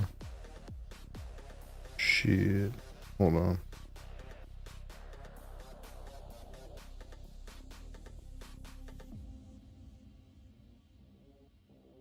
I just got some email about emergency travel assistance if I go to Mexico. I don't think that's happening anytime soon.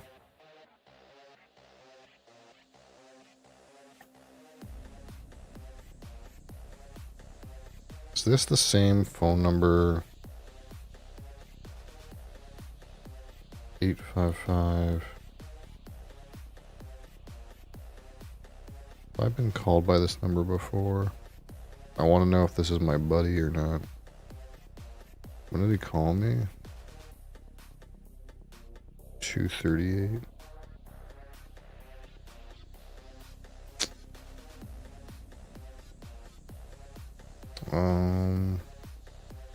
I don't think that's the right number.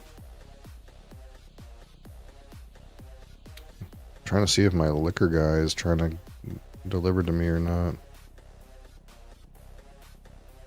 But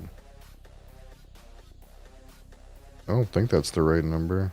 It says it's out for delivery though. Maybe it was him. I don't know.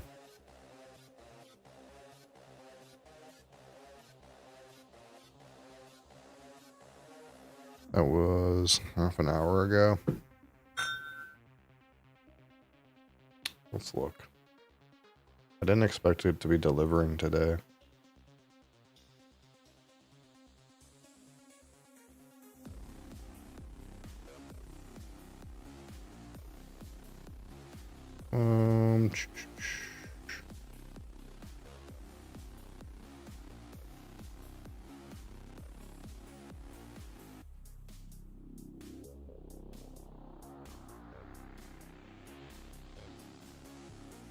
Oh, it is delivering today. Back. I get the feeling that was him that randomly called me. It's a weird phone number, but I get the feeling that's what it was.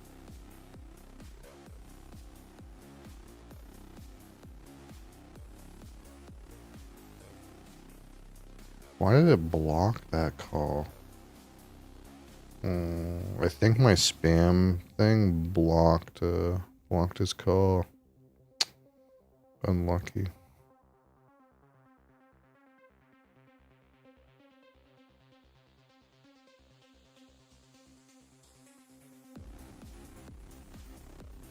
That's lame.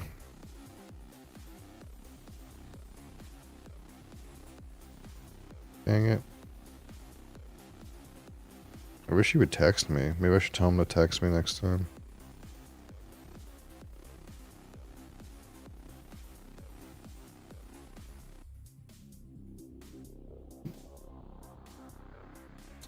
Lame. Oh.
Well, I guess we'll have to pay more attention to next time. Womp womp. Alright. Oh. So. Like that. Thank you guys for watching. Does it have your lore in it? Yeah, I think so. I think he tried to deliver it today, but for some reason, it looks like the number he was calling from got spam blocked. And then it looks like he called me from another number.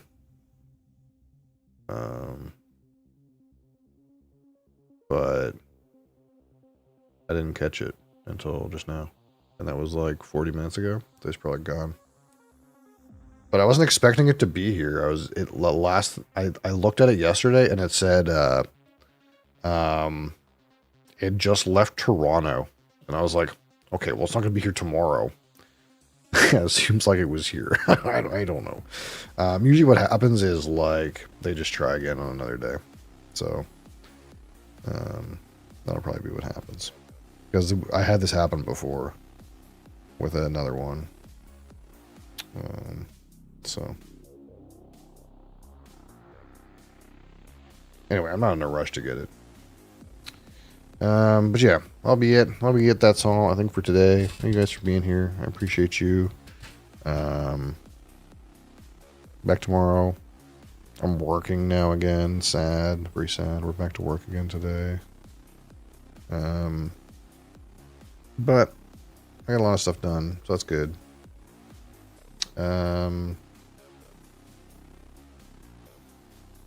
Yeah. Until next time. Appreciate you.